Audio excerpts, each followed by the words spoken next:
Edgar Cayce's Origin and Destiny of Man.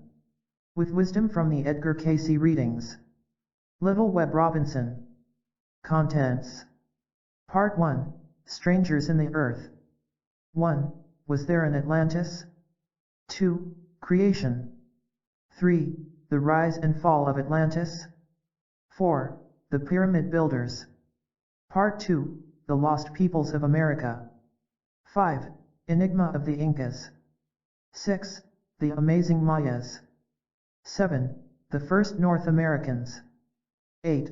Who were the Mound Builders? 9. Norsemen in New England. Part 3. 1998 and beyond. 10. Crisis in Modern America. 11. The Coming New Order. 12. Reincarnation, the continuity of life. 13. The Human Destiny. Foreword. Every once in a while a man comes along who completely upsets the accepted scheme of things. What he says or does challenges our entire concept of the natural and the normal. A new path is cut through the jungle of the unknown. Sigmund Freud once said that there are 3 steps in the history of a great discovery. First, its opponents say that the discoverer is crazy, later, that he is insane and that his discovery is of no real importance, and last, that the discovery is important but everybody has known it right along. Edgar Cayce did not discover anything in that sense of the word, but his diagnoses, treatments, analyses, and predictions have done much to bring attention to a new concept of the power of the human mind. He has been called the sleeping prophet, America's greatest psychic, the mystery man of Virginia Beach, the man who saw today, tomorrow, and yesterday. Although Cayce died in 1945, his over 14,000 readings, given while in a state of deep sleep or self-hypnosis, are very much alive and gaining new respect. His principal biography, There is a River, by Thomas Sugrue, is now widely available, and it first appeared in 1942. Many books on his life and works have been translated into German, French, Japanese, and even Sinhalese. His contributions to modern thinking in the fields of medicine, theology, philosophy, and parapsychology are considerable. Gradually, the Cayce records are becoming recognized as an intriguing, provocative, valid source of information. The historical references dealt with in this volume, controversial to be sure, are nevertheless enlightening. Predictions in national and international affairs, many of which are even now transpiring, are perceptive indeed. They are discussed in Part 3. Cayce, pronounced Casey, had the uncanny ability of putting himself to sleep at will and speaking in an authoritative voice on subjects far beyond the range of his normal knowledge. He was not even an avid reader of books. All he needed was the subject to be discussed, or the inquiring person's name, address, and whereabouts, a conductor to make suggestions and ask the questions, and a stenographer to take it all down. Almost every day for 40-2 years, he went to sleep and answered questions covering an immense range of subject matter. He could do this at any time, any place. There were no darkened rooms, turbans, incense, crystal balls, or paying audiences. Cayce's mind was apparently able to transcend time and space. A man in Texas wanted to know where he could find an Ellicott machine and was told there were 2 in Austin. A man in Wyoming was admonished at the beginning of a reading to come back here and sit down. A man in his New York apartment was given a rare compliment, not bad-looking pajamas. Such side remarks were easy to confirm, and they almost invariably proved to be accurate. A skeptical businessman challenged Cayce to trace his steps on the way to his office. The man stopped at a tobacco store and bought 2 cigars, instead of 1 as was his habit. He decided to walk up to his office rather than wait for the elevator. Inside, he proceeded to open his morning's mail as usual. Cayce, asleep in Virginia Beach, gave his reading. The unbelieving executive was flabbergasted when he received the report. The clairvoyant not only had described his every move in detail but had even read his letters. Cayce's mind apparently could see past events as well as the present and future. An unsolved theft of bonds had been committed, and a private detective, stymied without any clues, obtained a reading. Casey went to sleep and described the thief, saying he had been helped by a woman on the inside. They were staying in a hotel in western Pennsylvania and had the bonds with them. The woman was identified as having a red birthmark on her thigh and 2 toes grown together on her left foot, the result of a childhood burn. Excitedly, the detective phoned long distance to the owner of the bonds, whose response could be heard across the room. "I don't recognize the man, but the woman couldn't be anybody but my wife. She told me she was going to Chicago to visit her sister." By the time police reached the hotel, the man and woman had checked out, but subsequent readings traced them to Columbus, Ohio, where they were trapped in another hotel. Later, Casey was to say, "I don't like hounding people that way, even if they are guilty." The one thing he wanted most was for the readings to become respectable, although persons from all walks of life came to him for help or advice. Among them were a movie producer, an actress, a top steel magnate, a U.S. senator, a vice president of the United States, parents, the sick, the lame, the disturbed.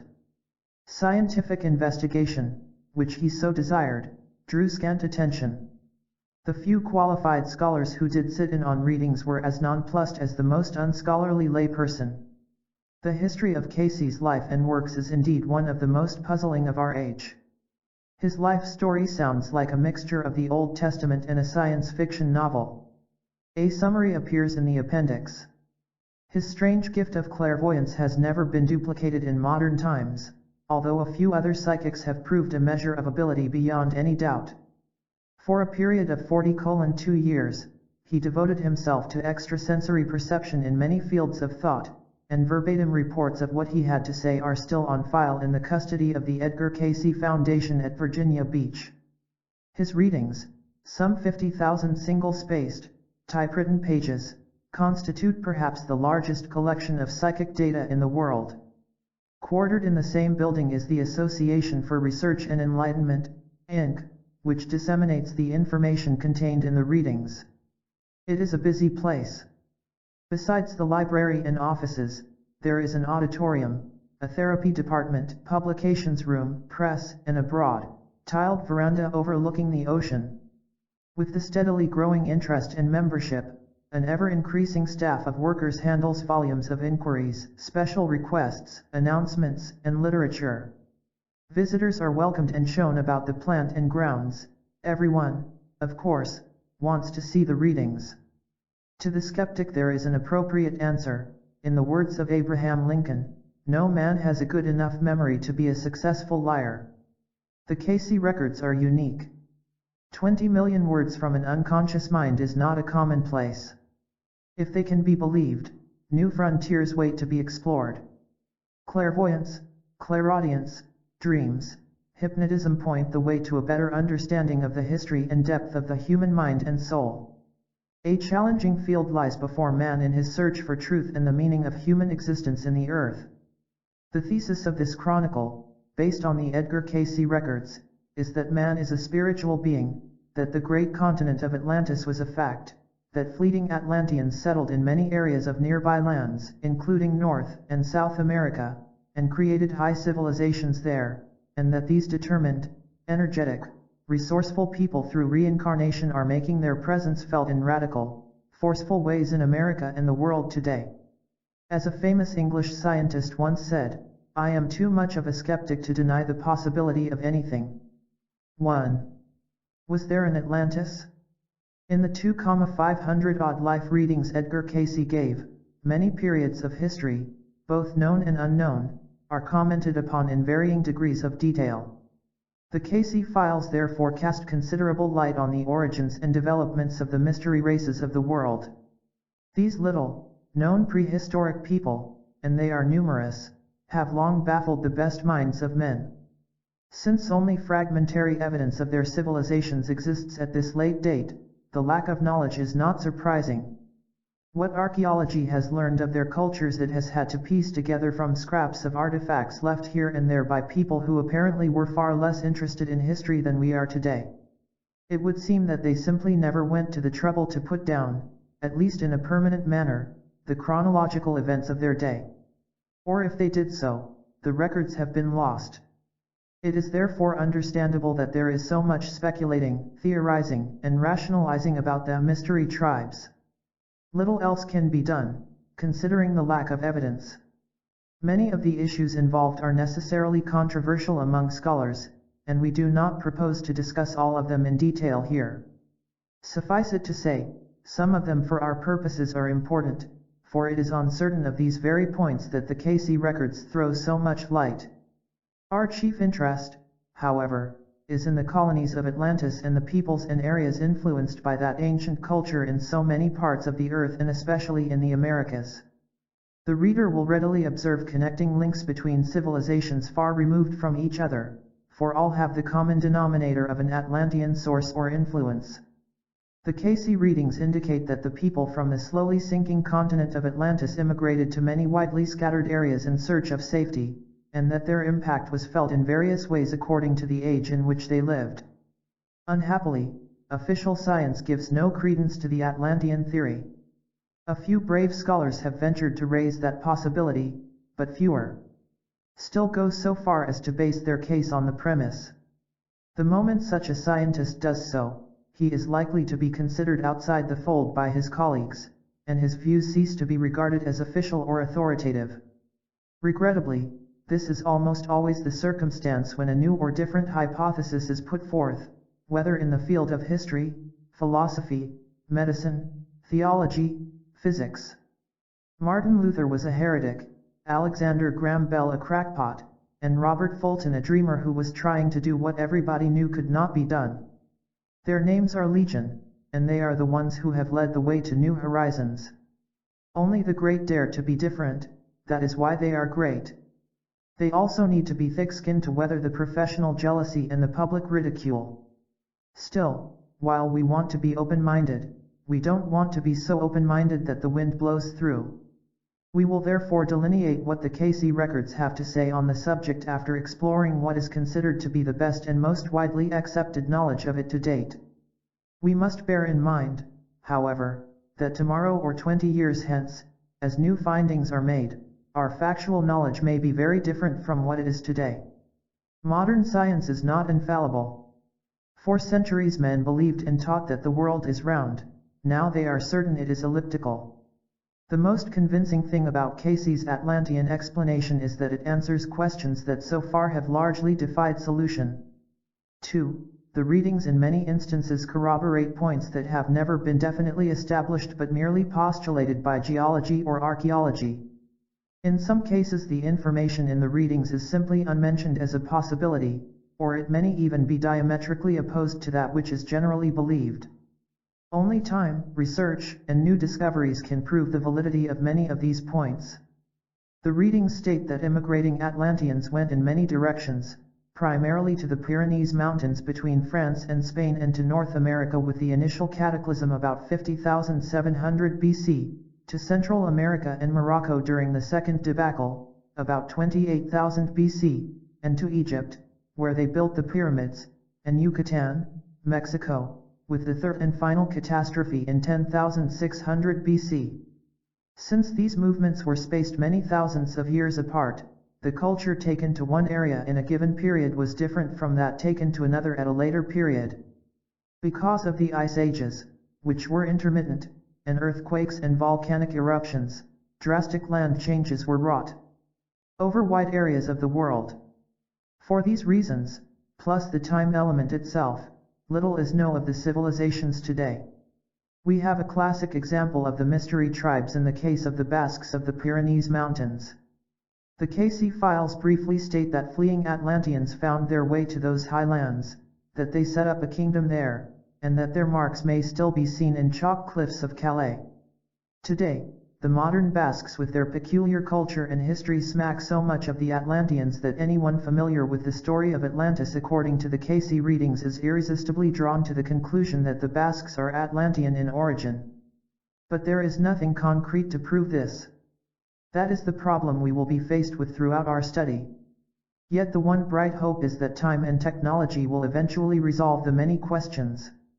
One can only wait and see. From our studies of early man, we will see that there are corroborations as well as discrepancies between the present knowledge of science and the Cayce readings.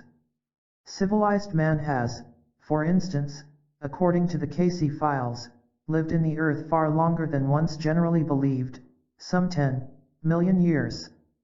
But man's first large, organized, united effort appears to have taken place about 52,000 years ago, when cooperation was essential in combating the wild beasts still roaming the earth. Historically, there is now evidence that man lived in Central America perhaps 30,000 years ago, from bits of decorative carved bone found not far from Mexico City. The area also abounds with traditions of ancient civilizations from the east, of a great land called Azatlan, and flood stories. In Peru, the Spaniard Pizarro and his men found 10,000 miles of well-paved stone roads dotted with the remains of numerous inns. This raises the obvious question of what kind of sophisticated people required such roads and where they came from. Indeed, there appears to have been a wave of cultural growth that affected civilizations all the way from Egypt to the Andean highlands of Peru in South America and the Midwest of North America.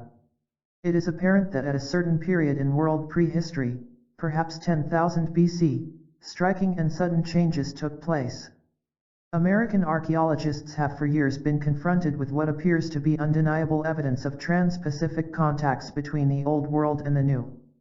Leo Duell, in his book Conquistadors Without Swords, writes, "Students of American antiquities had of course long been aware of similarities in artifacts, customs, and institutions between the Americas and Southeast Asia, particularly, as well as Polynesia and Melanesia.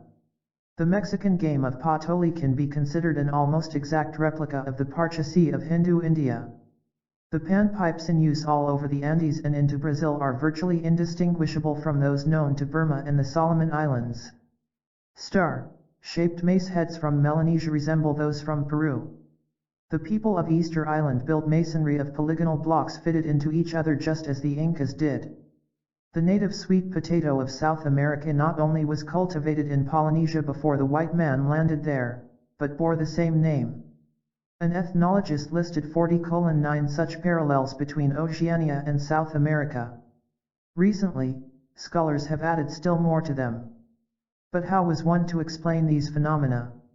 Duell quickly discards the diffusion theory, the sunken continent of Lemuria, wayward Hebrews, and Egyptians, as unscientific and fantastic.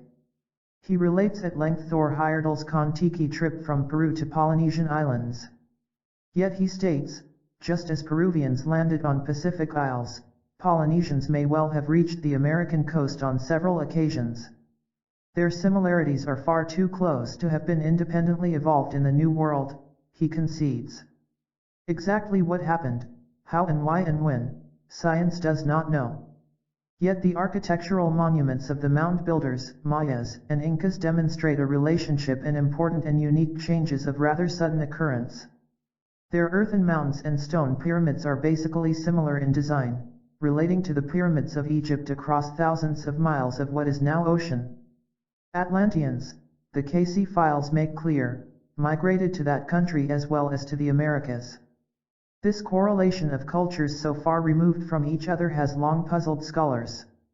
It has even raised the question, was there at one time a land bridge between Yucatan and Egypt? There are intriguing place names to be found in Central America. Azatlan, for instance. And there are such cities as Choyula, Calhuacan, Ziwivan, Colima, Jalisco. Across the ocean in Asian Minor there are similarly Colua, Ziwivana, Colima, and Zalisa. All this and more point to a common source. There are also numerous traits that are common to most of the cultures we will discuss. All rather quickly evolved to an agricultural economy, rather than remaining primitive hunters or herdsmen. The sun, their symbol of creative energy, played a significant part in their worship, although the conclusion that the people were in fact sun worshippers appears to be overdrawn. They were lovers of nature because they lived so close to it and knew they were dependent upon it. The American Indians, for example, recognized that it, like themselves, was the creation of a supreme being. All were highly religious people, believing in one God and living accordingly. Religion was a way of life and the center of their activities. Cremation was in popular, common usage. All had flood stories comparable to our own, and many had traditions of a strange, advanced people coming from the east. And legends, we will soon see, are much too lightly taken by modern scholars. Ancient peoples were not given to fiction, and their songs, stories, and ballads handed down from one generation to another were generally rooted in fact. Truth has a way of enduring, untruth lives a short life. To hastily discard these traditions as myths is a reflection of our own present-day mentality and morality. The readings explain many of the enigmas of these early peoples. The origin of the Incas was from both within and without the country. The mysterious inland movement of the modern Mayas was obviously due to the rising waters of the Atlantic Ocean. The mound builders, former Mayans, were the first to reach central United States. Recent evidence indicates man lived there as long ago as 7000 BC, and the Norsemen apparently explored as far as Montana, however unlikely that would appear at first sight. Also common to these widely separated cultures, and thereby linking them together, was their socio-political system. Practically all were socialist, cooperative, or communal societies. What was good for society, the community, came before what was good for the individual, thus leaving no room for self-aggrandizement and the private accumulation of unneeded wealth. There were then an equality and fraternity perhaps unmatched anywhere today. The issue here, as deep in almost all human questions, is basically a spiritual problem. What does the present state of man dictate? What is he spiritually prepared for? Is he ready to place human rights above property rights? Does he prefer competition or does he prefer cooperation? Of the two, which is most conducive to spiritual growth? These are large questions and one can only philosophize on what man's ultimate answers will be. They are discussed in later chapters. But of one thing we can be certain, Karl Marx did not invent communism. He borrowed it, separated it from its spiritual source, and declared it to be economically motivated. We will explore the Old Age up to the fringes of recorded American history, and we shall see how the Lemurian and Atlantean theory answers questions that otherwise remain largely unanswered. Indeed, there is far more evidence in favor of Atlantis than in man's primary entrance from across the Bering Strait, of which there is almost none. With the rapid advances in oceanography and other sciences and, more importantly, the inquisitiveness and open-mindedness of the younger generation of scholars, it behooves us to explore the latest evidence for the existence of Atlantis. For on that particular premise rests the burden of our entire concept of history. Recent developments are causing the raising of some graying, scholarly eyebrows. In October 1968, an Associated Press story by Kenneth Whiting reported, evidence is mounting that Africa, South America, India, Australia, and Antarctica were a single great land mass millions of years ago and then drifted apart. Fossils which suggest that the southern hemisphere continents were once a solid mass are helping scientists unravel the geological jigsaw puzzle. Proponents of the continental drift theory hold that such a landmass broke up and its parts slowly shifted to their present locations. If true, then traces of life found on one would likely be found on the others, along with clues that they existed about the same time. The roots of glaciers, dense in the Earth's crust, belts of minerals and fossils 200 million or more years old lend support to the theory. As glaciers ground over the land, they gouged out huge channels and left behind distinctive piles of rubble. Dr. Ari Cruikshank, of Johannesburg, South Africa's Witwatersrand University, said, "From these glacial roots we can deduce the direction of the glacial movement. If we assume that the glaciers radiated from a common center, then the directions of glacial movements on the various continents, taken separately, do not make sense. But if you swing the continents together, you find a coherent pattern of glacial roots and a common direction in glaciation. The continents of Africa, South America, India, Australia do roughly fit together. And it all could have happened 200 million years ago." Extravagant as the idea is, the irony lies in the fact that world scientists accept it while poo-pooing Atlantis, which is hardly more extravagant. In a recent book, The Mystery of Atlantis, Charles Berlitz, grandson of the famous linguist and an archaeologist and pioneer skin diver, writes, we can expect archaeological finds relating to the Atlantean culture complex to be discovered on the ocean floor, as, with new and ever more efficient equipment, searchers engage in a variety of underwater investigation. Now for the first time, in the long history of the search for Atlantis, we have the means to get to it and the ability to recognize it. A noted archaeologist, Dr. Manson Valentine, former professor of zoology at Yale, reported in 1968, 1969, and 1970 that he had made exciting discoveries of Mayan-like temples in Bahamian waters off the coast of Florida, a plaza and sloping walls with steps. The material is a kind of masonry and is definitely man-made. Dr. Valentine believes the pyramid-like structures might be part of Atlantis. They appear to be similar to Mayan temples he has examined in Yucatan, Mexico.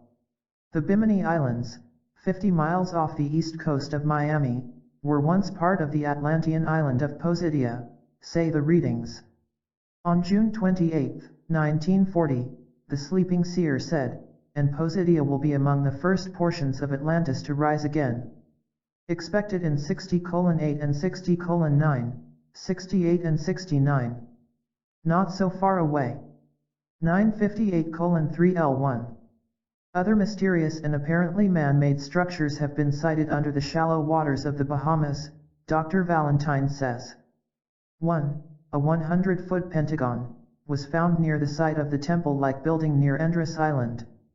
He believes more structures will be discovered because large areas of sea bottom are being worn down by changing currents in the Bahamas. At least 2 more distinctive, quite discernible structures have been seen in recent weeks, he said in the spring of 1969. The findings have been confirmed by photographs. The archaeologist and his colleagues applied for clearance from the Bahamian government to begin excavations at the first site near Andros Island. But North American Rockwell Corporation gained exclusive rights. New finds are a circular structure near Abaco and the Pentagon near Andros. And there are other buildings out there, he says, a pyramid, road, stone wheels, statuary. Dr. Valentine, who brings impeccable scientific credentials to the venture, places credence in the lost continent theory of Atlantis. He believes the Bahamas finds may be man's first conclusive evidence of a sunken civilization. Yet, confusing these discoveries is the fact that a sponge farm was built in one area in the 1920s and later abandoned. Other researchers have been working in the region of the Bimini Islands. 2 of them, Robert Farrow and Michael Grumley, who have also worked with Dr. Valentine, reported their experiences in the recent volume, Atlantis, the autobiography of a search. It was Wednesday, February 26, 1969, that we found what we found, they write, whether seawall or roadbed, whatever, it had been built by man, and not as an underwater structure. We had been pleased to stand and look down through 20:5 feet of bright clear water and see the monumentally unnatural evidence of a very ancient civilization. Underwater investigation revealed that the stones were aligned forming a wall, usually covered by tidal sands. It has been dated to around 10,000 BC by carbon-14 tests. Another researcher, Count Pino Turola, found the remains of 40 to 50 stone pillars in a circular formation, some standing, some toppled over. They vary from 3 to 6 feet in length and 2 to 4 feet in width, of white marble not naturally found in the area. He has photographs of his finds in Farrow's and Grumley's book. Although as yet no irrefutable hard evidence of the existence of Atlantis has been brought to light, circumstantial evidence continues to accumulate, along with new scholarly adherents. Professor Denis Sauret, a French philosopher, has staunchly defended a theory advanced earlier by an Austrian cosmogonist that Atlantis may have rested in part at least in the Andes Mountains of South America. Ruins of a strange lost city have been found on the banks of Lake Titicaca, located between Peru and Bolivia, and a mysterious 450-mile-long line of fossilized ocean creatures exist high up in the Andes.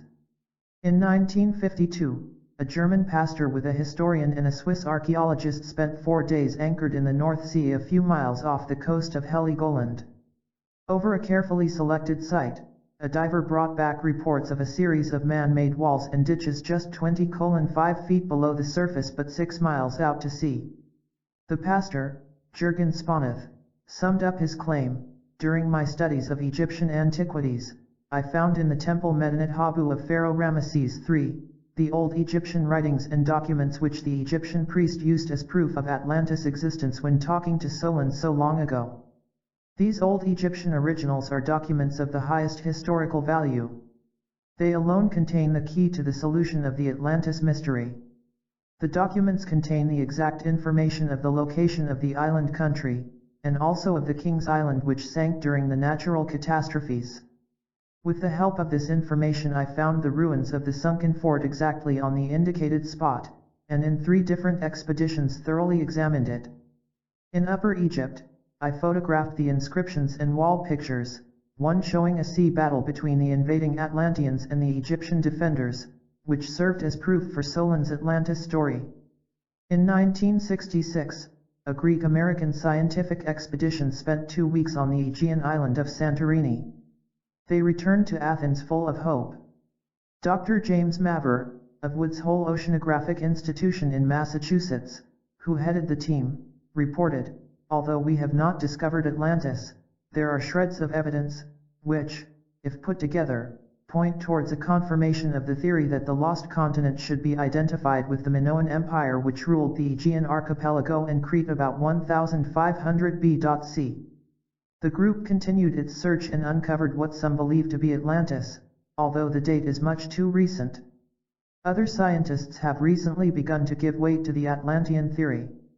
Maurice Ewing, of Lamont Observatory and a leading authority on the Atlantic Ocean bottom, is one. His expedition found that an abrupt change took place about 11,000 years ago in the Caribbean Sea from cold water type plants to warm water types, and 17,000 years before that there were widespread earth changes. Other U.S. oceanographers, Walter Sproul and Robert S. Dietz of the Environmental Science Services Administration, have theorized that Australia and Antarctica are parts of a once supercontinent. They constitute the lands of the continental drift theory, broken off chunks of the present continents, they believe. Recent discoveries reveal the exclusive presence of freshwater plants in the sedimentary material along the mid-Atlantic submarine ridge, indicating it was once above water. In the Azores, a prominent Russian geologist, Dr. Maria Klyanova, reported to the Academy of Sciences of the USSR that rocks dredged up from depths of 6,600 feet showed evidence of having been exposed to the atmosphere about 15,000 BC. Similar evidence came to light as long ago as 1898, when pieces of lava were found to have a glassy structure, meaning it could only have solidified in the open air. The ocean bed is known to be unstable, rising and falling unpredictably. Volcanic islands have suddenly appeared, disappeared, and reappeared.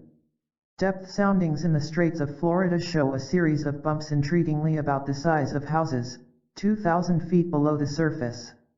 And recent research reveals the sinking of large land areas near Florida and the Bahamas at least 8,000 years ago. So the circumstantial evidence in favor of the Atlantean theory continues to accumulate. Men of science are beginning to give more credence to the idea. There is every reason to believe that modern technology can eventually resolve the problems and questions that to date have proved insoluble. We can therefore look forward to some exciting revelations in the years immediately ahead. For the Atlanteans were a unique people, and they may be influencing American life today in unexpected ways. But let us begin at the beginning. 2. Creation. When man first began to think, he began to ask questions. Among his first questions were these: who am I? Where did I come from? What is the purpose and meaning of life? Why do we die? Where do we go? But man's capacity for asking questions has always been greater than his ability to answer them, and this has served as an intellectual prod, having its role in mental development. Man has not yet satisfied his thirst for knowledge, although deep within himself, unknowingly, lie the answers. Over the centuries the mystery of man's origin and that of the universe has provoked the imagination, and the world's greatest thinkers have devoted themselves to such questions, each building his theories from the work of those who have gone before. The nature of man and the origin of the universe are therefore two of the principal problems of philosophy. Did the earth come into being through an act of divine creation? Or is it the result of an accidental evolution and growth?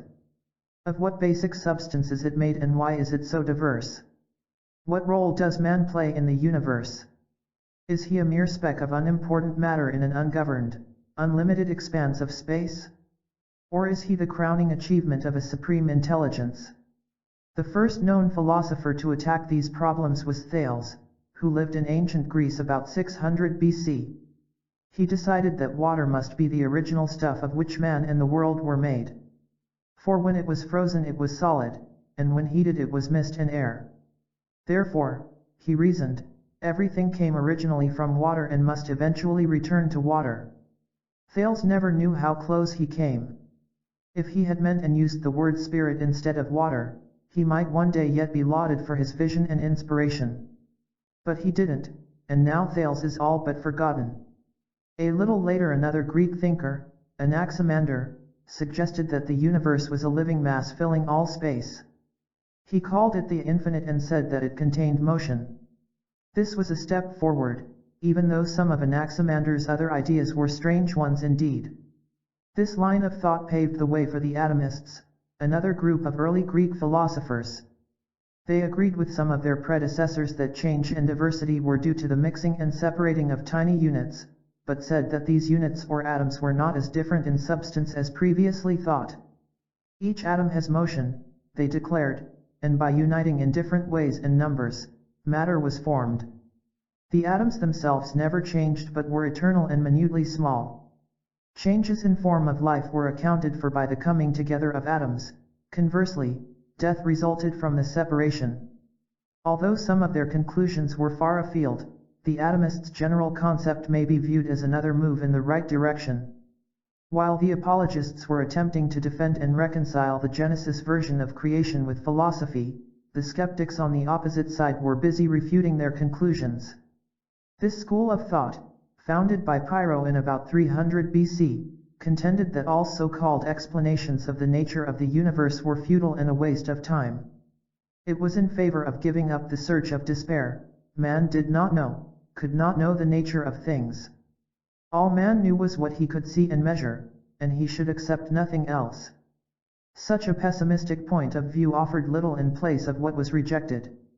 It was Philo, the Jewish philosopher who lived during the time of Jesus, who first attempted to merge the Mosaic Bible version of creation with Greek philosophy. He taught that there were many powers or spirits that radiated from one source, God, and one of these, called the Logos, was the creator of the world. Further, he taught everything in the universe is an expression or copy of an idea in the mind of God. His teachings had a profound influence on religious writers, both Jewish and Christian. The early Christian scholars quickly identified Philo's Logos with Jesus, who was the Christ, the Word, the agent of God in the creation of the world. Then came Plotinus, in the 3rd century AD. His views were much like those of Philo. He concluded that from a pure God came beings, or emanations, flowing as light flows from a sun, without diminishing it. The further the light is from the source, the dimmer it becomes. At the far extreme is matter or darkness, the earth, and fallen man, but between God and matter is the great soul mind. Modern theories of the origin of the universe fall chiefly into three groups. The first is materialistic monism, which maintains that the world is just an accident, it is purely mechanical, self-existent, eternal, underived from and independent of any external cause. By a gradual process of evolution from a simple state, and by chance alone, it has attained its present complexity. The idea is not new but was first taught by Epicurus in 306 BC. This is evolutionism, and since it never quite explains what the original simple state was or how it came into being, the theory only defers the problem rather than answers it. A second modern view asserts that the world is derived from an extraneous cause, either by emanation from or evolution of a divine being. This is pantheism. Spinoza, who lived in the 17th century, went so far as to declare boldly that everything in the universe is the manifestation of God, and that all existence is embraced in one substance, God, or nature. Evil exists only for finite minds, he said, and dissolves when seen as part of the whole. Spinoza was thrown out of the synagogue for his views. He was called intoxicated with God. Nevertheless, he offered some sober and provocative ideas. A third modern belief is one of outright creation of the world from nothing. This is creationism and is the traditional religious viewpoint. God, as the creator, is indivisible and therefore emanation is an impossibility. Further, the universe is not self-existent but was created and not from some primordial substance. The Big Bang theory of modern science is corroborative, and the two are slowly moving close together. Matter is atoms, atoms are energy, energy equals spirit, spirit is of God. Christian ideas about the origin of the soul subdivide into two classifications. Traducianism, first taught by Tertullian in about AD 200, is the doctrine that the soul is created from other souls or physical beings in the same way and at the same time the body is formed from other bodies at conception. Creationism holds that God creates a new soul for each body. For the Church, the question has never been satisfactorily resolved. Even Augustine and Luther were undecided about the nature of the soul. The traditional philosophy of the Church maintains that the soul is created at the moment when it is infused into the new organism. Among the early Greek thinkers, Plato believed in the pre-existence of souls and their subsequent incarnation in bodies. A little later Philo and Origen, who also was excommunicated for his views, taught the divine source of the soul and also its pre-existence and transmigration from spirit to matter, matter to spirit. Indian philosophies, Brahmanism, the world's oldest religion, and Buddhism, make a distinction between body and soul, dualism, and teach that physical life is merely a transitory episode in the evolution of the soul. A few Indian sects believe, however, that incarnation takes place in the animal kingdom as well as in the human. The Jewish Kabbalah and the Gnostics, a mixture of early Christian and Jewish elements, taught much the same ideas, except that the reincarnation of the soul was confined to the human race. The ancient Israelites were divided into two main schools of thought. The Pharisees believed in a spiritual existence and in immortality, including the pre-existence of the soul and its incarnation from spiritual to human life. The Sadducees were the materialists, denying immortality and all spiritual existence. Men were born, they lived, they died, that was all, they said. Although modern science has propounded many theories as to how some primeval gaseous substance evolved into the present harmony of the universe, it bestows no such attention upon the existence of the soul. If it exists at all, it says, it is unproved and unidentified, and, ipso facto, unlikely. In recent years, however, startling advances have been made in this very field, parapsychology, although the psychic powers of man have not yet been officially related to the soul or spirit in man by name. Thus scholars have long struggled with the problems of the nature of man and the universe. They have in turn upheld, denied, and compromised with the Mosaic cosmogony as briefly outlined in that remarkable book, the Bible. Throughout the whole debate, the Genesis version of creation still stands firm and unrefuted. Because much of it is symbolic rather than literal, its profound depth and breadth, its esoteric meaning, escape the minds of those who would confine it to a literal interpretation. The Edgar Cayce readings generally follow the Mosaic pattern in principle if not in detail. This is to be expected, since detail is lacking almost entirely in the Genesis account. The Cayce readings, however, throw a great deal of light on some of the missing elements. More than that, they supply sound and convincing explanations for shadowy passages that have long remained in the realm of speculation. Out of this wealth of material in the readings emerges a version of creation that is both comprehensive and understandable. Indeed, here is a simplified description of a complicated series of events that normally are almost beyond the reach of the human mind. Much of the best knowledge of man is corroborated in the Cayce readings, but there are also areas of disagreement, especially as to the modern materialistic concepts of creation. This is not surprising, since its adherents not only disagree among themselves but reject any ideas of a spiritual concept.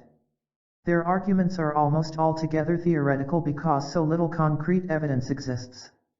Yet both schools of thought could be right. In the theory of evolution we have a paradox. The evolutionists say man evolved from the animal. Theology says he is the offspring of God. The readings say both, in a sense, are right. The soul of man is indeed the child of God, and the physical body was patterned after, and in one branch, evolved from the animal kingdom. The earth, too, was both created and has evolved. But the missing link has not been found because there is no missing link. Man is believed to be from 3 to 10 million years old, and the dates are far from certain. The oldest evidence, a jawbone and tooth found in Kenya, dates to only 5 million years, and this recent find is 3 times the age previously believed by most scholars. Gradually, the veil of mystery is being pushed back. In a sense even the skeptic is right. Man actually knows little for certain about the nature of creation, but what he has reason to believe probable is all important as a guide for his ideals, his patterns for growth. One can only consider, select, and accept that which has the ring of truth for oneself. The concepts in the Cayce records appear to be as solidly founded on reason and plausibility as any yet imagined by man. And they not only tell how, they tell why. What follows then, is the story of creation that emerges from the readings. It contains no outside sources and little speculation, in 1 or 2 instances, certain assumptions and interpretations, which the material seems to support, appear advisable for the sake of continuity and completeness. From the Cayce records. In the beginning was the Spirit, a vast sea of mind force, of discerning energy, occupying all space, all time. Omniscient, omnipotent, omnipresent, this was the source of all, the first cause, the universal force. This was the whole, the essence of life, the I am that I am. This was the eternal God. The mind of God embraces the total life energy, for all in its elemental form is one. All time, all space, all power, and matter essentially are one and are based on the force of attraction and repulsion, the positive and negative law around which the universe revolves.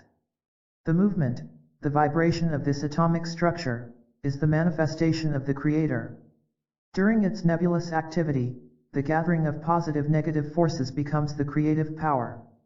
Atoms, molecules, cells, and matter change, but the essence, the spirit, does not change.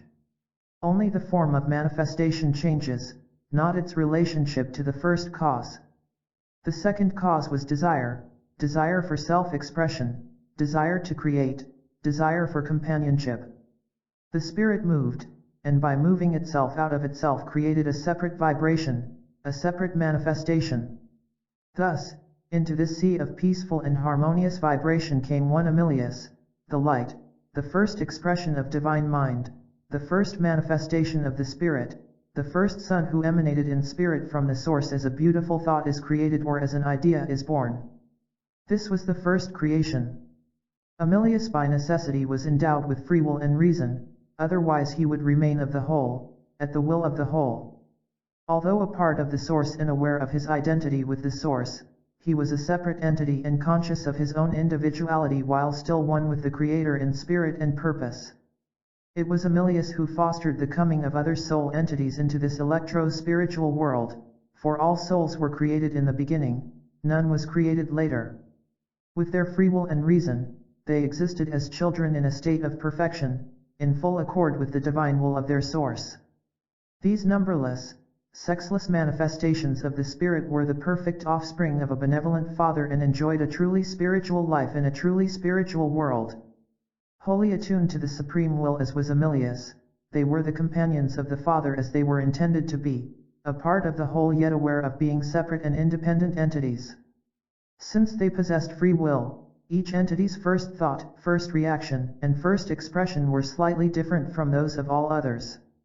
Thus each individual idea and each realization or motive became a part of the entity.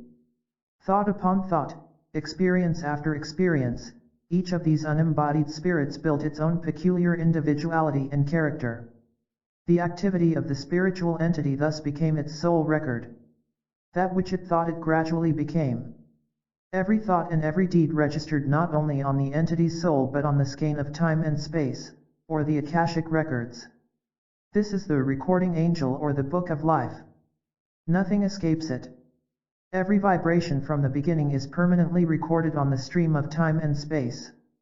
But not for long did the will of the souls remain the will of their source. They began to experiment, fascinated with the power of their own creative individuality. Desire and self-aggrandizement gave birth to the destructive, that which was opposed to goodness, the opposite of God's will. By magnifying their own will and independence, the selfishness of the ego came into being. It was this turning away from God's will that brought about the downfall, the separation, the end of the state of perfection. This was the revolt of the angels, or the fall of man. When souls turned from God's will to their own, they separated themselves from their spiritual home, their natural home, for a long time to come. The link was severed by their own choice, and only by their own choice could it be reforged. Soon there was no turning back. The perfect state that was their birthright was already too difficult to attain. A self-created evolution was underway. They fell away further and further from the divine will, until there was no hope for a retreat, a return to their natural abode. Amilius realized what was happening. A plan was conceived whereby a means of escape was devised from the predicament into which the lost souls had fallen. By intervening he accepted voluntarily the burden of the world to come, a task almost overwhelming in its magnitude. This was the first of many sacrifices. In accordance with the plan, materiality came into being, for matter was essential in order to demonstrate physically the separation from spirit, so that the souls might become aware of their fall, although the earth was not created solely for man. The solar systems, the planets, and the earth took form, created by the same thought vibrations and the same life essence emanating from the mind of God. The poles, the positive and negative around which the world revolves, were the keystones. The atom, made up of negative electrons revolving with positive protons, was the building block. Every atom, every cell is a world in itself and motivated by the same life-giving spirit, not the creator but the manifestation of the creator. The cosmos was built by and upon the principles that became known as music, arithmetic, and geometry, harmony, system, and balance. By changing the rate of vibration, the wavelength and the frequency, so to speak, varying movements, patterns, forms, and substances came into being. This was the beginning of the law of diversity that supplies endless designs for the universal pattern. Upon this law are based the great divisions in force and matter. Each design carried inherently within itself its own plan of growth and evolution, which corresponds to the sound of a musical note. Notes unite to make chords, chords become phrases, phrases turn into melodies, melodies intermingle around and between each other to make a symphony. Back and forth the mind of God played upon the universe, unlimited within the scope of imagination of an all-creative spirit. All matter moved and changed, assuming its design according to its own vibration and maintaining its activity by the law of attraction and repulsion, the positive and the negative. Everything that came into being was an aspect of mind, the spirit of the Creator. All matter contains spirit and is electrical in function, manifesting in different forms because of varying rates of vibration or speed. Every condition that exists in the material plane has its counterpart and its pattern in the cosmic or spiritual plane. All force is one force. Things spiritual and things material are the same in essence although different in manifestation or expression. The Earth is only an atom in the universe of worlds. The solar system comprises other dimensions or other states of consciousness of existence. Although each dimension has its own set of laws, the same force governing the Earth rules the planets, the stars, the constellations, for all are held in space by the same law of attraction and repulsion. The Earth represents the third dimension, the testing laboratory for the entire system. The other planes, Mercury, Mars, Venus, Jupiter, Saturn, Neptune, Uranus, were to play their part in the plan of evolution for the soul, although in a way somewhat different from that later supposed.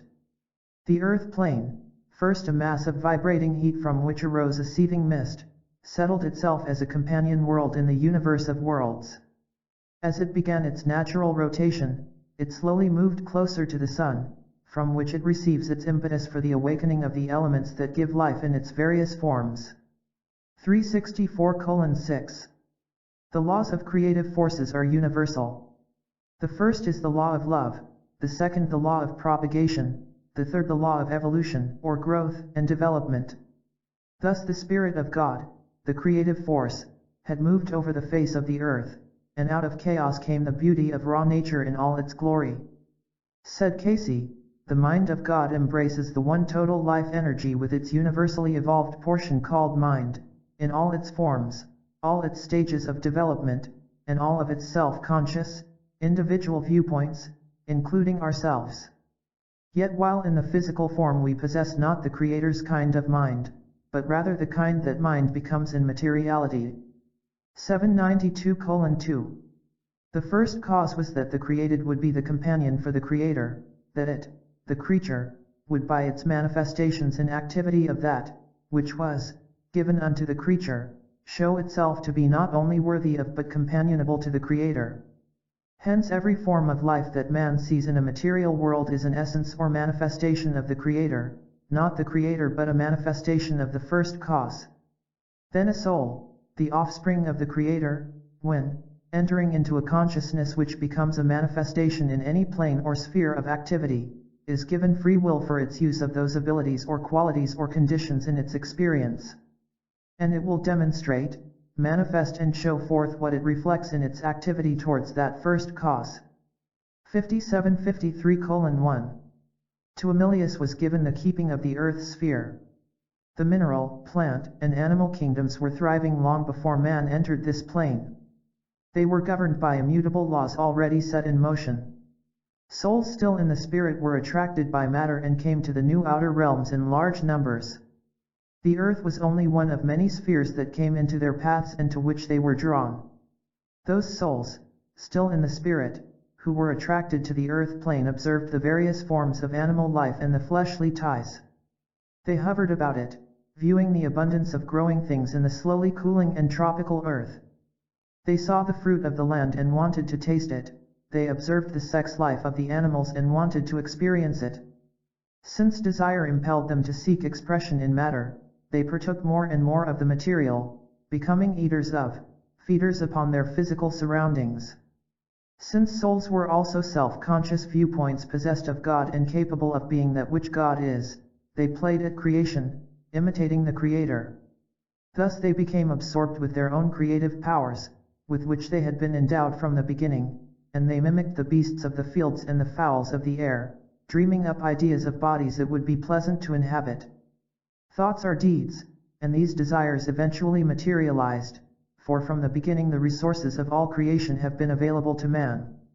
The forms so conceived were at first merely in the nature of thought forms or visualizations, made by pushing themselves out of themselves in whatever manner desired, much in the way of the atom which, when split, eventually forms two more complete atoms, or as the growth of the amoebae in the waters of a stagnant pool, which multiply themselves again and again. As the gratification of their carnal and material desires took shape, however, the forms hardened or congealed into matter itself and took on the color of the environment, much as a chameleon adapts itself or takes on the color of its surroundings. The mentality of the soul was its predominant activity, or direction of growth. The fact that the mental was constantly seeking expression in and becoming attached to the material necessitated a division of the mind force.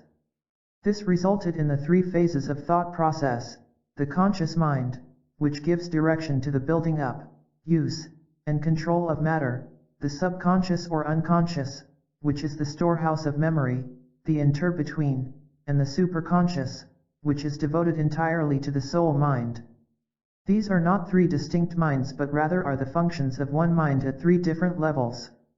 Between the conscious and the superconscious there appears to be a constant war, or working at cross purposes. Yet in the end the superconscious must be the victor. As souls used and abused their privileges, the highest and the lowest applications of divine forces were made. The few who sought to know the way were given guidance, as it has always been given; the masses deliberately turned away, seeking fulfillment of their own desires. These became entrapped. Chaos resulted not only from the forms taken but from the misapplication of spiritual powers. The male and female came into being. This was the separation of the sexes, the division of the nature of man into positive and negative forces. The first female was called Lilith, the forerunner of Eve, and a conglomeration of monstrosities emerged. The Cyclops, the Satyr, Centaur, Unicorn, and various forms mentioned in mythology, having animal bodies and human heads, came into existence. Thus the souls who had been hovering about, influencing and directing, inhabited bodies that were projections of their own mental creations, and propagated a race of monstrosities. Their bodies were their own creations, not God's. These were the daughters of men, the giants in the earth, of the Old Testament. So a weird, corrupt state of existence came into being, but it was the beginning of a new period of evolution for the soul, the long struggle for spirit's conquest over matter. The monstrosities roamed the earth and mixed with the animals. Sex was the determining factor, as symbolized by the serpent. Through their offspring, souls were being born again and again into a prison of matter from which they could not extricate themselves. Trapped in these grotesque bodies, man as such was drifting further and further away from his source, the harmonious existence in peace and love that had been his. This he had willfully discarded for the selfish gratification of the carnal, and he had accomplished it by the spirituality destructive use of creative powers for self. This was the original sin of man. Only in the earth did souls take on matter and become physical. In other planes and realms, other states of consciousness, the plan for evolution of the spirit varied. Only in the physical, three-dimensional plane does the transition from one plane to another necessitate the process called birth and death. The soul, the spirit of God in man, has been immortal from the beginning. It is not born and does not die, for souls are as corpuscles in the body of God, the whole. Amelius, with the aid of spiritual-minded soul entities from other realms, the sons of the Most High, intervened in this misshapen evolution that earth man had created for himself. From among the various physical forms on earth, a body was patterned that most perfectly fitted the needs of man. This was a body that would help, not hinder, in the struggle for at one moment, atonement, with the Maker. By his own choice, Amelius himself descended into matter and became Adam, man as flesh and blood, the first of the perfect race, the first of the sons of God as opposed to daughters of men, the freakish offspring of the mixtures. This was the reason for the admonishment to keep the race pure, for the sons of God looked upon the daughters of men and saw them as being fair. General 6:2. Adam was an individual, but he was also more. He was the symbol of the whole race of man, the 5 races. Eve was created as the ideal helpmate for Adam, because of the division of man's spiritual nature into positive and negative. Thus Eve was also the symbolic other half of man's nature in all races. This was the last of the important creations. In woman, the negative and receptive was expressed, the positive suppressed. In man, the positive and active was expressed and the negative suppressed. For at first the sons of God, the souls, were androgynous, combining male and female as one. The first companion, Lilith, was a projection into the animal world, a means to an end, for the satisfying of desire that had entered.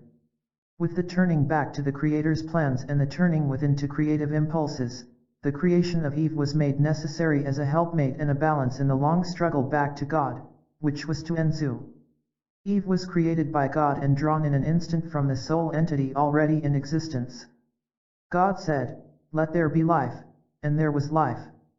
Through Eve, the perfect complement to Adam, there was the channel for reproduction of the perfect race. Cain was born of physically perfect parents. Adam and Eve, with their contemporaries, were special creations and not evolutions from that which had already been created. Man did not descend from the monkey. Everything in the earth had been prepared for the coming of man.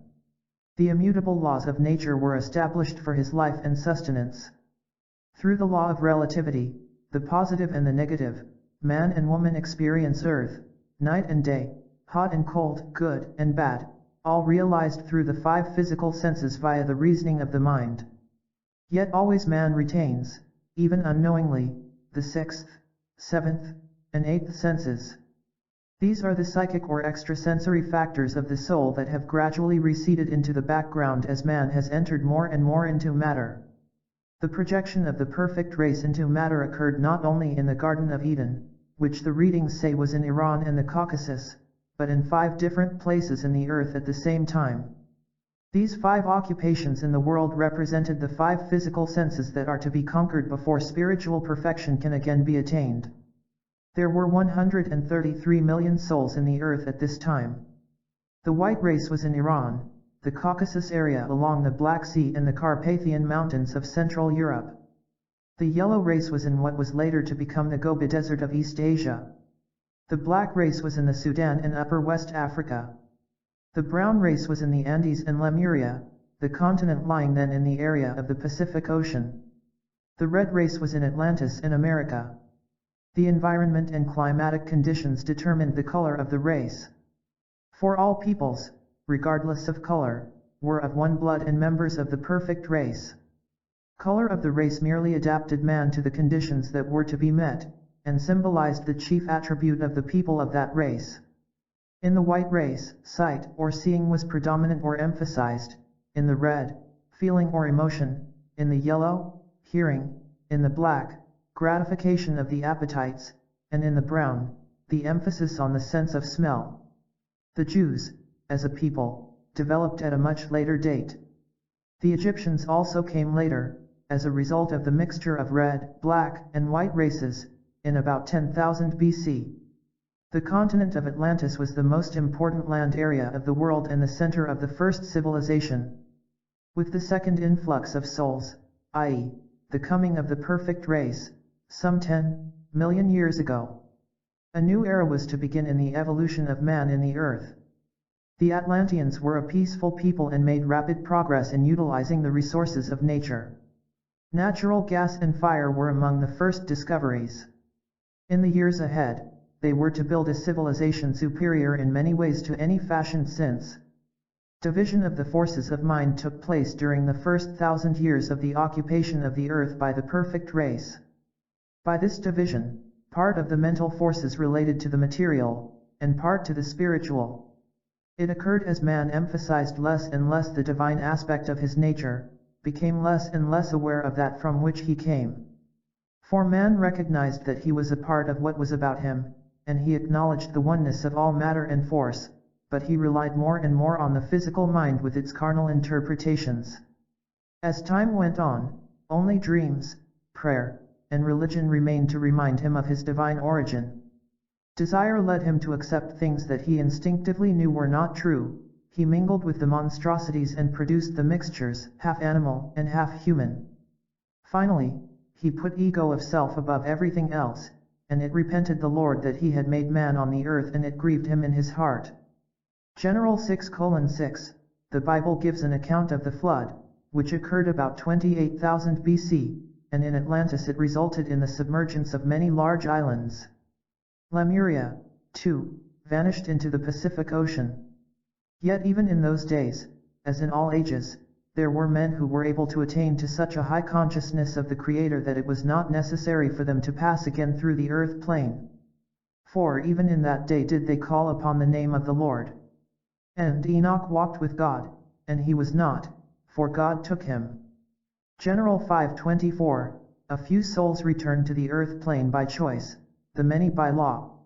From time to time individuals were raised for specific purposes, and as the cycle continued, again and again there rose certain souls manifesting in a more beneficent, more magnificent, and noble manner to show the way for man.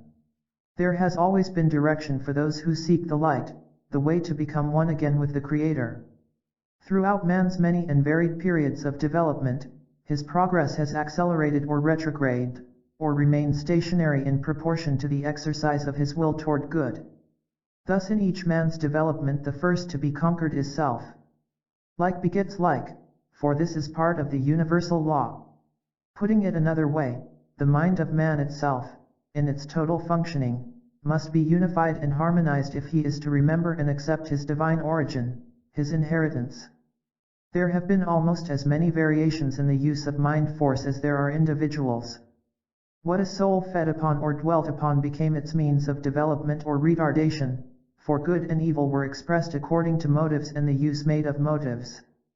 The people of Atlantis were to pass through the same stages of development as did the other races in other lands, but their progress was to be more rapid, materially if not spiritually. Thus through the Christ Spirit, the Holy Spirit in Adam, in man as a race, a way was prepared for the conquest of the world, the conquest of spirit over matter, good over evil. Hence, Adam, as an individual as well as a group, Adam means man, started humanity on the long journey back to the state of being worthy of and companionable to the Creator. It was to be a long, weary journey, for men are strangers in the earth. In the 1930s, Edgar Cayce gave a series of lectures on the creation story in the scriptures. This is the gist of what he said. In the Bible, the writer of Genesis had the task of explaining infinite happenings in finite words, understandable to finite minds in principle if not in method.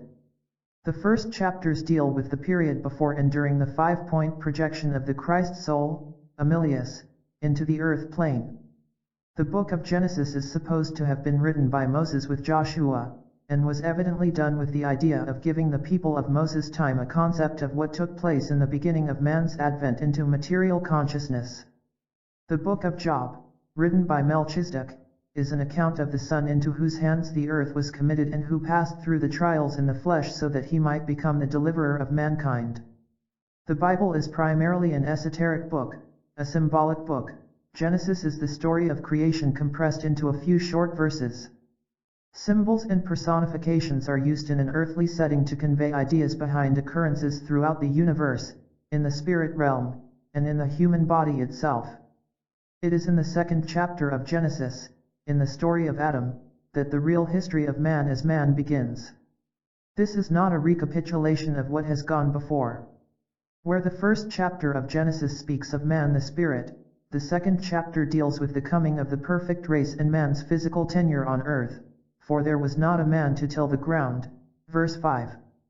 The earth was complete in itself, with the ability to supply everything necessary for the reproduction of itself. As a result of the creation of the sixth day, the earth became occupied with souls who had projected themselves into matter, interested in the physical evolution taking place in the earth, and not yet conscious that they were thus separating themselves from the image in which they had been made. A perfect, physical man had to be created as a separate creation, in order that there might be a comparison for the souls who had projected themselves into animals and produced monstrosities. Man, perfect physical man, created in Genesis 2:7, would be a physical counterpart of that spiritual creation expressed in Genesis 1:26. The material man created was made in the image of God, in that he was formed of the dust of the ground, i.e., the human body is chemically composed of all the elements in the earth. As the souls were created in the beginning, they were neither male nor female but both, a complete whole. The soul itself has no sex, and it takes on the positive or negative expression when it comes into materiality, according to its development and its purpose to be accomplished. The time arrived when Adam, too, was divided as in other phases of creation. Eve was created to complete Adam's expression as the example for others. Adam had already been made complete, so it was necessary to take from his physical body the negative force, which would be expressed by Eve. This does not mean that Adam's soul was split, but that out of his body was taken negative force through which another soul manifested as Eve. They were what we might call twin souls. Each soul is complete in itself, but in relation to one another, man is positive and woman is negative. Thus the universe came into being through mind, the mind of the Maker. The earth came into existence much in the same way in which each atomic cell multiples in itself, and worlds are still being made by the same process. When the earth cooled and became habitable, man as man entered through the mind of the Maker. He entered into materiality in the form of flesh man, that which carnally might die, decay, and return to dust. But the spirit in man is immortal and eternal that he may again be one with the Creator. Know ye not that ye are the temple of God, and that the Spirit of God dwelleth in you? Although man has come a long way towards subduing the earth, materially and scientifically, he nevertheless persists in trying to subdue his fellow man. He has not yet fully accepted the brotherhood of man and the fatherhood of God. For all men are indeed brothers, there is no other real relationship.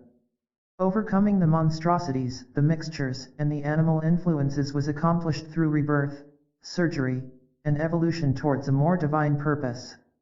The animal influences finally disappeared about 9000 BC. Remnants of these pathetic creatures with their appendages of wings, tails, feathers, claws, and hoofs were later depicted accurately in Assyrian and Egyptian art.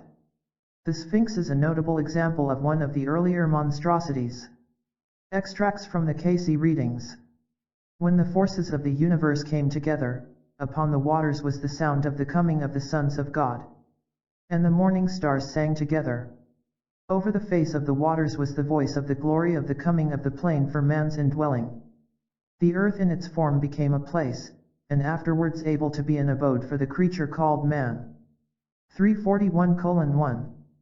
The entity was in the beginning when the first of the elements were given and the forces were first set in motion that brought about the sphere called the earth plane when the morning stars sang together, and the whispering winds brought the news of the coming of man's indwelling, of the spirit of the Creator, and he became a living soul. The entity came into being with that multitude. 294:8.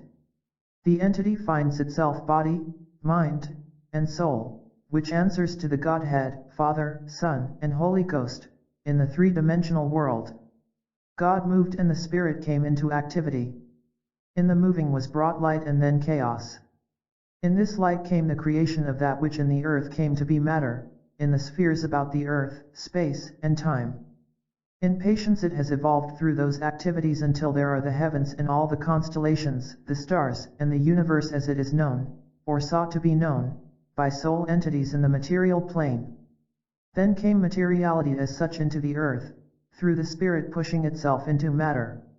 Spirit became individualized and then became what we recognize in one another as individual entities. Spirit which uses matter, which uses every influence in the earth's environment for the glory of the creative forces, partakes of, and is a part of, the universal consciousness. As the entity, the individual, then applies itself, it becomes aware through patience, through time, through space, of its relationship to the Godhead. For in itself it finds body, mind, and soul. As the sun is the builder, so is the mind the builder in the individual entity. 35:08:1.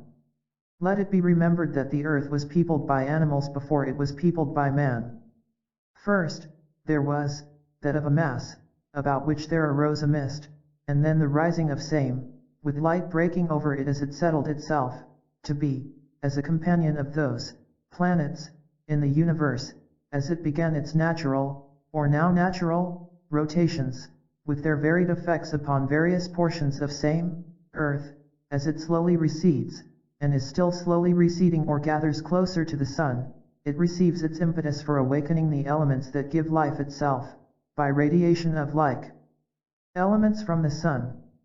These elements have their attraction and repulsion, or animosity and gathering together.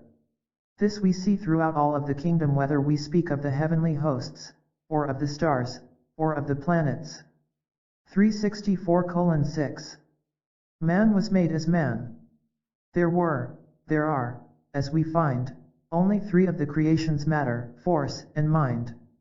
All flesh is not one flesh, but the developing of one has always remained in the same pattern, and only has been developed to meet the needs of man, for whom was made all that was made.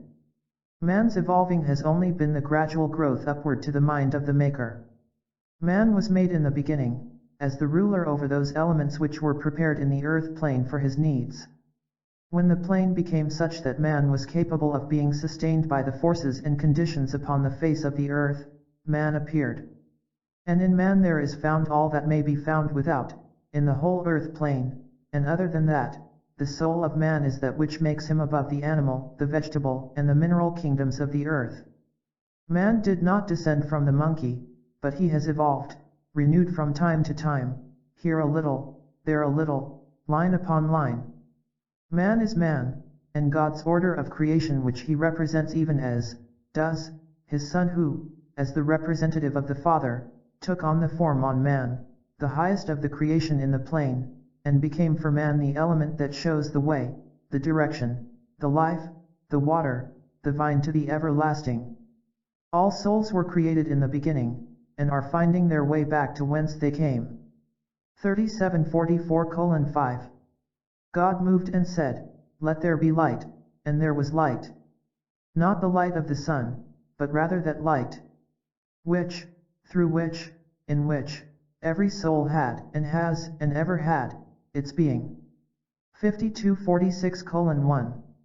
In the matter of form, as we find, there were first those projections from the animal kingdom, for the thought bodies gradually took form, and the various combinations classified themselves as gods or rulers over herds, or fowls, or fishes, in part much of the form of the present-day man. These took on many sizes as to stature from midgets to giants, for there were giants in the earth in those days, men as tall as 10 to 12 feet, and well proportioned throughout. 364:11. The earth brought forth the seed in her season, and man came in the earth plane as the Lord of all in that sphere, man appearing in 5 places then at once. There were the 5 senses, the 5 reasons, the 5 spheres, the 5 developments, the 5 nations. 5748:1. The number of human souls in the earth plane then was 133 million souls. 5748:2. In the beginning, as matter was impregnated with spirit of the creative influence, there came into being man, in his environment that made for indwelling of the spirit with a soul that might be made one with that creative energy.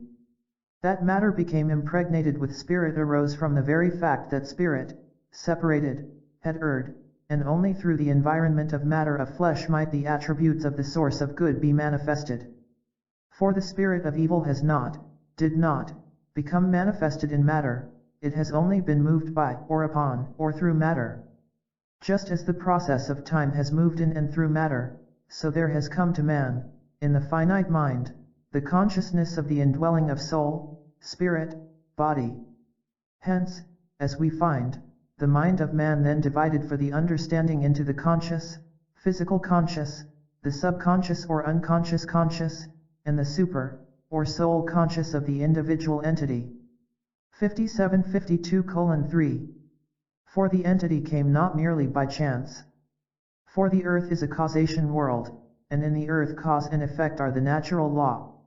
And as each soul enters this material plane, it is to meet or give such lessons or truths that others, too, may gain more knowledge of the purpose for which each soul enters. Then yet as a soul entity in the beginning sought companionship with God, losing that companionship by choice of what would satisfy or gratify merely the material desire. Thus yet, as the Master, enter again and again, coming to fulfill the law that brought that soul into being, to be one with him. 3645:1.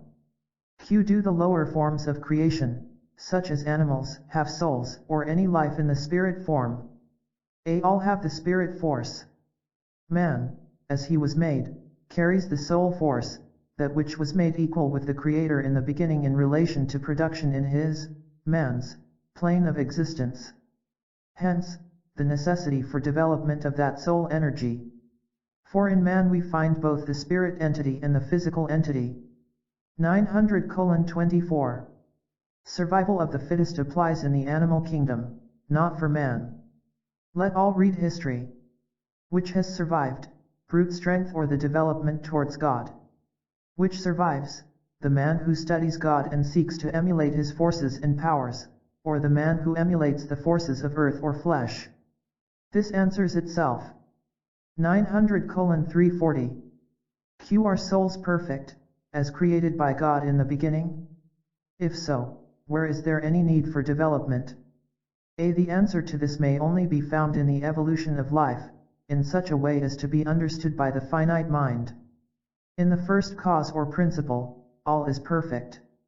That portion of the whole, manifest in the creation of souls, may become a living soul and equal with the Creator. To reach that position, when separated from him, it must pass through all stages of development in order that it may be one with the Creator. 900:10. Q. The first problem concerns the reason for creation. Should this be given as God's desire to experience himself, God's desire for companionship, God's desire for expression, or in some other way? A. God's desire for companionship and expression. Q. The second problem concerns that which is variously called evil, darkness, negation, sin. Should it be said that this condition existed as a necessary element of creation? That the soul, given free will, found itself with the power to indulge in it or lose itself in it? Or should it be said that this, evil, sin, is a condition created by the activity of the soul itself? Should it be described, in either case, as a state of consciousness, a gradual lack of awareness of self and self's relationship to God? A. It is the free will, and its losing itself in its relationship to God. Q. The third problem has to do with the fall of man. Should this be described as something which was inevitable in the destiny of souls? Or something which God did not desire, but which he did not prevent once he had given free will? A. He did not prevent, once having given free will. For he made the individual entities or souls in the beginnings of sin, of course, wherein, the souls, seeking experiences of themselves outside of the plan, or the way in which God had expressed them. Thus it was the individual, see? Having given free will, then, and even though having foreknowledge, even though being omnipotent and omnipresent, it is only when the soul that is a portion of God chooses, that God knows the end thereof. Q. The fourth problem concerns man's tendency on earth. Was it originally intended that souls remain out of earthly forms, and were the races originated as a necessity resulting from error? A. The earth and its manifestations were only the expression of God, and not necessarily as a place of tenancy for the souls of man, until man was created to meet the needs of existing conditions. Q. The sixth problem concerns interplanetary and inter-system dwelling between earthly lives. It was given through this source that the entity went to the system of Arcturus, and then returned to Earth. Does this indicate a usual or an unusual step in soul evolution? A. Is indicated, or has been indicated in other sources besides this, respecting this very problem. Arcturus is what may be called the center of this universe, the system, through which individuals pass, and at which period there comes the choice of the individual as to whether it is to return to complete evolution, there, that is, in this planetary system, our Sun, and its planetary system, or to pass on to others. This was an unusual step, and yet a usual one. Q. The seventh problem concerns implications from the sixth problem. Is it necessary to finish the solar cycle before going to other systems? A. Necessary to finish the solar cycle. Q. Must the solar cycle be finished on Earth, or can it be completed on another planet, or does each planet have a cycle of its own which must be finished? A. If it is begun on Earth, it must be finished on the Earth. The solar system of which the Earth is a part is only a portion of the whole. For as indicated in the number of the planets about the Earth, they are of one and the same, and they are relative to one another. Q. Are heredity, environment, and will equal factors in aiding or retarding the entity's development? A. Will is the greater factor, for it may overcome any or all of the others, provided that will is made one with the pattern, see? For no influence of heredity, environment, or whatnot surpasses the will, else why would that pattern have been shown in which the individual soul, no matter how far astray it may have gone, may enter with him into the Holy of Holies? Q. The ninth problem concerns the proper symbol or simile for the Master, the Christ. Should Jesus be described as the soul who first went through the cycle of earthly lives to attain perfection, including perfection in the planetary lives also? A. He should be. This is as the man, see? Q. Should this be described as a voluntary mission by one who was already perfect and returned to God, having accomplished his oneness in other planes and systems? A. Correct. 5749:14. The worlds were created and are still in creation, in this heterogeneous mass which is called the outer sphere, or those portions to which man looks up in space. The mists are gathering of what is this the beginning? In this same beginning, so began the earth's sphere. 900:340. 3. The rise and fall of Atlantis. Ever since Plato wrote his startling account of a sunken continent, men have debated the reality of its existence. Indeed, no historical subject has produced more controversy and been of such persistent duration. Long since lost in antiquity, here is a land and a people about which history officially knows nothing. In spite of Plato's story and some 25,000 volumes subsequently written on the subject, only the bravest of modern scholars give any credence to the Atlantean theory. The first recorded mention of such a land is in Plato's Timaeus, written in the 5th century before Christ. Here the great philosopher describes a conversation between certain Egyptian priests and Solon, an Athenian statesman of the 7th century BC. The priests represented Atlantis as a great island larger than Asia Minor and Libya combined, lying just beyond the Straits of Gibraltar. It had been a powerful kingdom 9,000 years before the birth of Solon, in 638 BC, and its invading hordes had overrun the lands that bordered the Mediterranean. Only Athens itself had successfully withstood the Atlantean invasions. Finally, because of the wickedness of its inhabitants, earthquakes, and the sea overwhelmed Atlantis, and it disappeared into the ocean. In the unfinished Critias, Plato adds a history of the ideal commonwealth of Atlantis, the political utopia of another age. Pliny, the Roman naturalist, also discusses it in his Natural History, a sort of encyclopedia written in the 1st century AD. Early Arabian geographers place Atlantis on their maps.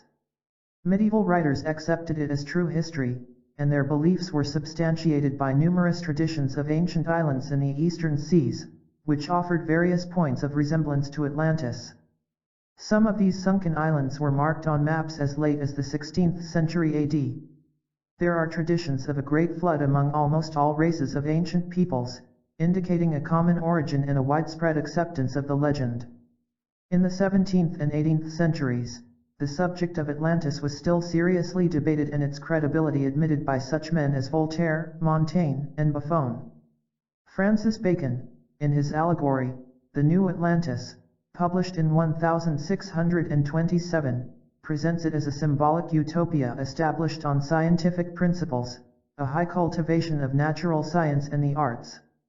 Many attempts have since been made to rationalize the story of Atlantis, the best perhaps being Atlantis, the Antediluvian World, by Ignatius Donnelly. The land has variously been identified with America, the Scandinavian countries, the Canary Islands, and Palestine, but usually with the main body of it lying in the North Atlantic. Perhaps its most prominent defender of modern times was Edward H. Thompson, archaeologist and American consul for 20:4 years to Yucatan, Mexico. He died in 1935, still convinced that the mysterious tribe of Mayan Indians of Central America was originally from Atlantis. A few others have held to this view despite the ridicule of the conservative element of science. Scholars have long tended to regard the whole story as invention, since no contemporary written records have been found. Little credence is given to the early accounts, the legends, or the theory, although the latter does answer many otherwise unanswered questions. Plato, Pliny, and Bacon are not known as writers of pointless fiction, and the story as a myth would appear to be grossly out of place in serious philosophic and historic works. Why they should now be accused of fabricating their accounts, except partially in the case of Bacon, is as regrettable as it is unrealistic and unlikely.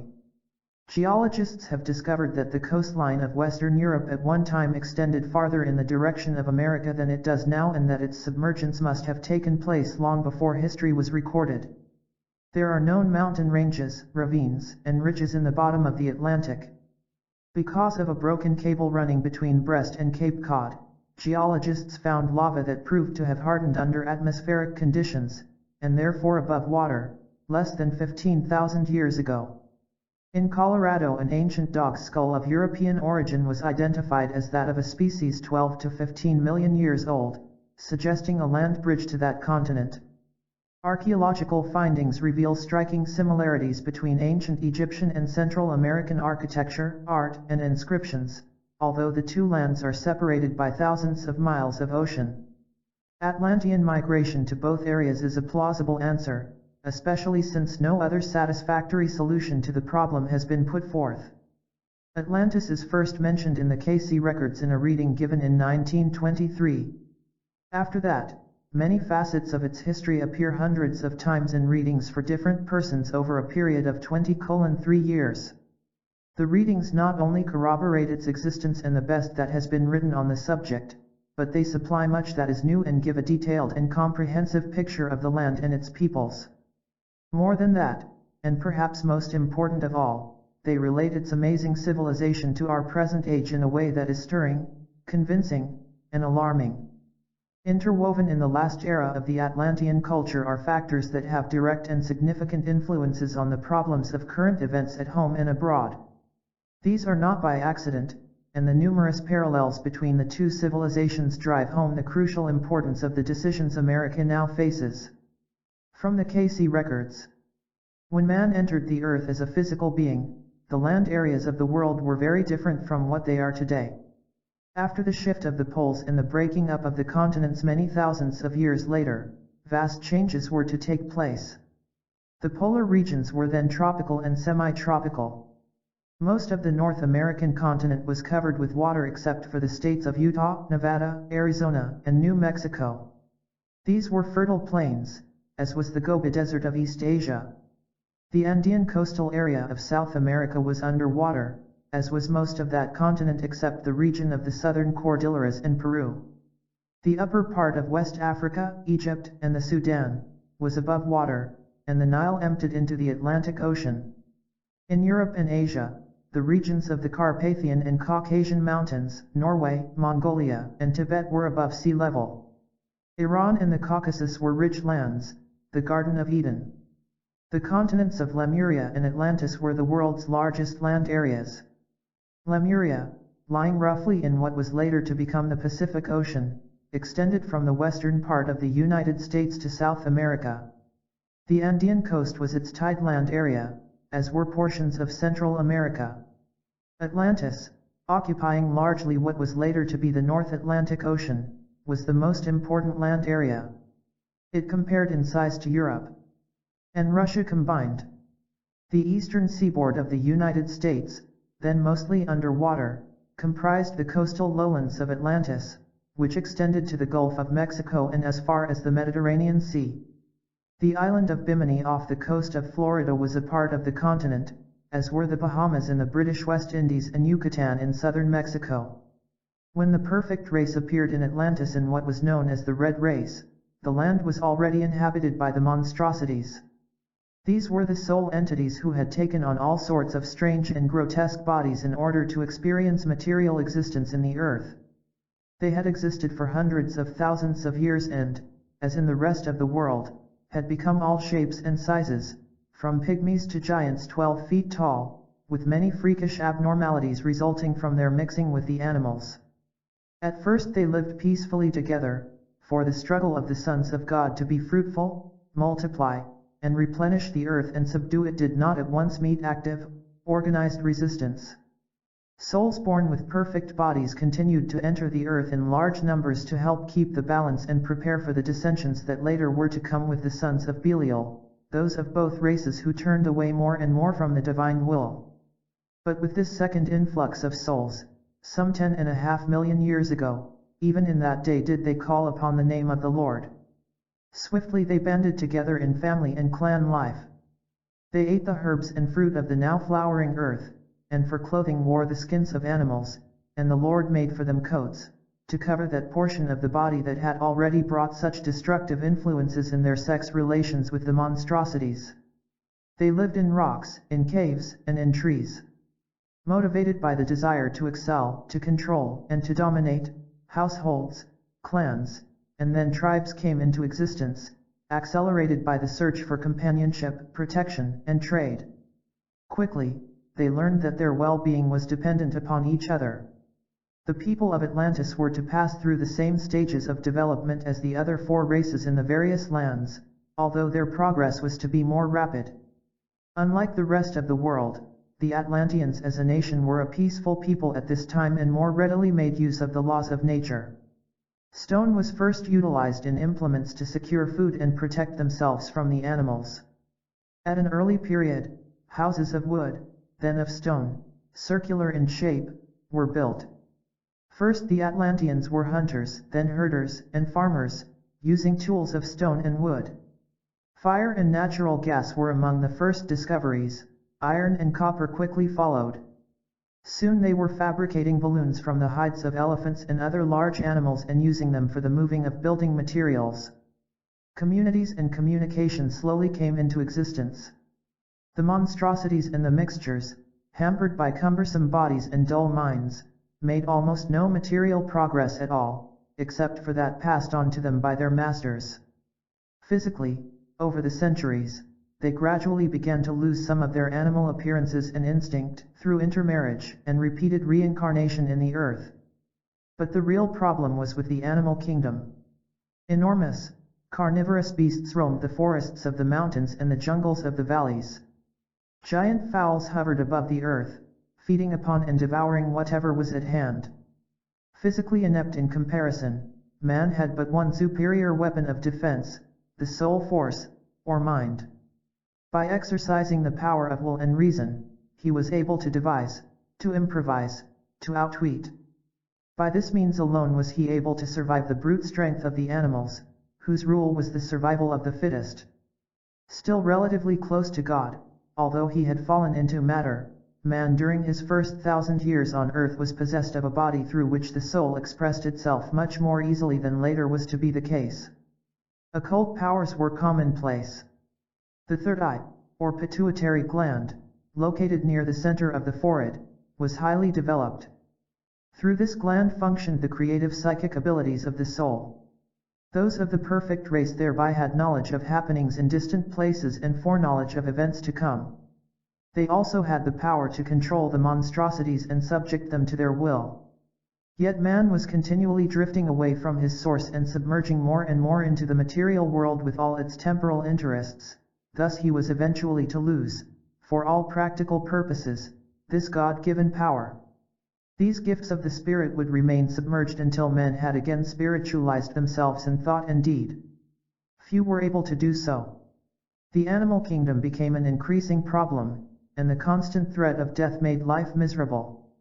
A council of the wise men of 5 nations of the world, representing the 5 races, was called around 52,000 BC. Representatives came from the white race in the Caucasus, the Carpathian Mountains of Central Europe, and Persia, from the yellow race in what later became the Gobi Desert, the black race in the Sudan and Upper West Africa, and the brown race in Lemuria. In the first meeting for united action, ways and means were planned for combating the creatures overrunning the earth in so many places. Discussions for defense centered around the use of the potent chemical forces in the elements of the earth and air. The decisions made proved to be effective, but they had unexpected and far-reaching consequences during the years ahead. The mixtures and monstrosities were the outcasts of society. Frequently of low principle and little self-will or control, they were used for the most menial tasks. Their status in the social scale was little higher than that of domesticated animals and beasts of burden. Because of them, men of the perfect race fell into 2 camps bitterly opposed to each other in ideology. It was the mixing of those of pure lineage with those who had not completely overcome the animal influences that brought dissensions and the rise of strife and turmoil. These outcasts, enslaved by those of Belial, the followers of Baal or Beelzebub, the forces of evil, were treated harshly. Through the use of occult powers, hypnosis, and mental telepathy, they were under complete domination of their masters. They were bred like cattle for particular types of work and enjoyed none of the fruits of their labor and very little home life. Commonly known as things, the untouchables, the automatons, they did all the work in the fields, the households, and some of the trades. Castes and classes came into being, fostered by the sons of Belial through greed, contempt, and hatred. Bloodshed resulted from this disregard of and disrespect for the rights and freedom of others. The many were subjected to the whims of the few for their own self-aggrandizement. The laws of heredity and environment gradually became more of an influence. Appearances changed according to the purity of the strain and individual purposes, ideals, and motives of activity. There were some who were almost perfect in figure and feature, and others who had monstrous combinations of human physiques and animal appendages, such as hooves, claws, feathers, wings, and tails. It was these strange creatures who later were to be so mysteriously depicted in Egyptian and Assyrian inscriptions. At an early period in Egypt they were finally to disappear from the human race. These daughters of men and giants in the earth of the Old Testament were the reason for the admonishment, keep the race pure. Yet the mixtures sometimes produced divine bodies with twisted, warped souls, or repulsive bodies with souls seeking the light. It was not the body that mattered so much but the purity of purpose, of ideals. Through the injunction, if you will be my people, I will be your God, an effort was made by the more spiritual-minded to draw people to the worship of the one God. Known as the children of the law of one, they sought to purify the race in purpose as well as in body. The tenets of those of the law of one religion, one state, one wife, one home, one God, had little appeal to the sons of Belial.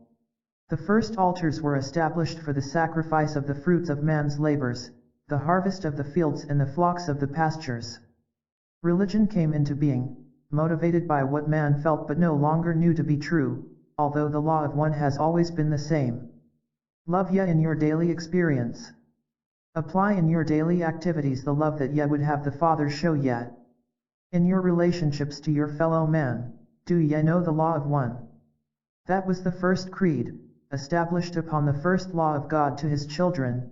Hear, O Israel, seekers, the Lord thy God is one. Thou shalt have no other gods before me.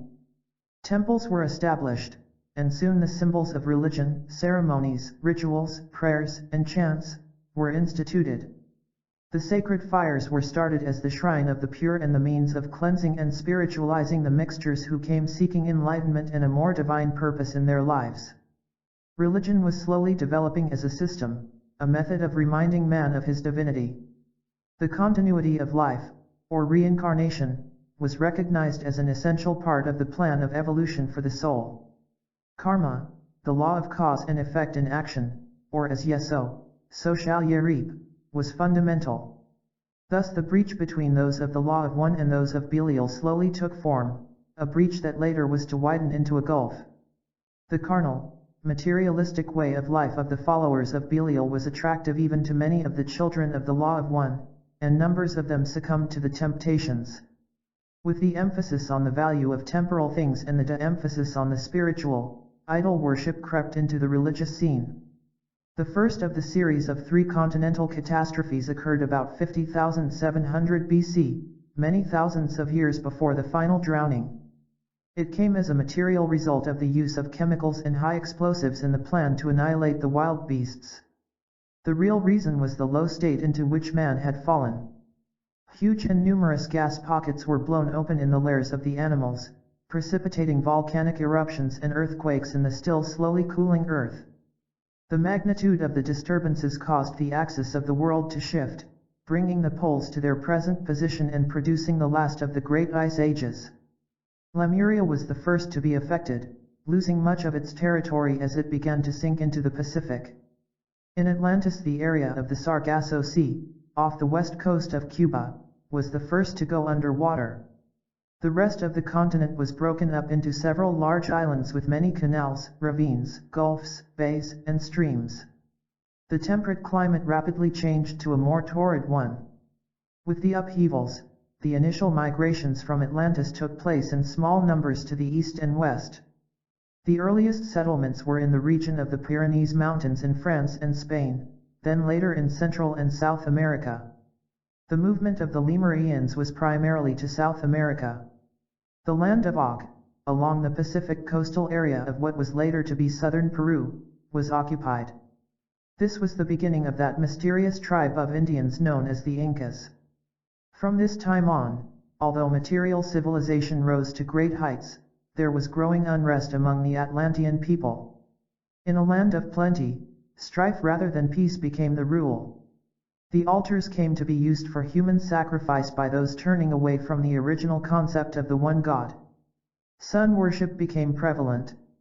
Only the dedicated, inner core of the children of the law of one remained firm. Low standards of morality, sex indulgence, and perversion became rampant. Poverty and hunger were widespread among the peasantry and working classes. There was a deteriorating of the physical and spiritual bodies, just as there was a wasting away of the mountains and valleys into the seas. In spite of material advancements and many scientific achievements, inner decay was to bring dispersion and finally annihilation to a proud, wicked, adulterous people. The second important land change came long after the first, around 28,000 BC, and resulted in the submergence of many large islands. The Bible gives an account of it in the story of Noah and the flood. After the deluge, which was preceded by volcanic eruptions and electrical storms, the principal land areas left in this part of the world were the islands of Posidia in the north, West Indies area, areas in the central Atlantic, and Og, Peru, in the west. There were large movements of the people to these lands as well as to other parts of the earth. Lemuria vanished into the Pacific Ocean. Some of its inhabitants fled to the safety lands of Lower California, Arizona, and New Mexico, where they established the Brotherhood of Mu in the land of the Mira. For the Atlanteans it was the end of an era and the beginning of a new one unsurpassed in many ways. After the days of the flood, a period of rebuilding began in Atlantis. The Atlantean scientific turn of mind, combined with their energy and aggressiveness, made possible great strides forward in mechanics, chemistry, physics, and psychology, for in many ways the Atlanteans were a superior people. In certain fields they were more learned than any civilization since. When electricity was discovered after the first upheaval, it paved the way for remarkable developments in the field of electronics and electrical devices. Atomic power, from uranium, came to be understood and used in transportation and the movement of heavy objects. It was also abused for selfish purposes. The Atlanteans had more efficient systems of heating and lighting than contemporary culture, and communications with other lands were well established. Light rays of many kinds, such as laser beams, were discovered and controlled, including the death ray. Liquid air was manufactured, also compressed air and rubber. Metal alloys of brass, aluminum, and uranium, unknown to us, were used in the construction of air and water craft, including the submarine. The telephone and the elevator were in common use. Radio and television were highly developed, as was the amplification of light rays in telescopic observation and photographing at long distances.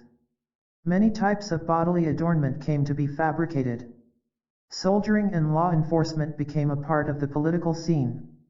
But the most notable scientific accomplishment of the Atlanteans was the harnessing of the sun's energy. Developed originally as a means of spiritual communication between the finite and the infinite, the huge reflective crystals were first known as the Twale Stone.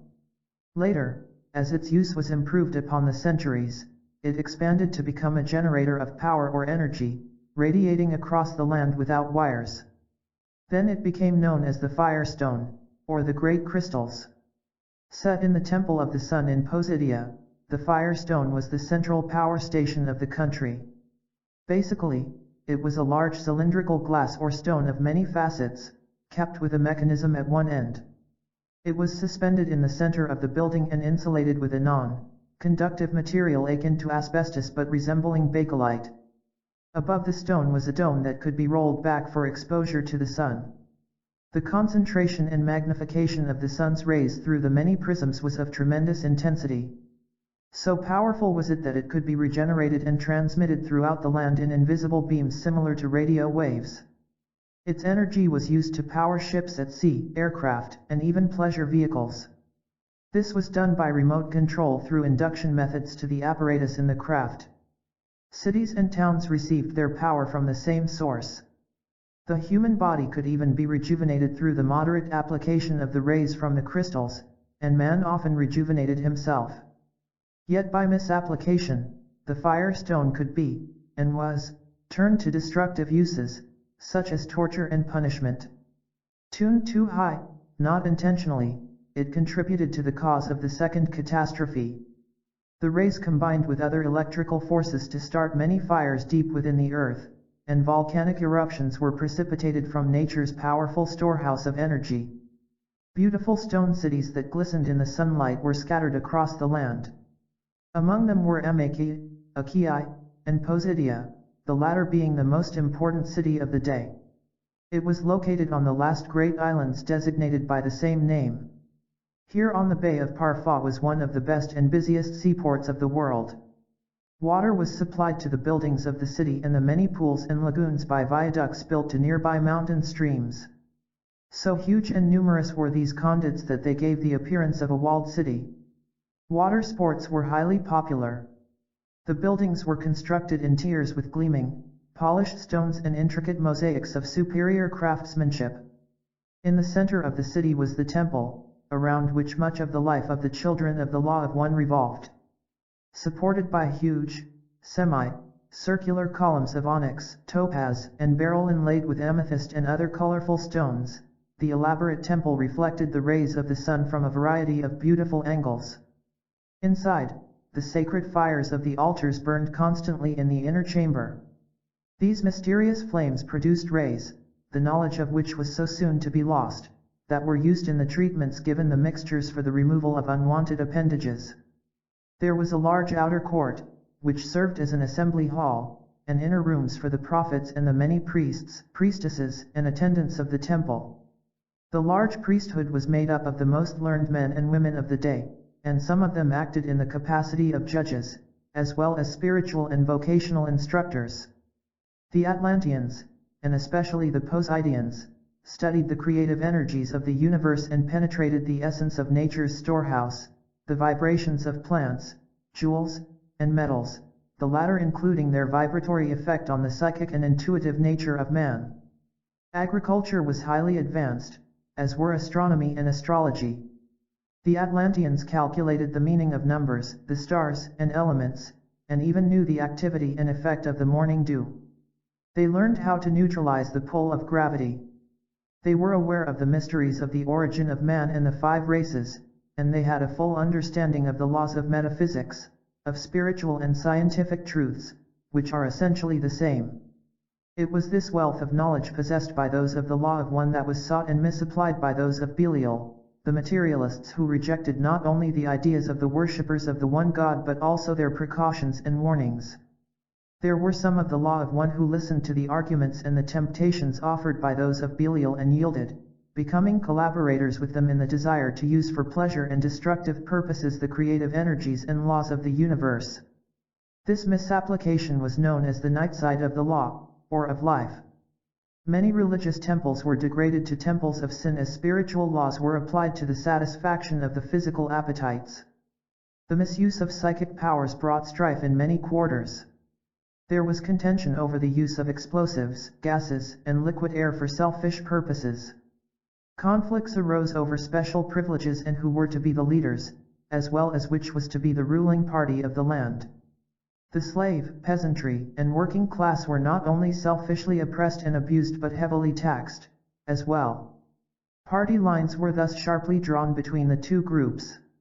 Although those of the one God were ostensibly in power, large inroads in their authority and control were made by the opposition, the self-seeking groups. Civil war erupted. The form of government was a monarchy in a semi-socialist state. The king was aided in his rule by an inner council. In this there were evil elements, and deceit, intrigue, and conspiracy were within the king's own household. Society was divided generally into 3 classes: the ruling class, those of both groups in positions of power and authority, including the high priesthood, the middle or teaching class, instructors and overseers, and the peasantry or laboring class, including the mixtures. There was also a line of royalty and princes and princesses who loved the pomp and splendor about the king's court. The children of the Law of One lived communally. The growth of disturbing factors within, the magnification of personal desires and embitterments, made the final destruction of Atlantis all the more certain. Advanced understanding of spiritual and natural laws and their misapplication made that destruction all the more terrible. Those of the one God realized, through the clairvoyant powers of the fast, declining pituitary gland, that the impending final breakup of the Poseidian Atlantean lands was now at hand. They sought ways of warning and uniting the people in order to prevent it, if possible, so that they might still carry out the injunction subdue the earth, rather than, as those of Belial would have it, subdue one another. They endeavored to gather all the knowledge of the various nations of the world concerning the approaching disaster, and a meeting was called with this in view. Envoys from many lands came to Atlantis to pool their wisdom in a last attempt to avert the calamity, but the meeting and the evangelistic campaign resulting from it were to no avail. Reconciled to the inevitable national cataclysm, the children of the Law of One made other plans, the search for suitable lands to colonize. Many expeditions went out for this purpose. The children of the Law of One also supplied leadership in the actual movements via land, air, and water to the safety lands in Egypt, Honduras, Yucatan, and other areas. Of special interest to them was the preservation of their religious tenets and records, and these were taken with them. By 10,700 BC, the country had reached the depths of moral and spiritual life, not in knowledge but in practice. Human sacrifice and sun worshipping were prevalent, as were adultery and corruption. The mixtures were used and abused.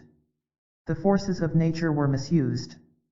The sun crystals were cruelly adapted as a means of coercion, torture, and punishment, and they became known among the common people as the terrible crystals.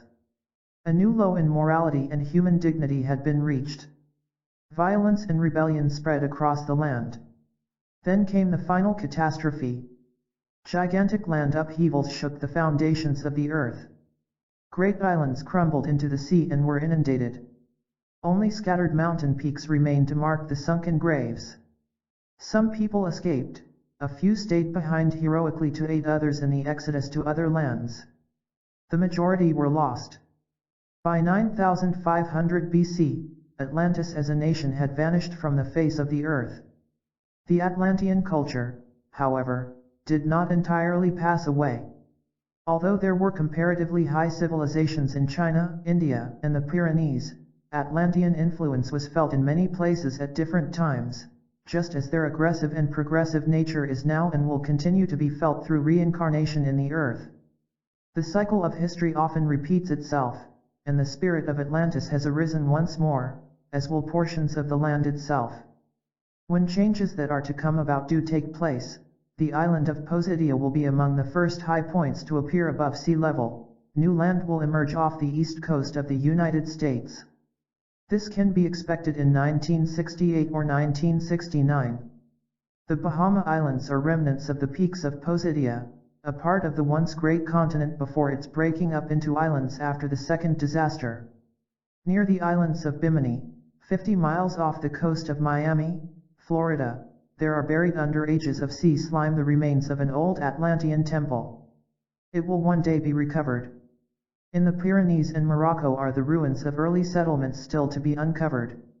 In Honduras, Guatemala, and Yucatan, Mexico, the fleeing Atlanteans became known as the Mayas. In North America they settled in New Mexico, Arizona, Nevada, Colorado, and as far east as Mississippi and Ohio, where they came to be known as the Mound Builders. The Iroquois Indians are direct descendants, and traces of Atlantean religious beliefs may be found among other Indian tribes. In Egypt, Atlantean influence was felt in the building of the pyramids. There are to be found in Egypt, Bimini, and Yucatan duplicate reports of Atlantean history. The records are identical, and they will clarify some of the Old Testament accounts. Included in the records are the plans for construction of the great crystals. Some of these remains have already been unknowingly recovered by unsuspecting archaeologists in the pyramids of Yucatan. While the earliest recorded date in the Cayce readings is 10.5 million years ago, the second influx of souls of the perfect race, civilizations rose and fell many times during the Great Atlantean period from 200,000 to 10,700 BC. Between the first and the last destructions was a span of years many times the length of the Christian era to date.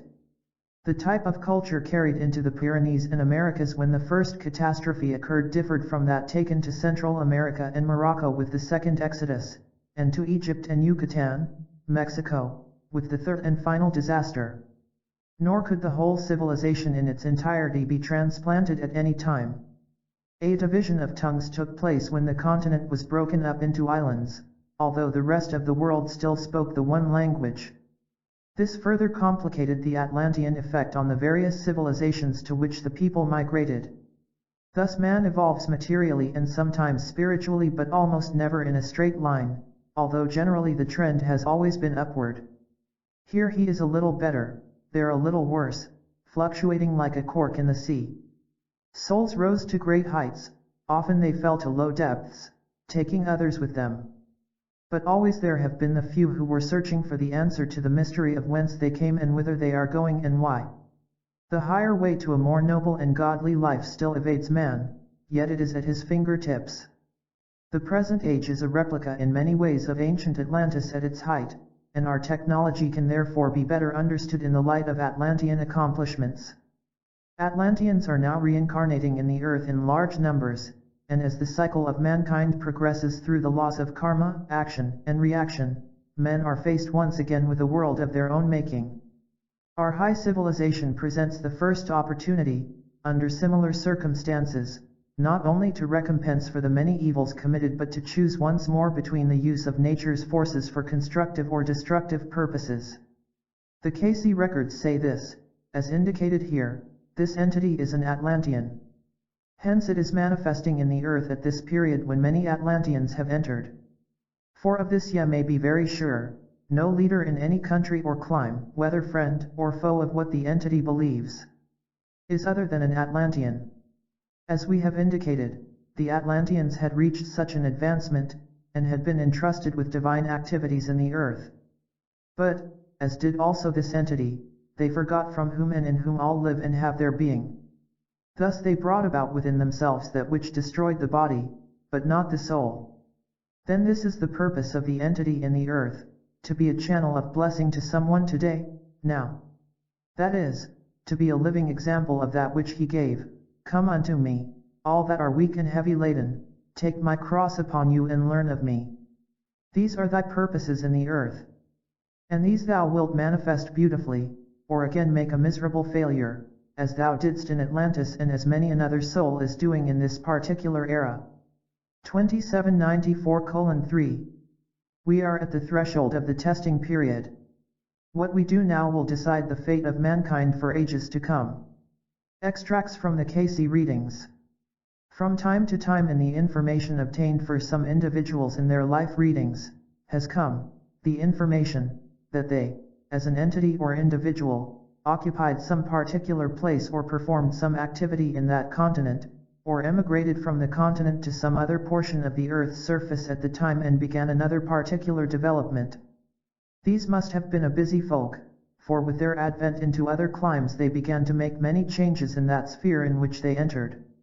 Be it true that there is the fact of reincarnation, and that souls that once occupied such an environ are entering the earth's sphere in the present, is it any wonder that if they made such alterations in the affairs of the earth in their day as to bring destruction upon themselves, if they are entering now they might make many changes in the affairs of peoples and individuals? Are they, then, being born into the world? If so, what were the environs, and what will those environs mean in the material world today? 364:1. As an Atlantean during those periods when questions arose as to the acknowledgement of the castes in the land, where the untouchables were considered as but dogs among the higher castes, the entity was in that position, where it attempted to gain for the untouchables an approach for their own self-development. In the present, as a result of this experience, the entity has knowledge or ability in things pertaining to the working of metals and buildings and the democratic feeling. 333:2. The entity was a teacher among the people of that period and among those destroyed in the overflow of the land, and again will the entity be in the earth's sphere when a change comes about. In the name of Ishutta, the entity lost through this experience through fear created in self by misleading others when the truth was known. In the present, that fear in innate. 105:2. The days upon the earth were then counted in tens and fifties and hundreds, besides the days or weeks or years as in the present. Or, in that experience, to live to 5, 6, or 700 years was not more than to live to the age of 50, 60 or 70 years in the present. 1968:2. As indicated, the entity was associated with those who dealt with mechanical appliances and their application during the experience. And as we find, it was a period when there was much that has not even been thought of yet in the present experience. About the Firestone, the entity's activities then made such applications as dealt both with the constructive as well as destructive forces in that period. It would be well that there be given something of a description of this so that it may be understood better by the entity in the present. In the center of a building which would today be said to be lined with non-conductive metals or non-conductive stone, something akin to asbestos, with other non-conductors such as are now being manufactured in England under a name which is well known to many of those who deal in such things. The building above the stone was oval, or a dome wherein there could be a portion for rolling back, so that the activity of the stone was received from the sun's rays or from the stars, the concentration of energies that emanate from bodies that are on fire themselves, along with the elements that are found and not found in the Earth's atmosphere. The concentration through the prisms or glass, as would be called in the present, was in such manner that it acted upon the instruments which were connected with the various modes of travel, through induction methods which made much the character of control as would in the present day be remote control through radio vibrations or directions, through the kind of force impelled from the stone acting upon the motivating forces in the crafts themselves. There was preparation so that when the dome was rolled back there might be little or no hindrance in this direct application to various crafts that were to be impelled through space, whether within the radius of visioning of the one eye, as might be termed, or whether directed under water or under other elements, or through other elements. The preparation of this stone was solely in the hands of the initiates at the time, and the entity was among those who directed the influences of the radiation which arose, in the form of rays that were invisible to the eye but acted upon the stones themselves as set in the motivating forces. Whether the aircraft were lifted by the gases in the period, or whether for guiding the more of pleasure vehicles that might pass along close to the earth, or what would be termed the crafts on the water or under the water. These, then, were impelled by the concentration of rays from the stone which was centered in the middle of the power station, or powerhouse, as would be the term in the present. In the active forces of these, the entity brought destructive forces by setting up, in various portions of the land, the kind that was to act in producing powers for the various forms of the people's activities in the cities, the towns, and the countries surrounding same. These, not intentionally, were tuned too high, and brought the second period of destructive forces to the peoples in the land, and broke up the land into those isles which later became the periods when further destructive forces were brought into the land. Through the same form of fire, the bodies of individuals were regenerated, by burning, through application of rays from the stone, the influence that brought destructive forces to an animal organism. Hence the body often rejuvenated itself, and it remained in that land until the eventual destruction, joining with the peoples who made for the breaking up of the land, or joining with Belial, at the final destruction of the land. In this, the entity lost. At first it was not the intention nor desire for destructive forces. Later it was for ascension of power itself. As for description of the manner of construction of the stone, we find it was a large cylindrical glass, as would be termed today, cut with facets in such manner that the capstone on top of it made for centralizing the power or force that concentrated between the end of the cylinder and the capstone itself. As indicated, the records as to ways of constructing same are in 3 places in the earth, as it stands today, in the sunken portions of Atlantis, or Posidia, where a portion of the temples may yet be discovered under the slime of ages of sea water, near what is known as Bimini, off the coast of Florida. And, secondly, in the temple records that were in Egypt, where the entity acted later in cooperation with others towards preserving the records that came from the land where these had been kept. Also, thirdly, the records that were carried to what is now Yucatan, in America, where these stones, which they know so little about, are now, during the last few months, being uncovered. 440:5. In that known as the Atlantean land, during the periods when there were turmoil and strife, from the rejections by many of the laws and tenets of one, when the upheavals began, making for egress from that Poseidian land.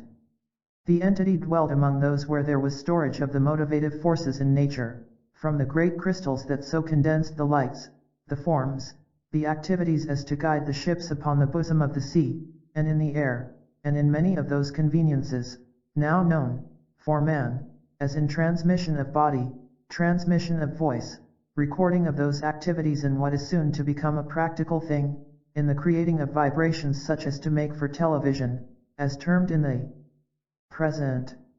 813:1. In the Atlantean land during those particular periods when there was the exodus from Atlantis owing to foretelling of those activities which were bringing about destructive forces. There we find the entity was among those who were not only in what is now known as the Yucatan land, but also the Pyrenees and the Egyptian land.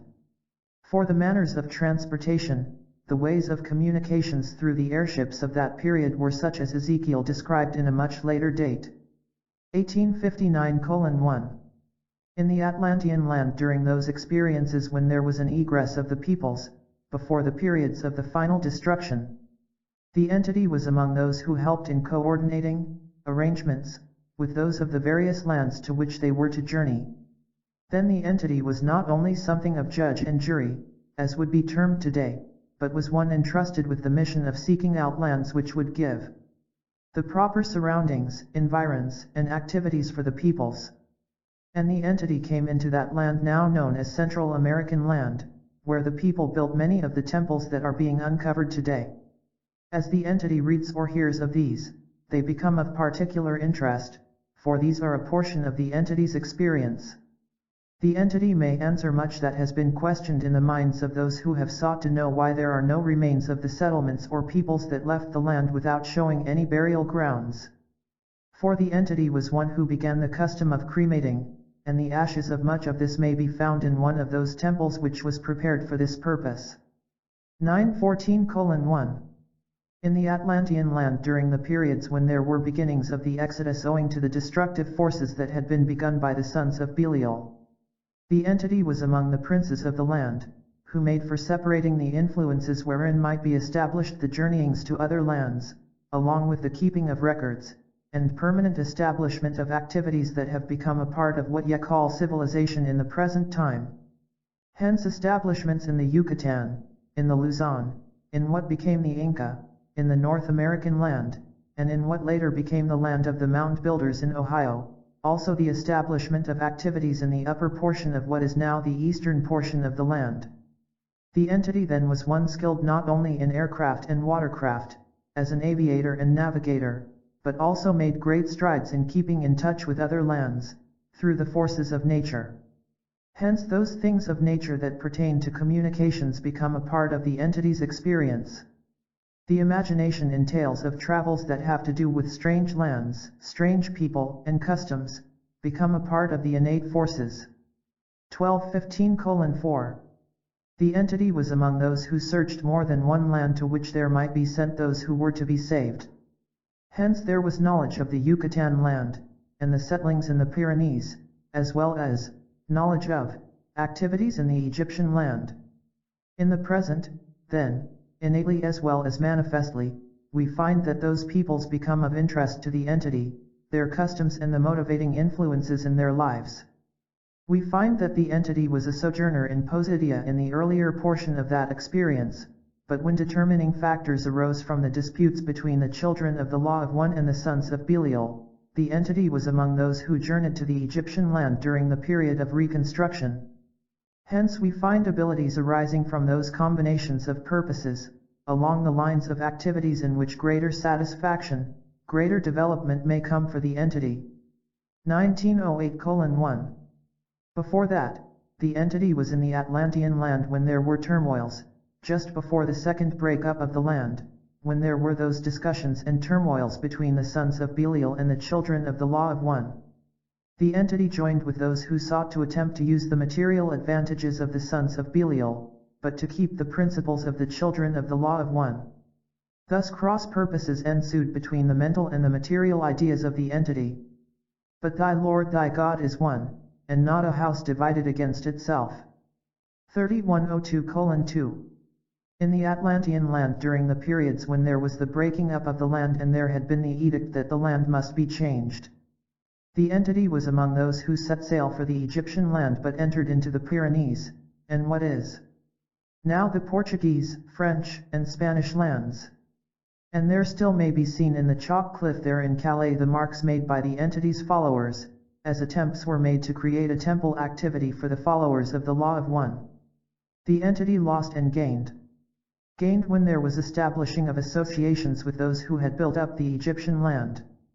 And as will be seen from those things yet to be found about Alexandria, the entity may be said to have been the first to begin the establishment of the Library of Knowledge in Alexandria, 10,300 years before the Prince of Peace entered Egypt for his first initiation there. For read yet, he was crucified also in Egypt.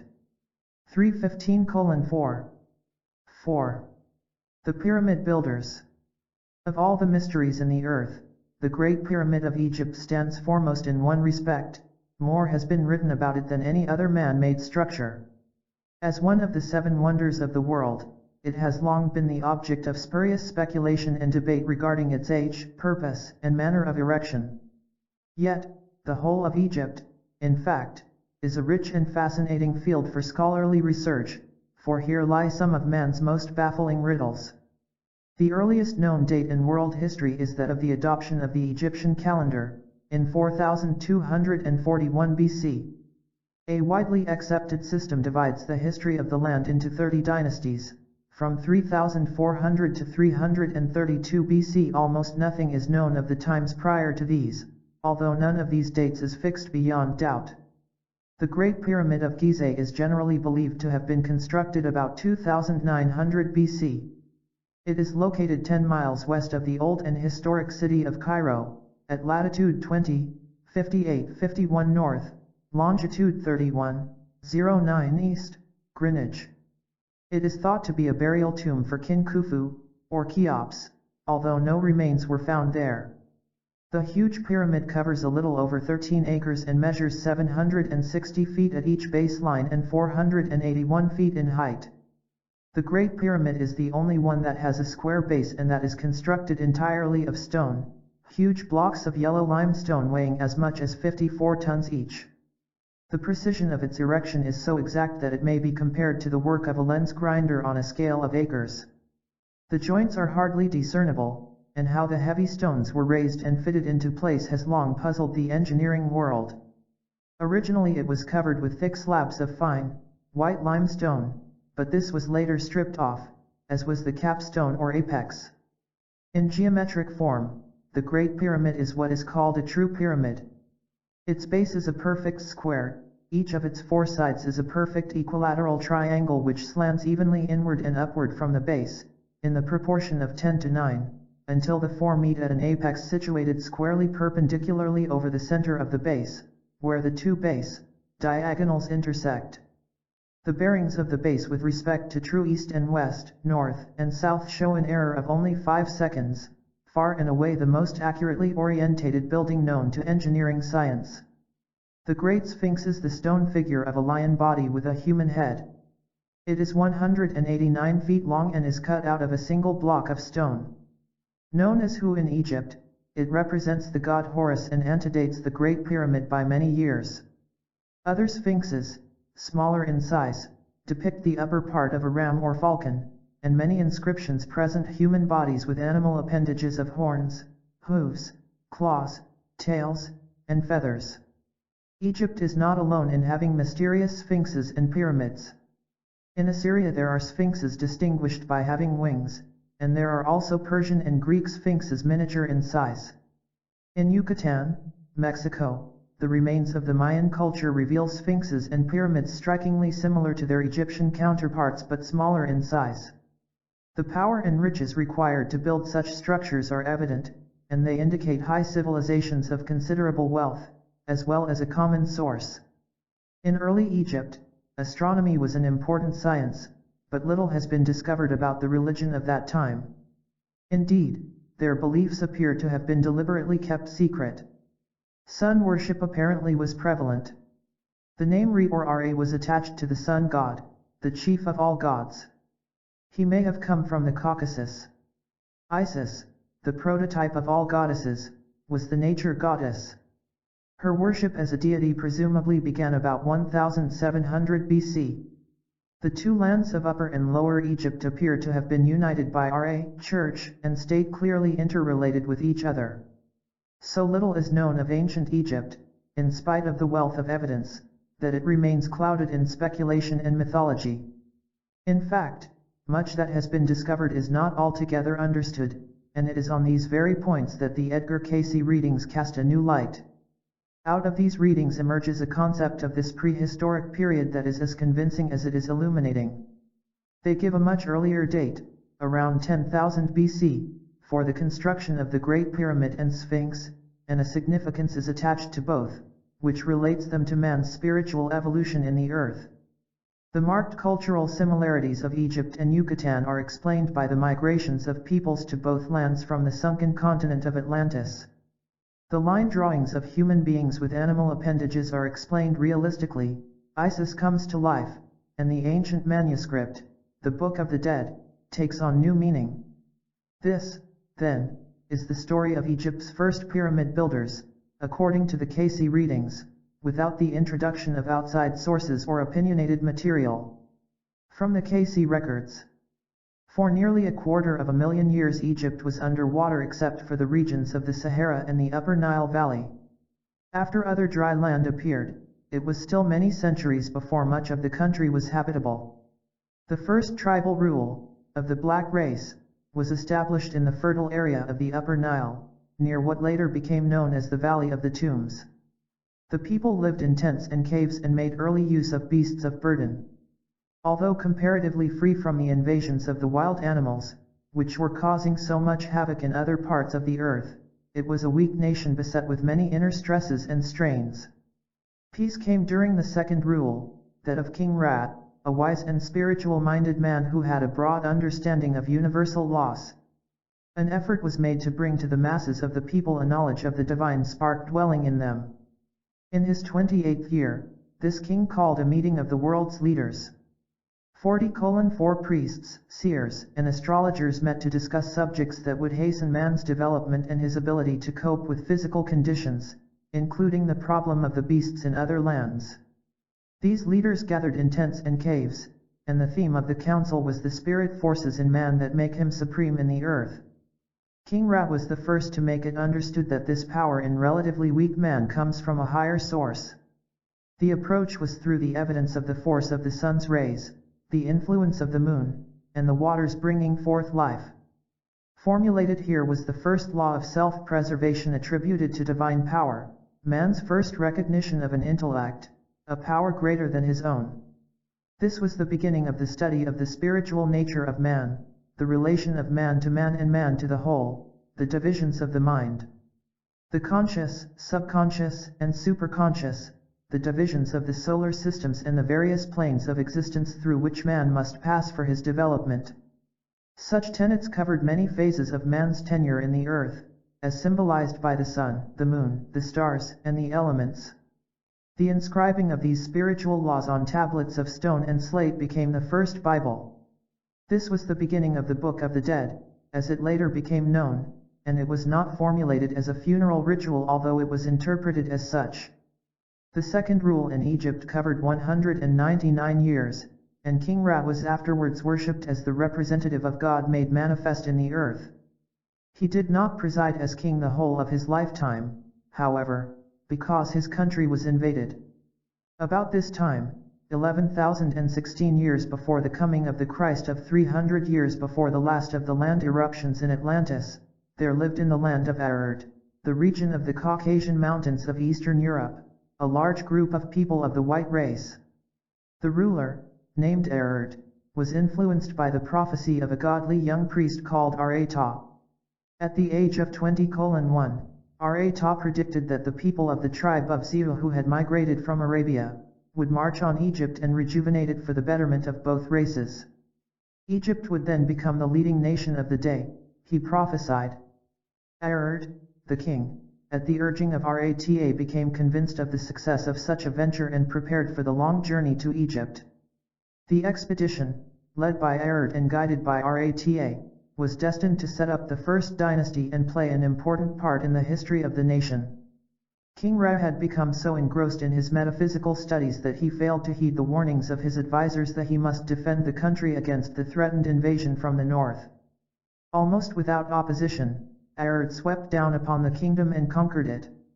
Ra surrendered immediately rather than be a party to the shedding of his people's blood, an action that brought quick condemnation from many quarters in Egypt. It was, however, a blessing in disguise. Although Ra gained spiritually for his attitude, the real importance of his life's work lay in the years ahead when it was to become the basis for a new religious concept and incorporated in the Book of the Dead. At first there was a great deal of strife and contention between the conquerors and the conquered. The leader of opposition to the conquerors was not Ra but a native scribe of considerable influence and following. He was sufficiently strong to incite rebellion over a tax law just as the new king was about to bring order out of the confusion. Arad, aware of being a foreign conqueror and therefore personally unpopular with the Egyptians, made a bold and clever political maneuver. He abdicated the throne in favor of his young son, Ararat, and at the same time he appointed the belligerent native scribe to high office and membership in the official family, with the title of Ed-Arat. This immediately silenced the enemy and gained the support of the Egyptian people. Another factor that helped to ease the unsettled internal situation was the attraction of the deposed King Ra to one of the beautiful maiden daughters of the invaders, who eventually became his companion. She became renowned for her beauty and virtue, and so beloved by both peoples that upon her death she was revered as a goddess. Her name was Isai.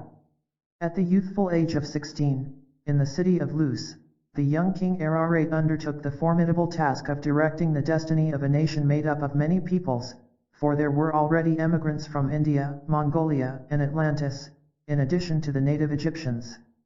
During the 80-8 years of his rule, there were periods of strife as well as peace, both within and without the land.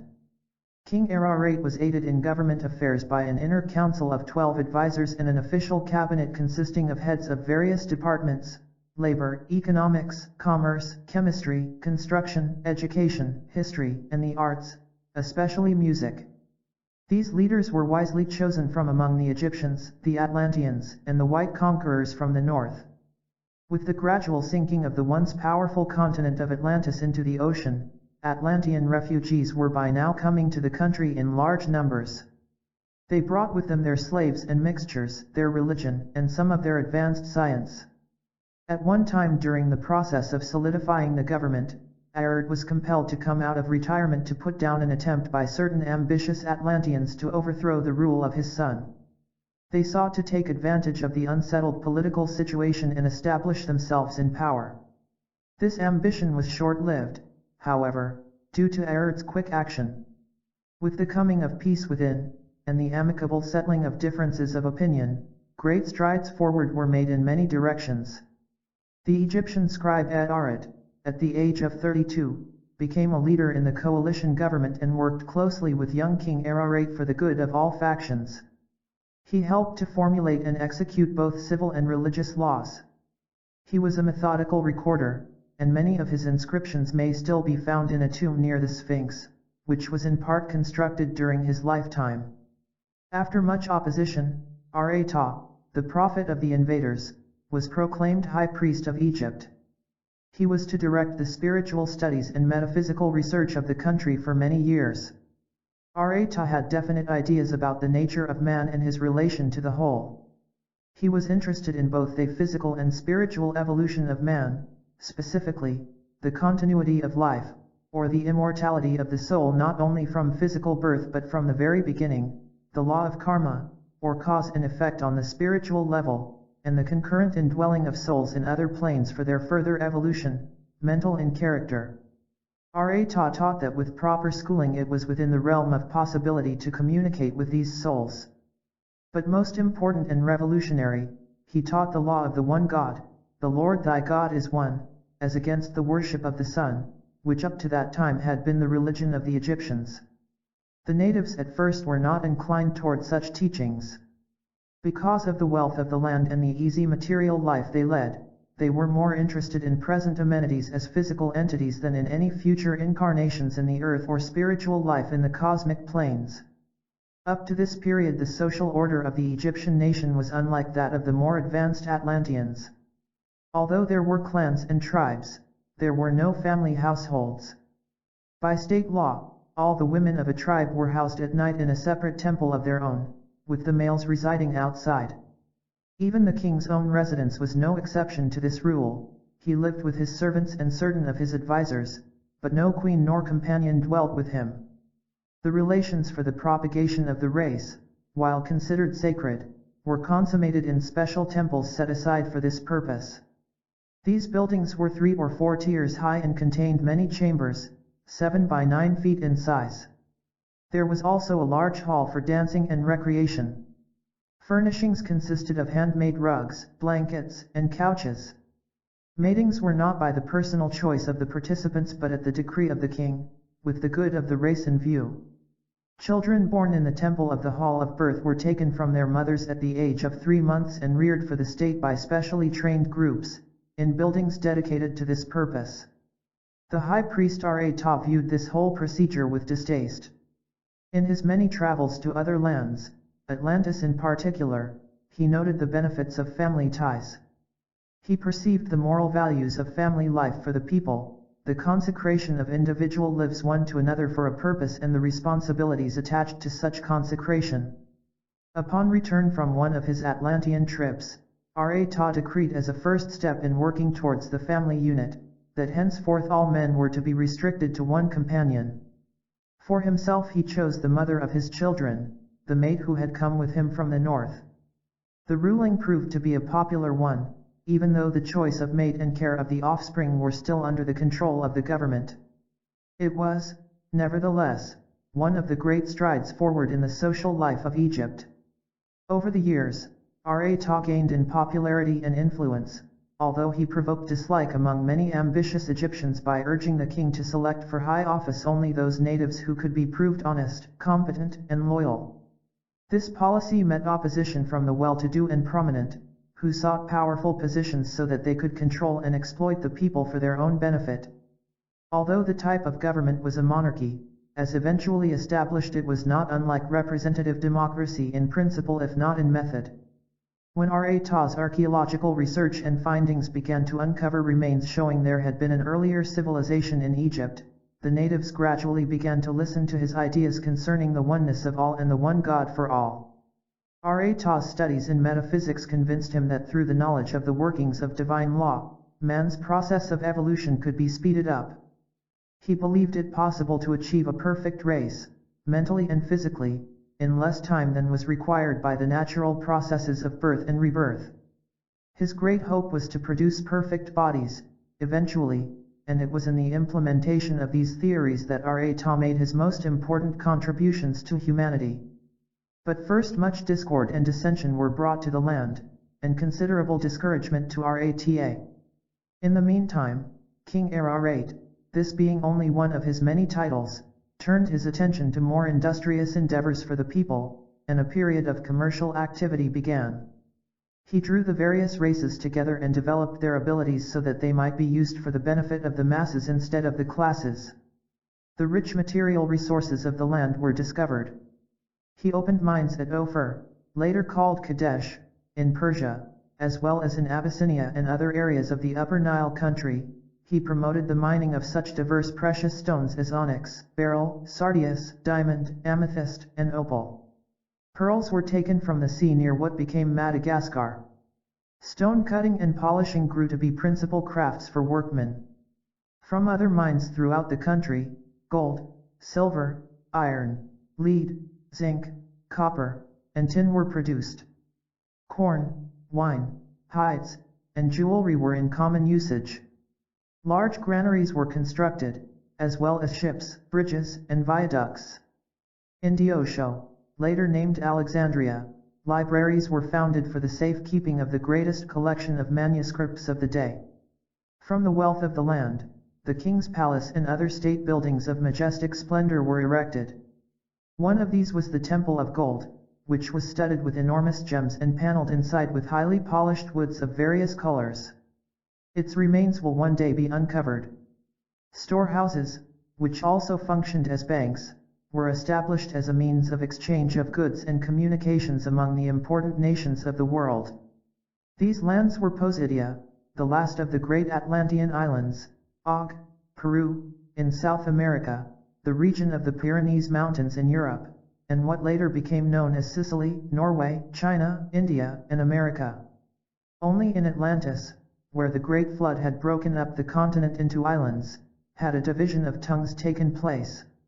In other countries the people still spoke the one language. In Egypt itself there was one tongue but many dialects. While the king was engaged in these pursuits and in political and social direction of the country, the high priest Ra and his associates were busy setting up spiritual codes in conformity with the worship of the one God. The priest also helped to frame the civil laws for the penal and moral relationships of the people. New temples were constructed to house the activities for physical and spiritual rehabilitation of the masses. Ra made frequent trips to Posidia to study the methods and interpretations of those who remained faithful to the law of one. In the city of Alta he met and discussed these matters with Hept-Suft, meaning he who keeps shut. An honored and learned man, Hept-Suft was custodian of the records of many profound and secret religious tenets and laws that had been handed down from one generation to another in Atlantis. From Hept-Suft the priest learned a great deal about the problems concerning the mixtures as well as the sons of Belial. Hept-Suft was anxious that the laws of the children of one be preserved in Egypt. Upon his return home, Ra immediately set plans in motion for the erection of two new temples, the Temple of Sacrifice and the Temple Beautiful. These two temples were 30 years in the building. The Temple of Sacrifice was a hospital or health center. The Temple Beautiful was a school of higher learning and vocational training. Some of the people of Egypt, as in other countries, were mixtures at varying stages of development. Large numbers were mentally, spiritually, and physically inferior. Further complicating the social problems were the hordes of slaves who were still migrating from Atlantis with their masters, the sons of Belial. Ra hoped that the evolution of these creatures could be forced to the point where they would be stepped up enough in spiritual vibration to enable them to act as thinking human beings, and not be at the complete mercy of their masters. This higher evolution would also remove their degrading influence from society.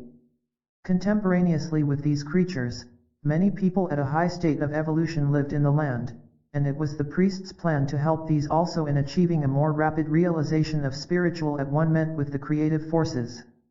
Thus they, in turn, might aid in the development of others less fortunate. An extensive training period was given, and these highly evolved ones were used to staff the two new institutions. The Temple of Sacrifice was not only a physical but a spiritual hospital. Treatments for correction of deformities, bodily and mental, were accomplished not only through the use of surgery, medicines, electrical therapy, massage, spinal adjustments, and the like, but by diet, the vibrations of music, colors, dancing, song, chanting, and, most important, by the use of deep meditation in contacting the God force within the body. Both the patient and the priest or priestess assigned to the case took part in these activities. The objective was a purging of excessive carnal desires from the mental and of bodily defects from the physical. There was also a process of purification involving the flames of the altar fires, and usually some 6.5 years were required to complete the change of self-renewal. When the dross was burned away, the individual emerged as a progressed human being and soul, ready to begin the next stage of development. Because of the high degree of self-sacrifice in these ordeals toward the ideal of perfection in body and spirit, the human body came to be worshipped as something sacred, and a great deal of emphasis was placed upon its perfection and beauty. As the temple of the living God, it was indeed sacred, taught Ra. The rejuvenation, however, was not always complete. In some cases as many as 4 incarnations in the earth were required to complete the change. Yet in a few centuries the mixtures began to disappear altogether from the face of the earth, an occurrence that would have taken place far less rapidly through rebirth and intermarriage with those of pure lineage. These unfortunate creatures, the mixtures, were the ones that were portrayed numerously in Egyptian, Assyrian, Greek, and Persian art and hieroglyphics, and became the basis for legends of their existence in mythology thousands of years later. From the Temple of Sacrifice, the patient graduated to the Temple Beautiful and to courses of vocational and spiritual training, recreation, and rehabilitation. Here a highly specialized corps of priests and priestesses decided upon the type of vocation for which the student was best adapted, for his own good as well as that of society. An important decision was involved here, for it not only affected the present life of the individual but would have a bearing upon his future lives in the earthly cycle of progression. Only the most highly developed and qualified men and women had the distinction of being chosen as instructors in the temples. The status of the two sexes was equal, their dress almost identical, long flowing robes of hand-woven material resembling linen but fabricated from the fibers of the papyrus and lotus plants. The color combination was a striking white and purple.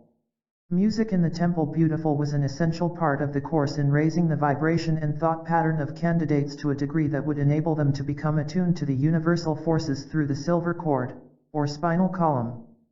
Instruments such as the flute, lyre, harp, and viola were used, and remains of some of these still lie buried in undiscovered tombs. Still to be discovered also are seals or plagues, emblematic of the soul patterns of persons who were in training. The plagues were a sort of spiritual coat of arms, showing a series of scenes and symbols that served as a guide for the individual in adhering to the plan for his future development in the arts, crafts, or professions. Graduates of the Temple of Beauty went into many fields: agriculture, horticulture, music, and singing, working in clay and pottery, in linen, including carding, weaving, and embroidering. Linen was made from cotton, hemp, papyrus, and lotus fibers, and was of a higher quality than any attained since. There were no merchants at this time, there was one common store for everyone in this welfare state. After the temples had become firmly established, Ra'ta gradually delegated authority to those he considered responsible and well-grounded in the tenets of the law and sciences. He himself spent much of his time in travel in order to keep informed of the practices in other countries. Even when in Egypt he devoted a great deal of his attention to prayer and meditation, as did the Hindus later, with the ideal of developing a closer contact with the higher forces. As he entered more and more deeply into relationship with the creative influences, it was possible for him to attain unusual psychic abilities. In virtual seclusion, he could be reached only through 2 or 3 persons close to him, and this fact, coupled with the leaving of so much to subordinates, invited trouble from unsuspected sources. By the very reason of his trusting nature, the priest was totally unaware of some of the deteriorating practices that had spread throughout the land and had crept into the rites of the temples. Certain leaders in the temples were being influenced by ambitious Atlantean political groups, and they considered the priest an obstacle in their desire for control. These temple authorities had conspired with those under them to bring about changes in practices, especially in regard to sex relations of the candidates, which heretofore had been restricted. Thus it came about that many who were dangerous and hostile to the spiritual significance of the worship began usurping power. Upon Ra'ta's return from one of his protracted journeys, he was shocked to discover so much loss in spiritual purpose of such widespread nature, when he had supposed steady progress was being made. The lusts of the flesh had become rampant, concocting of strong drink was prevalent, even blood sacrifices were being offered upon the temple altars, which had always been devoted to offerings of fruits of the harvests. An open break occurred when the priest unmasked those who had introduced such practices, and this precipitated a greater widening of the breach. The small but powerful group of enemies plotted the priest's downfall by another method, using the priest's interest in the idea of producing perfect physical beings. In the Temple Beautiful was a native dancer of unusual beauty, grace, and intelligence. She was regarded throughout the land as the most glorious and perfect creature yet to be born in Egypt, to such an extent that upon her death, years later, she was extolled as the personification of Egyptian beauty and perfection. Her name was Iris, later changed to Isis, and her memory was preserved in many statues. As the daughter of the second sacrificial priest and a favorite of the king, Iris had access to the high priest, Ra'ta. Pressure was brought to bear upon her to influence Ra'ta to join with her to produce the perfect being of which he had long dreamed, thus subtly gaining tacit permission for those already perfected in body to procreate more rapidly, as the trainee's sex life had been limited. Iris did not suspect the real motives of the instigators and was tricked into becoming a party to the plot against the priest. Nra did succumb to her unusual charms and the possibilities of the idea of their propagating the perfect being. After Iris gave birth to the offspring of the union, a daughter named Iso, the politicians immediately exposed the high priest as the father and therefore the violator of one of the most important tenets laid down by the priest himself. He had written the law that no man should have more than one companion, and he had been the one to break the law. The cry went up for banishment of the priest, and soon the country was split in a heated debate. As the lines of dispute were drawn, many arguments arose. The clamor was especially loud on the point of parents keeping their children rather than turning them over to the state. King Ararat was torn between factions and faced with the task of deciding which was greater, the law or the maker of the law. Finally, after much mental torment and indecision, and considerable advice, some from the ones who were of the secret conspiracy, he issued the decree that sent Arata into exile. This was the first real division between church and state. The place of refuge for the priest was the Nubian land, or what later became Abyssinia, south of Egypt.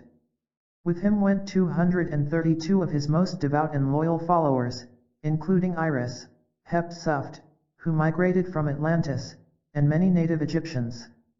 The king kept the child Iso as hostage, and she died at the age of 4 years. After the priest's banishment, internal strife nevertheless continued unabated. One faction consisted of the Atlanteans, many of whom were followers of Belial. These wanted to mold the young Egyptian civilization to fit their ideas. They disregarded the fact that the country was still in a formative state and considered its civil and religious laws as inferior. What especially interested them was maintaining slavery of the mixtures, as they had done in Atlantis, and general docility of the people. With the removal of the high priest, the way seemed to be open. Civil wars broke out in scattered parts of the country. The weapons of warfare were the sling and the projectile, the former often fastened to the backs of animals, and trained beasts such as bulls, leopards, and hawks, which were turned loose on the enemy. Transportation on land was by ox and cart, on water by raft. Rebellions arose on religious as well as social and political issues, even involving the king's own household. The most significant disturbance was the Ibex rebellion, and the king's handling of it demonstrated his long-range wisdom and compassionate handling of human problems.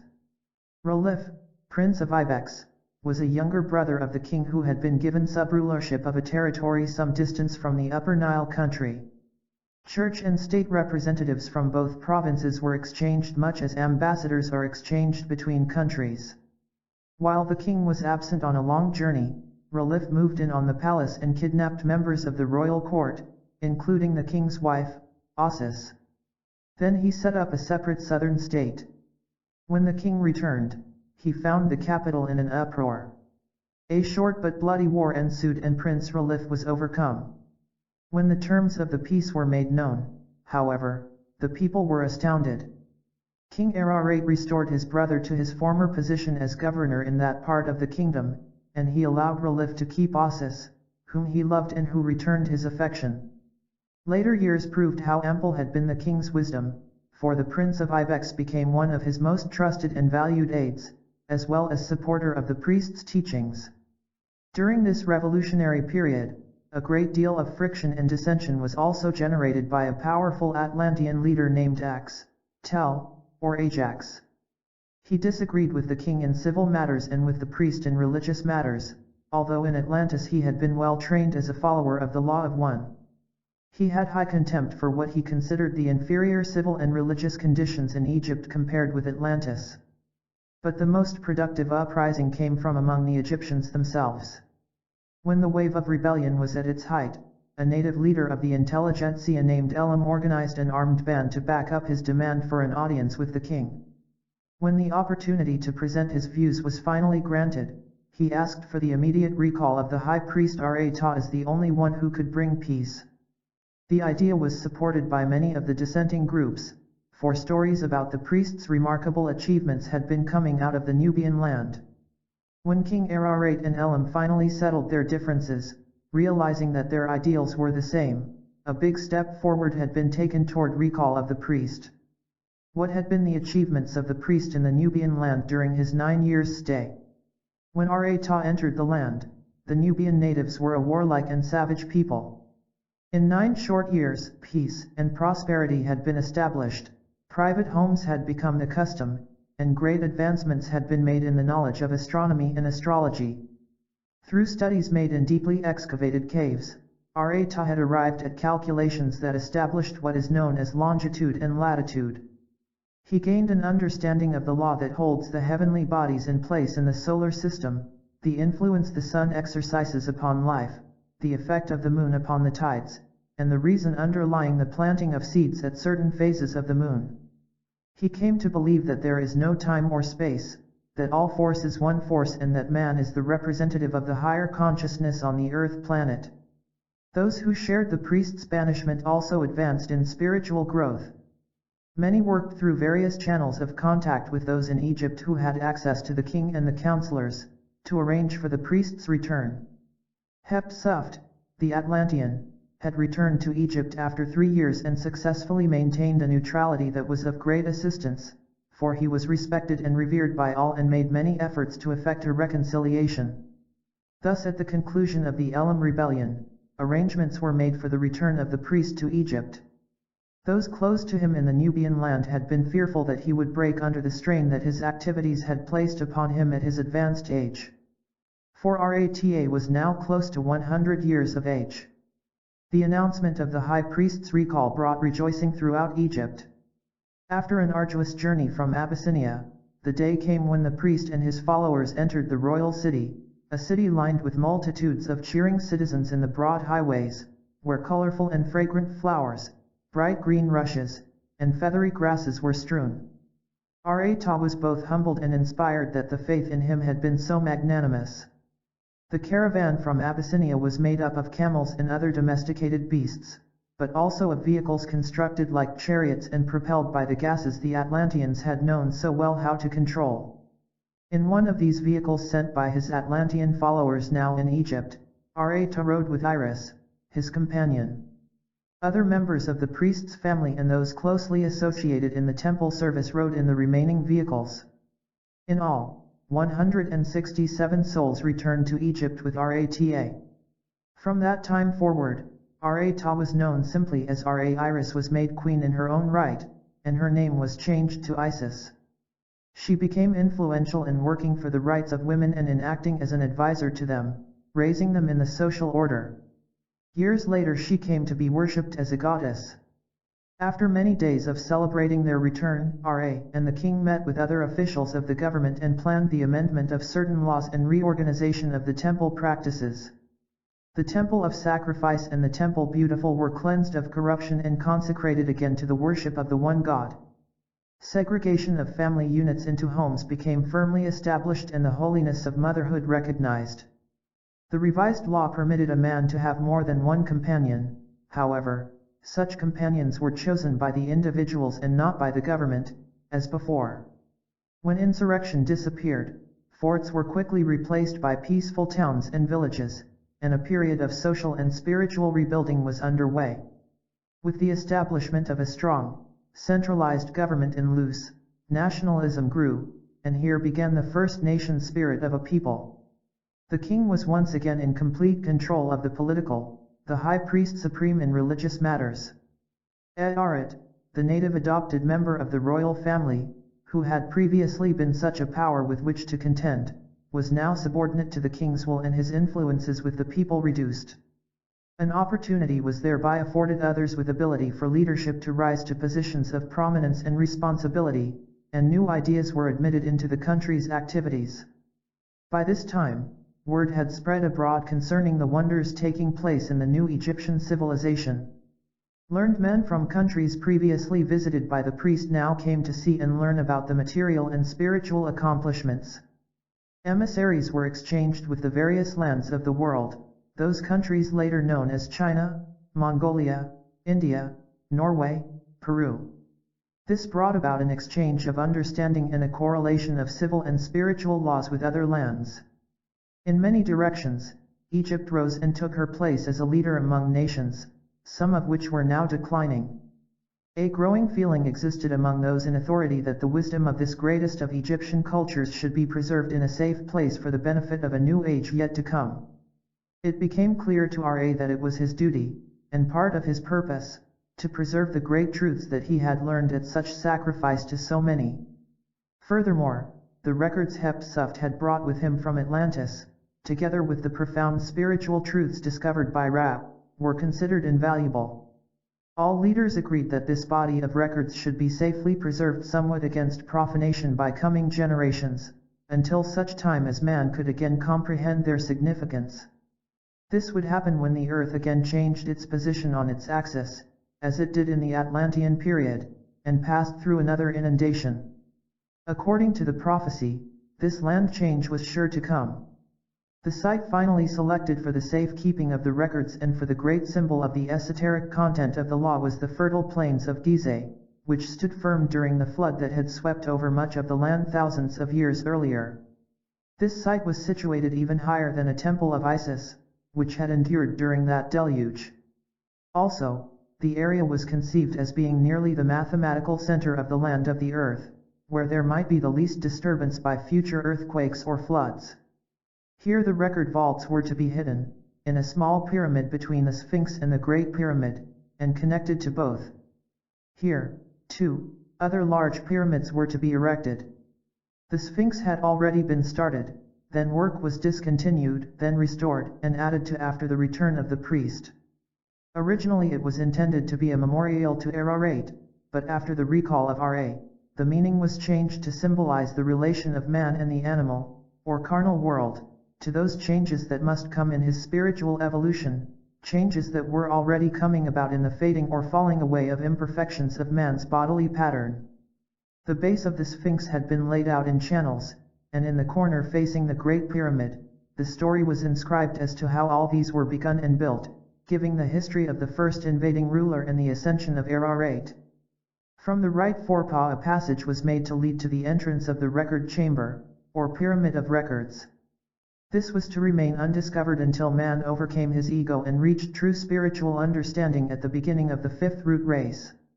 The Hall of Records was enclosed in a pyramid of its own, to stay hidden for many thousands of years. It is located between the Sphinx and the Great Pyramid. Hidden in the northeast corner were 32 tablets, buried with the remains of King Ararat. This was the first of the pyramids to be constructed, and it will one day be uncovered from the shifting sands. The Great Pyramid of Gizeh was 100 years in the building, from 10,490 to 10,390 BC. Ra himself made extensive studies of the terrain, and great care was taken in figuring the geometrical location in relation to the Sphinx and the 4 points of the compass. Although it was planned by Ra, the actual construction and engineering were worked out by Hermes, a descendant of Hermes Trismegistus, who had returned with the priest from the Nubian land of exile.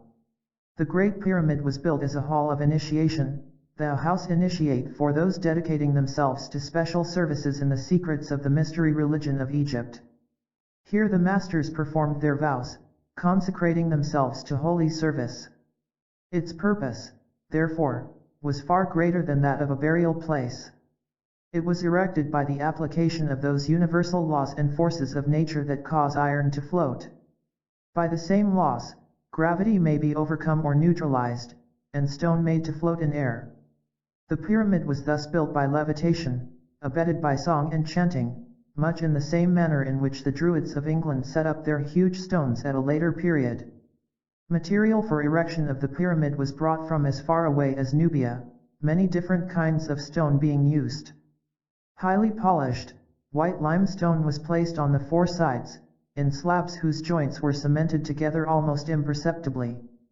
This casing stone was later stripped off, and pieces may still be found in buildings in Cairo. Portions lie buried below the sand. A few remain in place at the foundation line on the north side. The pyramid's capstone was composed of an alloy of copper, brass, and gold, pounded into a covering for the top of the pyramid. This also was desecrated, by the sons of Hate, on orders of the Pharaoh under whom the children of Israel suffered in bondage. In certain seasons, a cosmic fire was lighted on top of the pyramid, for symbolic purposes, by a method known only to the Atlanteans. A long and elaborate ceremony marked the dedication of the pyramid after the capstone was put in place. The event was announced to the people by a loud clanging of metal. From this ringing out has arisen the call to prayer, thanksgiving, and worship, as symbolized in the church bell. It is also the origin of the trumpet call to arms and the ringing of the new year. The Great Pyramid is a record in stone of the history and development of man from the time of Ararat and Ra to the end of the present Earth cycle, in 1998. Its records are written in the language of mathematics, geometry, and astronomy, as well as in the kinds of stone used, with their symbology. After the end of the cycle, there is to be another change in the Earth's position, with the return of the Great Initiate, for the culmination of the prophecies. All changes that have come and are to come are shown there in the passages from the base to the top. Changes are signified by the layer of stone, the color of it, and the direction in which the turns are made. There are no undiscovered rooms, as such, in the Great Pyramid. In the smaller Pyramid of Records, yet to be uncovered, there is a vault sealed with heavy metal, containing the prophecy for the period from 1958 to 1998. Here were secreted the records of the people of the one God from the beginning of man's entrance into the earth. The occasion of this sealing was attended by Ararat, Ra, and the priests and priestesses of the temples. In the Great Pyramid, current history is symbolized by the low ceiling at the entrance of the passage leading to the king's chamber. This low passage or depression shows a downward tendency, as indicated by the variations in the kind of stone used. The present period, therefore, may be termed the Cruciterian Age, or the age in which preparations are made for the beginning of the new sub-race. Astronomical and numerical factors indicate this date began in the autumn of 1932, when the gradual change taking place in the position of the North Star, Polaris, becomes noticeable as calculated from the entrance of the pyramid. There will be clear evidence of the incoming of the new race, with the greater influx of souls from the Atlantean, Lemurian, or de civilization. These conditions are indicated by the turns in the passage through the pyramid. The empty sarcophagus in the king's chamber is itself a symbol of the enlightenment of man as to the meaning of death, as a transition from one plane of existence to another. The length, breadth, height, and various directions of the many layers of stone in the passages and chambers of the pyramid depict accurately the events of significance in the spiritual evolution of man in the earth plane. The birth and death of Jesus of Nazareth are indicated to the year, day, and hour, at the turn of the passageway leading to the Queen's chamber. At one point in the low passage, 1936 is prophesied as a year of disturbances and turmoils, including wars, storms, and land upheavals, with the resulting unrest among groups and masses. After 1956, a time of adjustment follows, and then the world enters a new period as shown in the King's Chamber, sometime between 1938 and 1958. This era is the beginning of developments of an unusual nature in many ways, terminating in the year 1998. It will be a time of preparation for the coming of the Master of the world, not necessarily his actual coming, the time of which no man knows. It will be a period of great spiritual reawakening and enlightenment, of new understanding, new life, and new faith.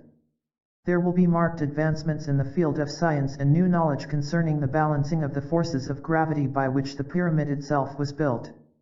The present age of mankind is rapidly approaching a peak in its development. At the crest of the wave there will be a breaking, a clash between the material-minded and the spiritual-minded. Many will fall away, but those who stand firm will be guided in finding the records and interpreting them for the benefit of men everywhere. The important thing is not just their discovery but their correct interpretation. The Great Pyramid of Gizeh stands as an historical monument to the present root race. It records the story of man's struggle for spiritual wisdom, and for many ages it was used as a temple of initiation for the world's great teachers and leaders. It was here that the great initiate, Jesus who became the Christ, took the final initiate degrees, along with John the Baptist, his forerunner. At the age of 104, King Ararat passed away and was buried in the northeast corner of the first pyramid built during his reign of 80:8 years. The high priest Ra lived to be several hundred years old according to the method of computing age. It had been a remarkable rule in many ways, one of turmoil and peace and progress, of social and spiritual enlightenment. Together Ra and Ra had brought the country into closer understanding with the other nations of the world. Together they had raised the standards of their own people to a new high, materially and spiritually. They had fostered a civilization that was to be the greatest expression of Egyptian culture for a long time to come. But most important, they had inspired man's first real search for God among a heathen people. Today man stands again at the threshold of a new era, the Aquarian age of mass consciousness or awareness, a new world unity. Extracts from the Cayce readings. As Amulielu, the entity was among the Atlanteans who came into Egypt, coming among the children of the law of one to make preparations for the preservation of the tenets and truths that had been handed down by the teachers. This made for an interpretation of those truths dealing with the relationship of man to the creative forces. In application of their dealings with their fellow creatures may be found that which is the soul's own true relationship to its creator, within its own experience. This is an inversion of what he gave, as ye do it unto the least, ye do it unto me. In that experience the entity was of assistance in those activities dealing with the correlation of the teachings from the peoples of the land now called the Indian, or the land of Sainiad, the land of On, and the people from the Mongolian land, as these gathered for the correlation of the best in each, that these truths might be applied in the lives of the peoples. They sought to make greater and greater manifestations in dealings with their fellow man, and their activities brought them into closer relationship and understanding with the creative forces. There at the first of the entity's activities we find these making for a depletion in self, through the things that man so oft worships, that are made by his own hand. These we find moth and rust do corrupt, for change of attitude, change of environ, change of ruling influences cause such to fade away. Modes and manners may change but the purposes remain, for as he gave, the heavens and the earth will pass away, but my word and deed, and kindness, and loving thought, patience, persistence in the right, do not pass away. These are the foundation stones upon which nations rise that seek to know God. These taken away make for those destructive forces that have arisen and do arise when man has forsaken God and turned rather to a god of greed, a god of gold, a god of stone, of fame, or of fortune. These fade and die but the deeds, the kindness, the gentle words remain forever. 1159:1. The entity was among those who were keepers of monies, corn, wine, skins and precious stones, and the one close to the king who rose in power during that experience. The entity gained, for not only did the entity make for better relationships with the peoples in the various lands round about, but the entity prepared the channel through which the understanding gained was carried to other lands. There may still be found in the pyramid not yet uncovered that which was accomplished during this period, not only the entity's seal of the king, but the entity's own personal seal bearing the dove and the horns of the ram. In the present we find many of these same people, and many have become associated together. Also there exists the urge for a return of man's more perfect understanding of the divine laws which have been made manifest through the various ages of evolution of man in this plane. And the indwelling forces will be of assistance in gathering such together. 261:5. The body was worshipped then as sincerely as most of the spiritual worship today, for bodies were changing in form as their developments or purifications were becoming effective in the temples. These bodies gradually lost, then, feathers from their legs, many lost hair from the body, gradually taken away. Many began to lose their tails, or protuberances in various forms. Many paws or claws were changed to hand and foot, so that there might be more symmetry of the body. Hence the body became more erect, better shaped to meet the various needs. Those who had achieved such transformation, to be sure, were considered to have the body beautiful, beauty as something divine, for the divine has brought and does bring such various beauties of form or figure to the body, for the body is the temple of the living God. 294:149. In structure, as this, the temple beautiful, there had been gathered from all the nations of the earth that which represented from their environ and surroundings the most beautiful gift, that this might be a reminder to those who purified or gave themselves in service there, the beauty of service of every land in this preparation of the bodies. The materials used, outwardly, were from the mountains nigh unto the upper waters of the Nile. It, the temple beautiful, was in the form of the pyramid, within which was the globe which represented to those who served there was a service to the world. The furnishings may be surmised from the fact that the most beautiful things from each land were gathered there: gold, silver, onyx, iron, brass, silk, satins, linen. As to the manner of the service there, the individuals, having cleansed themselves of those appendages that hindered, came not merely for a symbolic understanding. There were first the songs, the music, as we have indicated, that yesing which makes for the vibrating with light, that becomes color, that becomes tone, that becomes activity. With the music came then the dance, that enabled those having disturbing forces and influences to become more erect and upright in body, in thought, in activity.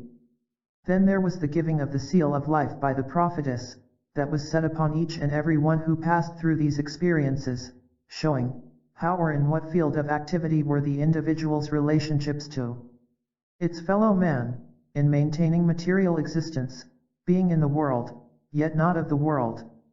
The teaching, the preparation, the ministering, the song, the music, the activities that give expression, these arise in man's experience from those activities in the temple beautiful.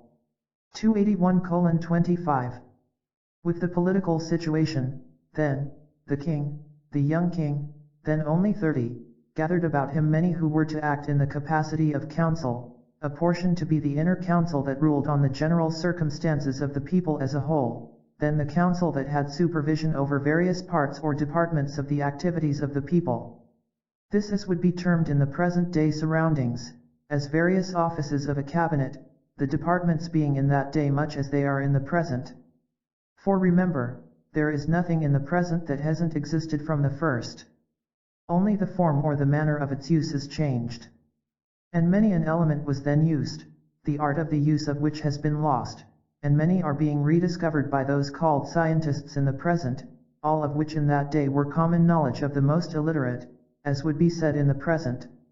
With this giving in of the king to parallel activities of the natives, there was the necessity for matching the abilities of the king's council with facilities of the natives in various phases of what would be termed progress in the present.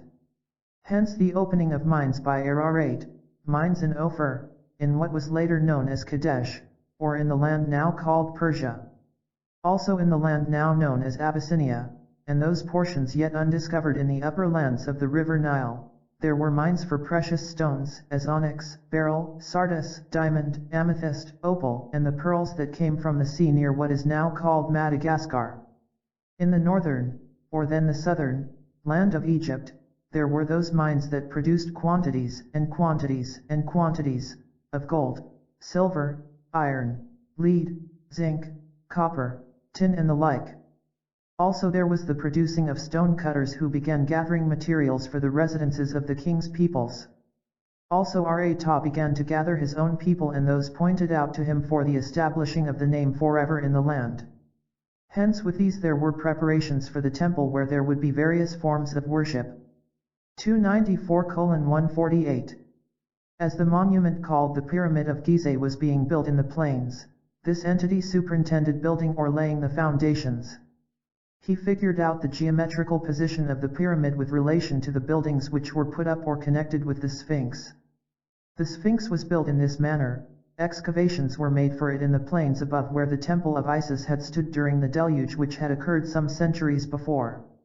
The base of the Sphinx was laid out in channels, and in the corner facing the Pyramid of Gizeh may be found the wording of how this was founded, giving the history of the first invading ruler and ascension of Ararat to that position.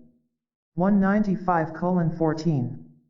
The sojourn of Ararat in Egypt was 11,016 years before the Prince of Peace came into this land. We find that this was one of the highest civilizations of Egypt since it has been in its present position. For it had been submerged for nearly 250,000 years since civilization had been in the portion of the earth. Ararat drew the people together and developed their abilities so that they could be used for the benefit of the masses, rather than classes. Many titles were given to him in the various dialects of the people. But Ararat is the one that will be found recorded, with those of the other rulers. 341:9. As respecting the pyramids and their purpose in the experience of the peoples, in the period of the rebuilding by the priest during his return to the land, some 10,500 years before the coming of the Christ into that land, there was the first attempt to restore and add to what had already been begun on what is called the Sphinx, and the storehouse facing same, between this and the Nile, in which records were kept by Ararat and Ararat in that period. Then with Hermes and Ra there began the building of that now called Gizeh that was to be the hall of the initiates of that sometimes referred to as the White Brotherhood. In this same pyramid did the great initiate, the master, take those last of the brotherhood degrees with John, the forerunner of him, at that place as is shown in that portion when there is the turning back from raising up of Xerxes, as the deliverer from an unknown tongue or land, and again is there seen that this occurs in the entrance of the Messiah in this period, 1998. 5748:5. This, then, the pyramid, holds all the records from the beginnings of that given by the priest, Ararat, and Ra, to that period when there is to be the change in the earth's position, and the return of the great initiate to that and other lands, for the fulfillment of those prophecies depicted there. All changes that occurred in the religious thought in the world are shown there, in the variations in which the passage through same is reached, from the base to the top, or to the open tomb and the top. These changes are signified both by the layer and the color and the direction of the turn. 5748:5. In those conditions that are signified by the way through the pyramid, as of periods through which the world has passed and is passing, in relation to religious or spiritual experiences of man, the period of the present is represented by the low passage or depression showing a downward tendency, as indicated by variations in the kind of stone used.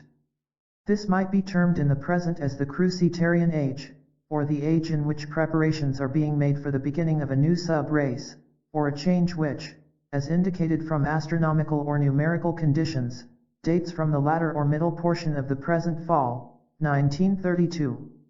The dipper is gradually changing, and when this change becomes noticeable, as might be calculated from the pyramid, there will be the beginning of the change in the races.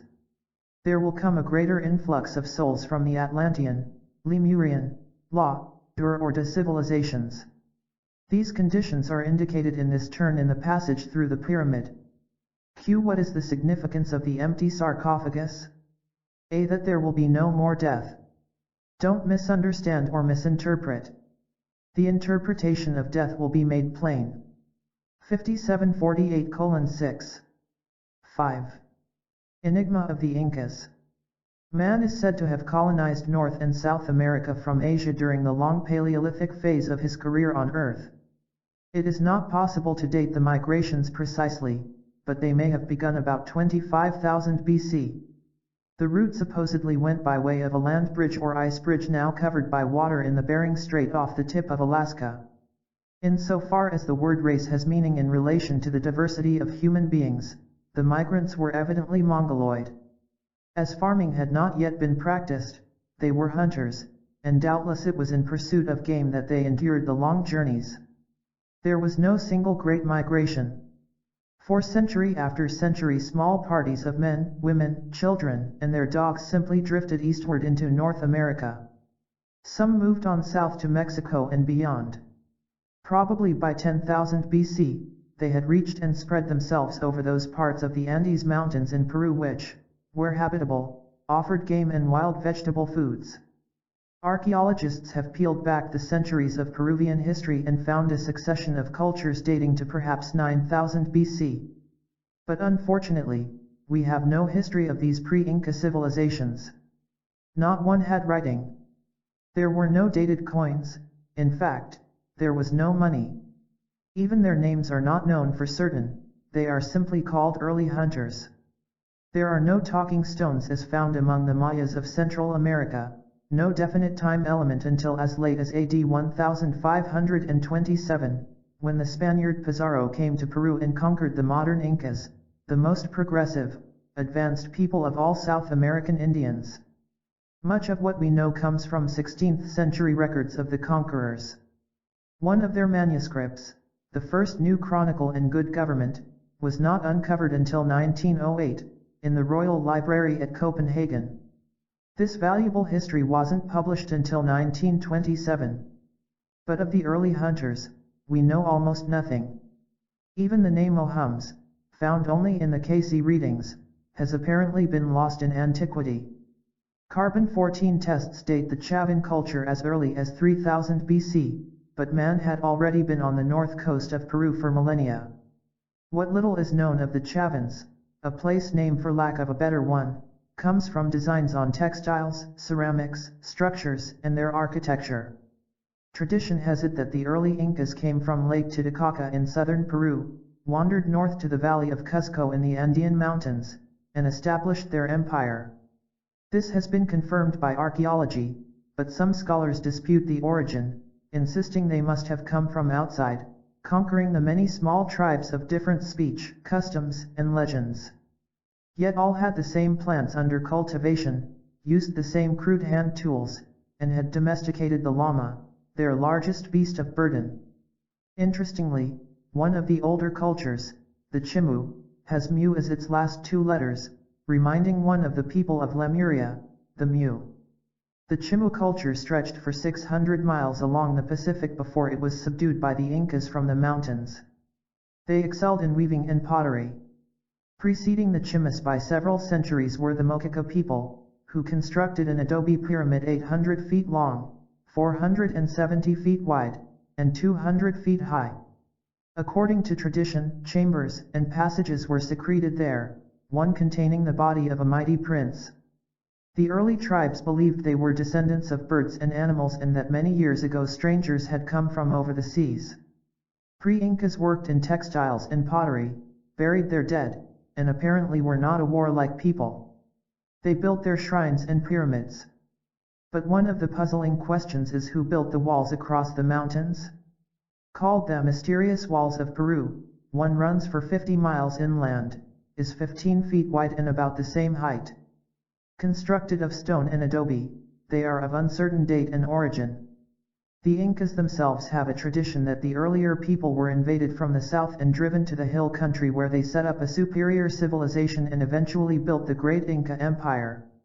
There is evidence some of them migrated to southern Mexico and fused with the Mayas.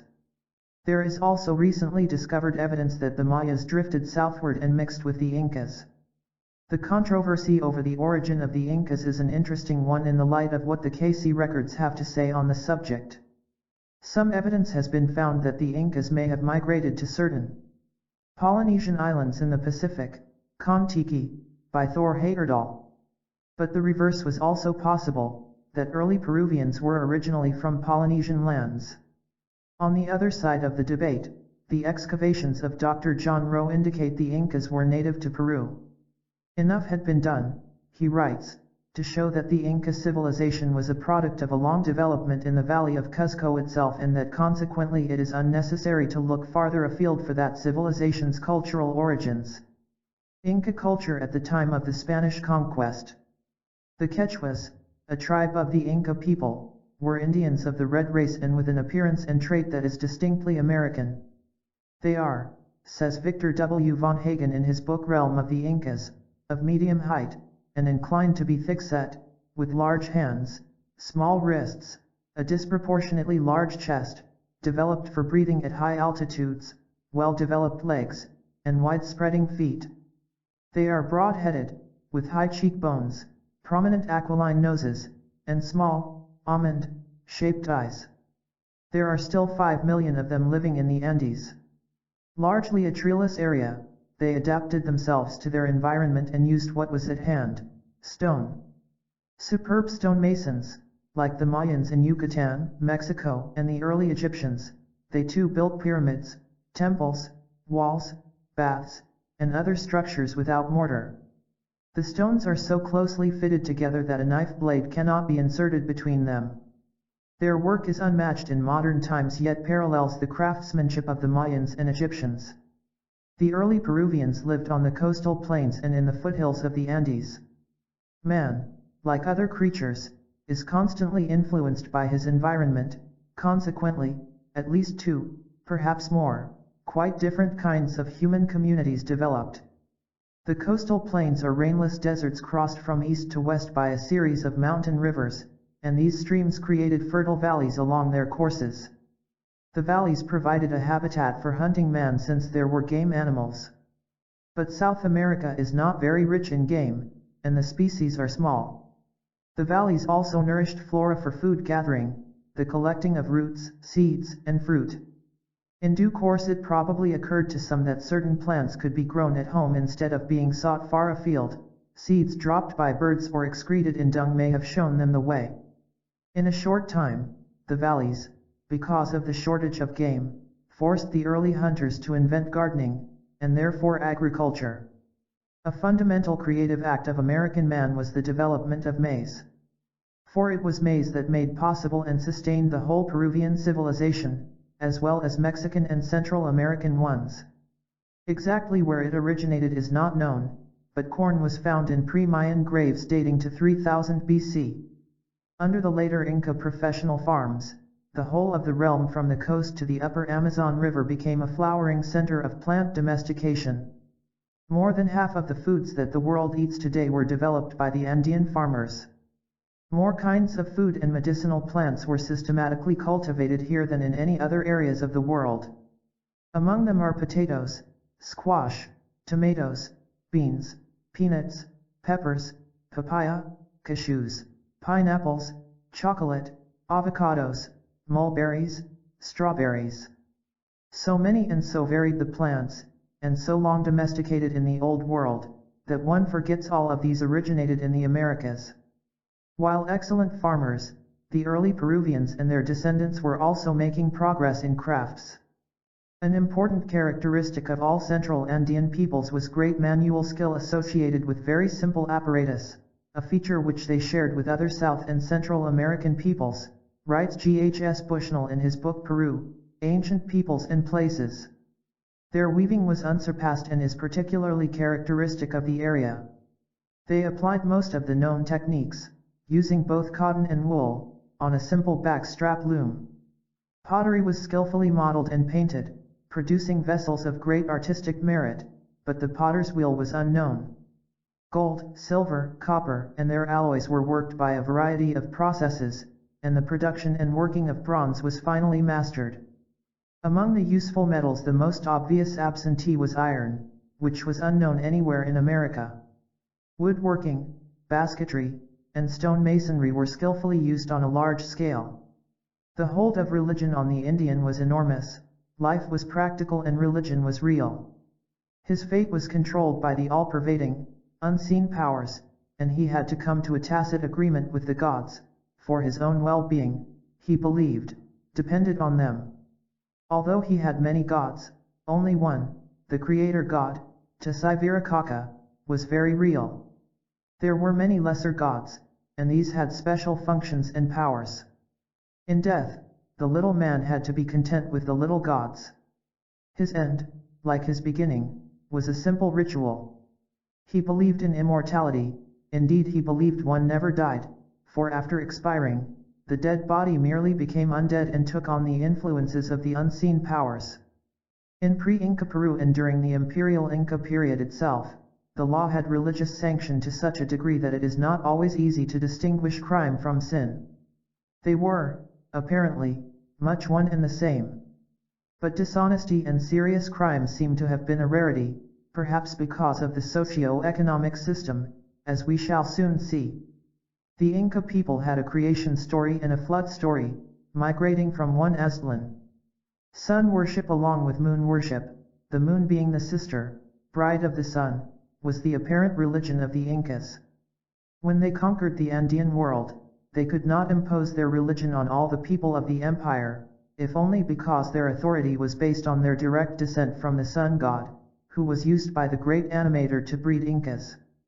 They studied astronomy, geometry, music, philosophy. Another concept of God, under the name of Pachacamac, was a high and noble one. On the surface, Pachacamac means simply creator of the earth, but the name probably expresses a much subtler and more imaginative idea and feeling. According to Garcilaso de la Vega in the Incas, the word means he who does to the universe what the soul does to the body. At least one Spanish cleric claimed that the Indians had a trinity of God the Father, God the Son, and God the Moon. Many sun temples and sundials were built, cared for by the priesthood. There was hierarchy, and the pontiff was a close relative of the ruling Sapa Inca, the High Inca. A person who had done evil purged himself by confession of sins of word and deed to a priest in public. The sinner was given a penance to do and was required to purify himself by washing in running water, evidently a form of baptism and repentance. Divination was practiced, oracles were consulted, and animals sacrificed. It is certain that human sacrifice, too, was practiced in pre-Inca times. Economically, the Inca system resembled a socialist state. All the means of production, distribution, and exchange were in the state's hands. Write Hyams and Ordish in their volume, Last of the Incas. At the same time, the country was extremely flourishing, and the worst evil of our own world, grinding and degrading poverty, was completely unknown. It seems certain that this social system was a product of the physical conditions under which the Andean nations ultimately united in the Inca Empire.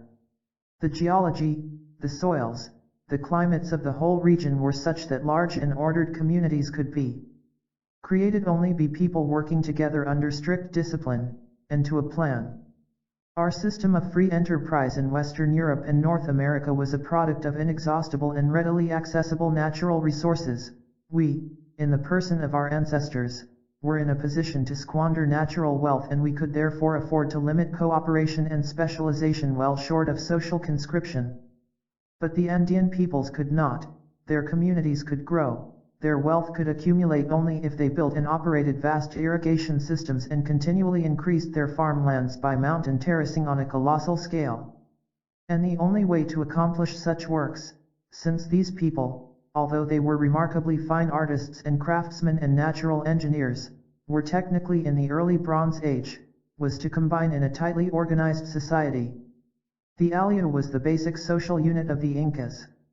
A cooperative or collective system, it seems to have been indigenous throughout the Andean region. It was upon this cooperative principle that the Inca Empire was built.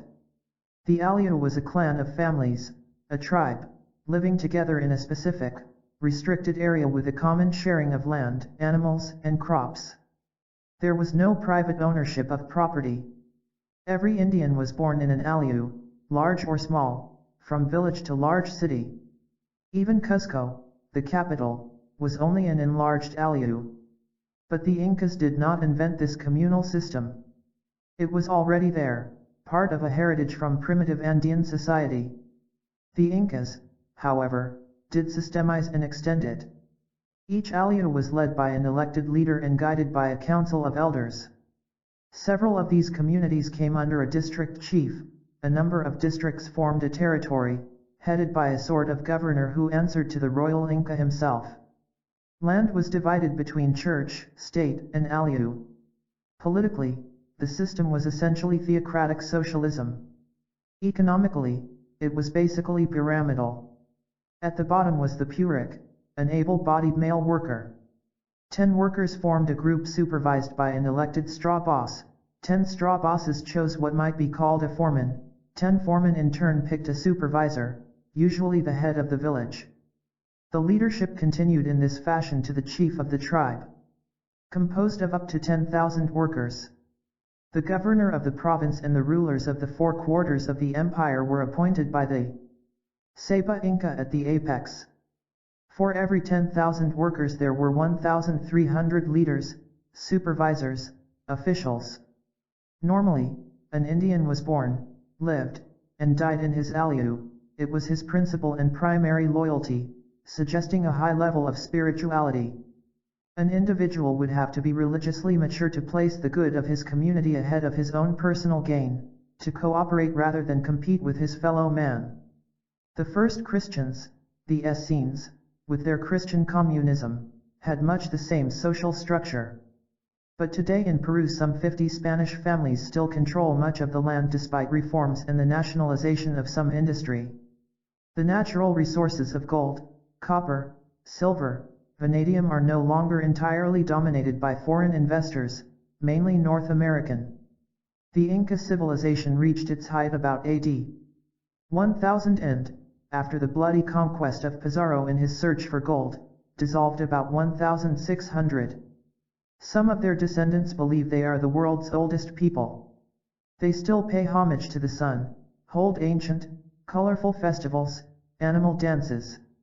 Remnants of their high civilization remain, including parts of their paved road system, which oddly enough contain steps. The purpose and use have never been determined unless, as is likely with the Mayas, as we shall see, the highways were built mainly for religious processions.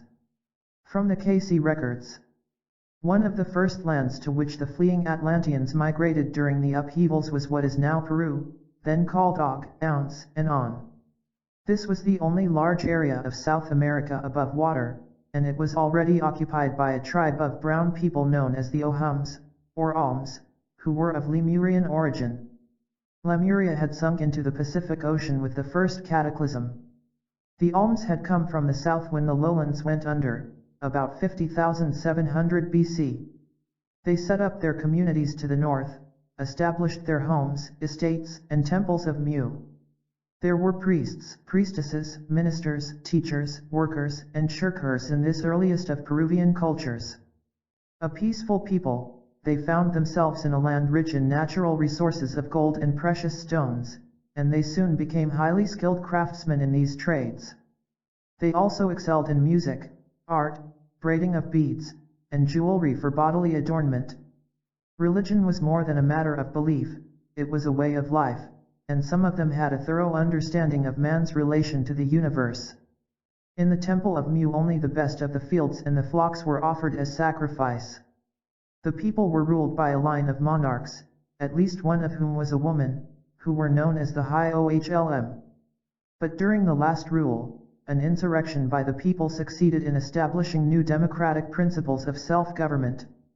Although the revolution brought some pain, bloodshed, persecution, and hardship for a time, it marked the birth of a new socio-economic system. The new rule was to have significant and far-reaching influence on future systems of government throughout the world. Indeed, their principles of self-government have gone to the best rule through many ages. 2801:5, there were still classes and castes, but there was a new, just division of wealth among the well and the ill, the strong and the weak. Predictably, there were some who disagreed with this philosophy. With the coming of the Atlanteans and the people from the south country of On and Og, many changes again took place.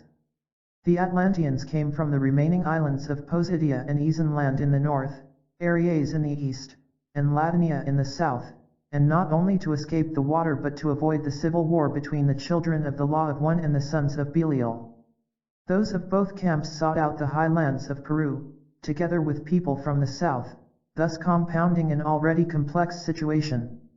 At this time the land of the Alms was ruled by a weak leader who degraded himself by his sexual excesses.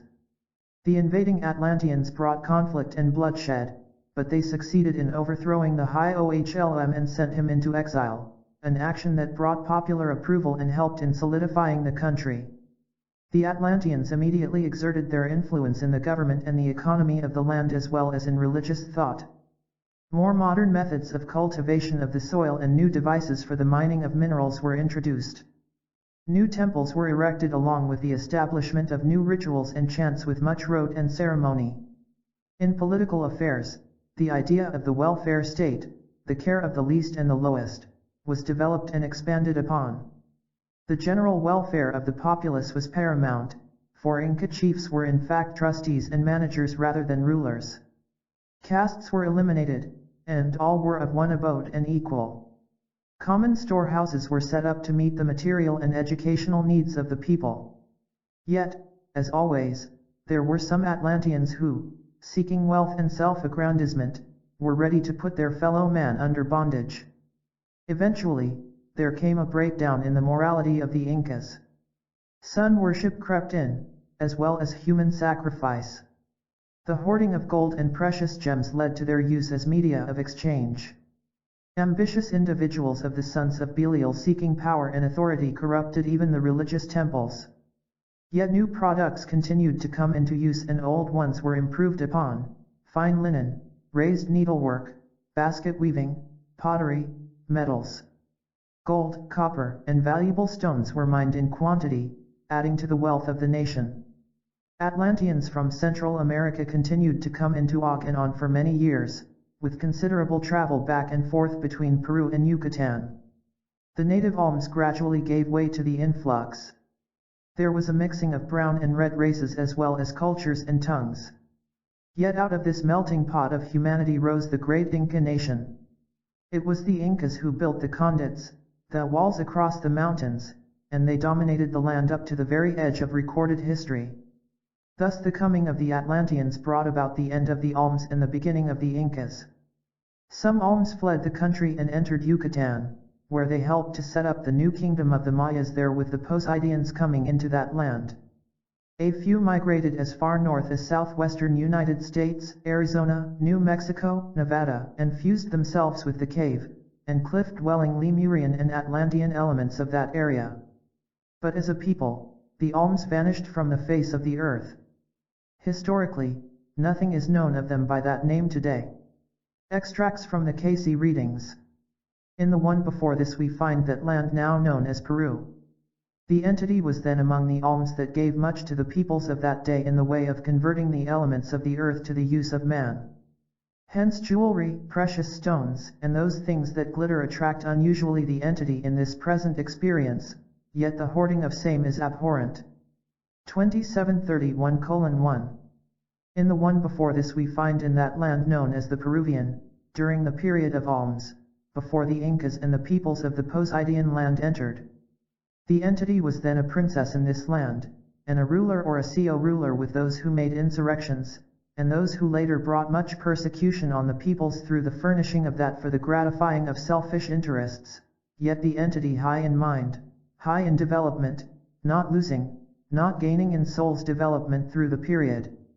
1916:5. In the Peruvian land, before that, we find the entity as overzealous because of others who had a way. The entity considered self and not the general welfare of the peoples as a whole. 949:11.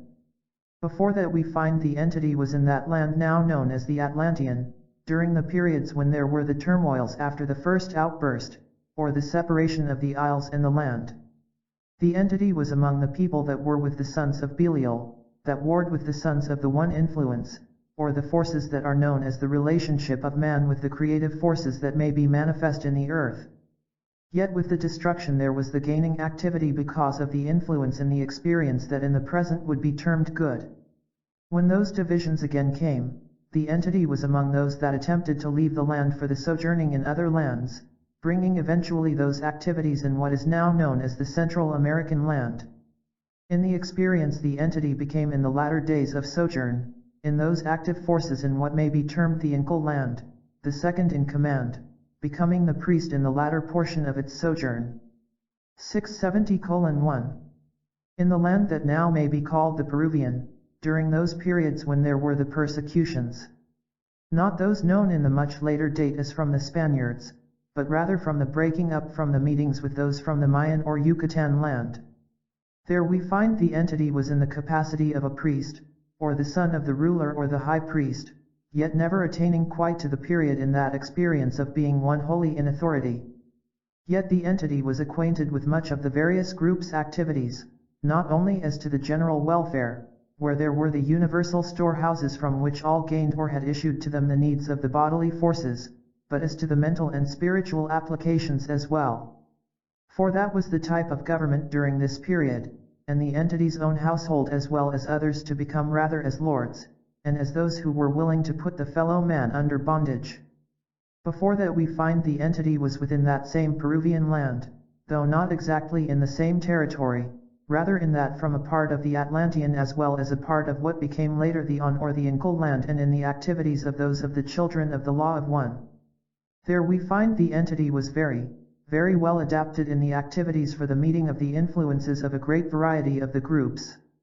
For the entity was rather the adept in the various tongues, by the activities of the various groups.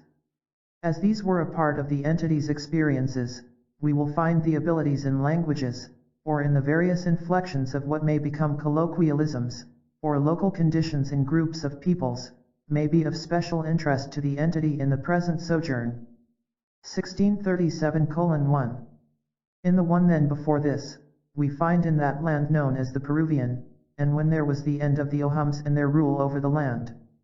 The entity was among those that came from the Atlantean lands and gave to the peoples much of the impulse of the added forces in a practical building up of material things of life, as pertaining to court hangings, ritualistic forces, the adding to by the entity then of the worship to the sun and the solar forces, even to that of the offering of human sacrifice, for the entity was the first high priestess to the sun in the land, making the first human sacrifice in the period. Losing and gaining through a service rendered, yet these that must come as sacrifices, have come as sacrifices in the present that the entity itself has made, have been met in many a manner. Then in the name Rararu, 2887:1, we find the entity was among those peoples in the land now called the Inca land, but among those who came from other lands into that land, being among those who were called the invading peoples. Though we find the entity's choice was not to cause death or destruction merely for the gains of gold or those things pertaining to those peoples, the entity was overruled, which caused much in the experience that brought discouraging activities. And this has created in the present experience of the entity a horror of things that cause fear, or that have been the outgrowth of barbarism or the like as related to individuals taking advantage or using the activities of others for selfish motives or for the aggrandizement of appetites within the experiences of such. Not that there is not an awareness of these by the entity, but the purposes, the aims, the desires, which arose from that sojourn in portions of the land now called Central America, as well as in the Inca land, brought determinations, activities, longings for such activities in which, while all to the entity might not be upon an equal basis, all might be equally considered in their sphere, their scope, their abilities for activities. 2147:1. In the experience the entity was a priestess, in those interpretations of what later became known as the Incas, the lost tribes, the peoples from the Atlantean land, the peoples who came west from the activities in the Lemurian land. All of these became as a portion of the entity's activity. The experiences during that sojourn make for the greater influences in the present. For metals, glass, crockery, woven cloth, the use or application of these in the services not only for the places of abode but for the places of amusement or for places of worship, these the entity insisted upon as its activity of separating as one from another. These in times past, or in the experiences of many, were all as of one abode. The entity made for a separation, yet these brought for its very self, confusions. 1159:1. 6. The amazing Mayas. Of all the countries to which the Atlanteans migrated, none reveals its influence as much as Yucatan, Mexico. Here is the most marked example of Atlantean culture superimposed upon an earlier, simple tribe of people.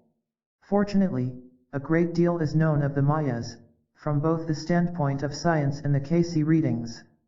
The history of this southernmost peninsula of Mexico has long puzzled modern archaeology. Indeed, the riddle of the Mayas has provoked the imagination of man ever since Hernán Cortés conquered the remnants of their civilization in AD 1541. Within a century they had all but disappeared, a fact as mysterious as their origin. Who were these people? From where did they come? What caused their sudden growth from a primitive people to a cultured civilization? Why did they constantly move to new and unfavorable areas? What became of them? These are the questions that perplex historians. We shall examine the findings of science and then turn to the Cayce readings for further enlightenment on the known, as well as the unknown. Explorers have uncovered much of the Mayan civilization, for it left a wealth of evidence, although not all of it is deciphered and evaluated, but of the Mayas' origin and movements, almost nothing is known. The marks of the Mayan culture are numerous. Already discovered are some of their books, lofty pyramids, massive stone temples with intricately sculptured altars and thrones, huge, one-piece steely, round, shaft-like monuments weighing up to 65 tons, and even courts used for games similar to basketball. That the Mayas were far ahead of their time, there is no doubt, so much so that they were destined to become known as the Greeks of the New World, says S.G. Morley, an authority on the Mayas. Indeed, theirs was the most brilliant expression of the ancient American mind. Their talents in sculptures and architecture were equaled by their highly developed systems of hieroglyphic writing, mathematics, astronomy, and governmental administration. They were the first to use the zero in arithmetic. Masters of mathematics, their method of chronology was more accurate than the Old World system used at the time America was discovered. It is so complex and delicately built that it is difficult for scientists to believe that the formula was developed piecemeal over a long period of time. Rather, it seems to have suddenly become full-blown and the work of a single mind or group of minds, perhaps around the 3rd century BC. Unfortunately, archaeologists have never been able to correlate it with any known historical event, which prevents the dating of the period. 2. Their complicated hieroglyphic writing has more than 600 characters, of which only half have been deciphered. Unhappily, the Spanish destroyed most books. Because they were an agricultural people, the seasons were important in their planting and harvesting times. Their astronomers therefore recorded the various movements and phases of the planets, much of which is also of unknown significance. Of the earlier Mayas, it is thought that they may have come here from Asia some 12,000 years ago. Unlike the modern Mayas, they left no documentary sources and only fragmentary tradition of their first history. There is a total absence of architecture or other traces of large-scale building. So little is known that they are simply titled pre-Mayan. From what is known, they were apparently a simple, peace-loving, religious people, worshippers of one god. Although they had a number of lesser gods, called Bakabs, their supreme deity and creator of the world was a god named Hunabku, meaning one god. According to legend, they arrived in Yucatan from 2 directions, by way of the Gulf of Mexico and overland from the south and west, led by a hero named Zamna, a sort of Moses. They had another tradition that incorporated the existence of several civilizations before them, all of which were destroyed by a deluge. Little else is known of them. Yet archaeologists found the later modern civilization superimposed upon the old. This strange occurrence is believed to have taken place about 1000 BC. Something fundamental did happen rather suddenly in their growth. Exactly when and what happened no one knows, but Morley, in his book, The Ancient Maya, asks, was this quickening of the cultural pulse due to some outside influence? In Gods, Graves, and Scholars, C.W. Sarum states that so often has he found the kernel of a legend historically validated that we must not make the mistake of dismissing them as mere poetic invention, however fictitious they may appear at first sight. The most prominent supporter of the Atlantean theory was Edward H. Thompson, who for 20:4 years was the U.S. consul in Yucatan. Interested in archaeology and the Mayas in particular, he rarely saw the inside of his office. He died in 1935, still convinced the Mayas were from the sunken continent of Atlantis. A few others have held to this view despite long sighs of dismay among the conservative element. There is evidence that the Mayan civilization is much older than at first supposed. Striking similarities to ancient Egyptian art are in abundance, and lava taken from a pyramid near Mexico City was judged by unsuspecting geologists to be 8,000 years old. If correct, it would place the Mexican culture 1,000 years earlier than the Old World of Babylonia, Greece, or Egypt. This so upset the archaeologists' scheme of things that they tended to regard the geologists in error. Ancient cultures are known to exist beneath the present Mexico City but are unreachable. There is no question that something happened in the Mayas' growth, and to add to the puzzle, ample evidence has been found that for some unknown reason there were numerous later migrations of the modern Mayas. They simply picked up and moved on, abandoning their crops, temples, and cities en masse.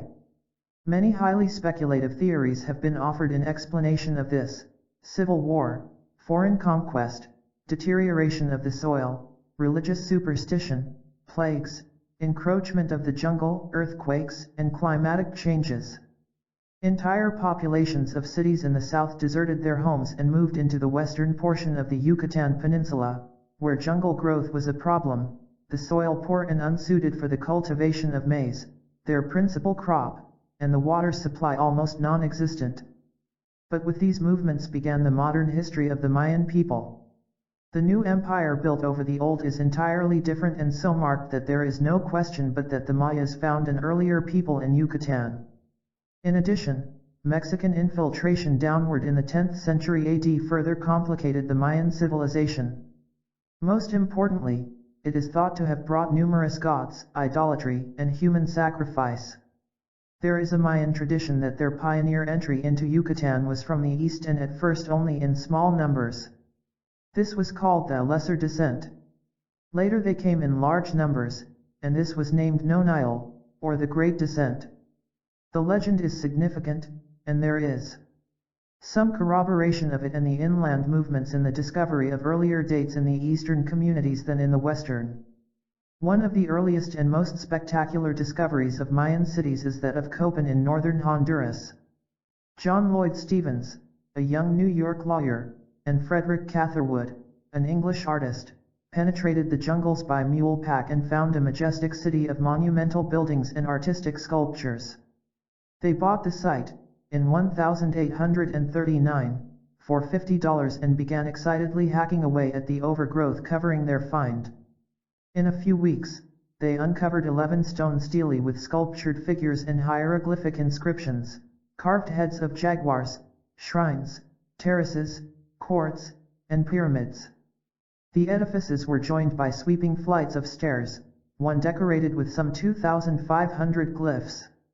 Stephens hoped these would one day reveal the entire history of the city. Unfortunately, most of them still defy interpretation. The two explorers went on to find a total of 40:4 Mayan cities in southern Mexico, including some of the most famous sites, Palenque, Uxmal, Chichen Itza. Later Stephens was to write, "We did not find on either the monuments or sculptured fragments any delineations of human or, in fact, any other kind of sacrifice, but had no doubt that the large sculptured stone invariably found before each idol was employed as a sacrificial altar. The form of sculpture most frequently met with was a death's head, sometimes the principal ornament, and sometimes only accessory." In 1938, in Uaxactun, Yucatan, S.G. Morley uncovered a pre-classic period pyramid from underneath another temple mound. The beautiful stone structure, coated with white plaster, was ascended by staircases on 4 sides, between which were rows of jaguar masks in stucco. The latter bore the markings of Olmec style, a Polynesian-type people believed by some to be older than the Mayans. Perhaps the most startling and unexplained find was that of a giant, 5-ton, limestone drum. Now broken in two, it was some 13 feet long and 2 feet in diameter, and looked like a huge road roller. Its purpose has never been determined, although the Mayans did build roads of stone, cement, and stucco. Indications are that a whole network may once have covered the land. The people are known to have had wheeled vehicles, if not beasts of burden, once disputed. One explanation is that the roads were used solely for ceremonial processions. "One can visualize," writes Thomas W. F. Gann, "the gorgeously arrayed procession of priests and nobles setting out from Coba, their jewels, bright-colored garments, and magnificent feather head-dresses glittering in the sun, preceded by singers and players on the flute and drum, and followed by white-robed priests, bearing grotesque censers, scattering the sweet-scented smoke of burning copal incense. After 3 days' march, they would reach their Mecca, the Castillo at Chichen Itza, where they would be met by priests of the great plumed serpent and make their solemn offerings of sacrifice." Unhappily for us, the Mayas were more interested in astrology and astronomy than they were in history, so little of it has been found. But the Mayan Book of Ilan Balam records their culture and gives a detailed account of a great catastrophe in the earth. There is other corroborating evidence in Mexico of volcanic eruptions, earthquakes, and tides destroying early cultures. Their religion was closely associated with the calendar, which in turn had a great bearing on crops. The calendar was equal to that of the Egyptians and far superior to that of the Europeans. Their religion was a pragmatic one. The population was divided into priests, nobles, and warriors on one side and the common people on the other. In between was the merchant class. Large numbers of priests were required for the ministering to the numerous gods, most of who personified the earth. Of these, 4 were of most importance, one of which was the chief god who ruled over the other 3 in the rank and file of the lesser gods. He was the serpent god, Kukulkan, and was a sort of messiah. In their modern religion were strong Christian elements, including the symbol of the cross. The chief priests officiated at only very special functions, spending most of their time in teaching the younger priests. There were regular priests known as Ilans, special priests named Nakons, and below them lay priests named Chiks. Their duties varied with their rank, and they were democratically elected by the village for a term of 1 year, after which they were replaced. In addition to the priests, there were groups of young maidens who were responsible for the housekeeping of the temples and courts and maintaining the sacred fires. These were women of high rank and were recruited on a voluntary basis. There is evidence that the Mayas practiced human sacrifice, but usually animals, birds, and fruits were offered to the gods. These sacrifices almost always concerned crop conditions, such as rain, sunshine, and bumper harvests. Altars and sacrificial stones are in abundance, but their hieroglyphics are mostly untranslated. To summarize briefly, the Mayan civilization reached its zenith by AD 200. Inexplicably, it declined about 600 and disintegrated after 1600 with the Spanish conquest. From the Cayce records. Perhaps the real story of the Mayas properly begins in Lemuria and Atlantis with the first land changes. At that time there were the beginnings of the moral decay within Atlantis that eventually brought dispersion and annihilation to a proud, wicked, adulterous people. Materialism, wars within, self-indulgence, and the misuse of spiritual knowledge and power were their undoing. Some of the Atlanteans were aware of the coming catastrophe and sought to gather all the knowledge and wisdom of man to combat it. A high council was held in 10,700 BC without result. The first upheaval with the shift of the poles, which brought the last of the great ice ages, had already occurred. Lemuria, lying in the Pacific Ocean and bordering what is now the west coasts of North and South America, began to sink. The continent of Atlantis was broken up into several large islands and the southern portion sank altogether.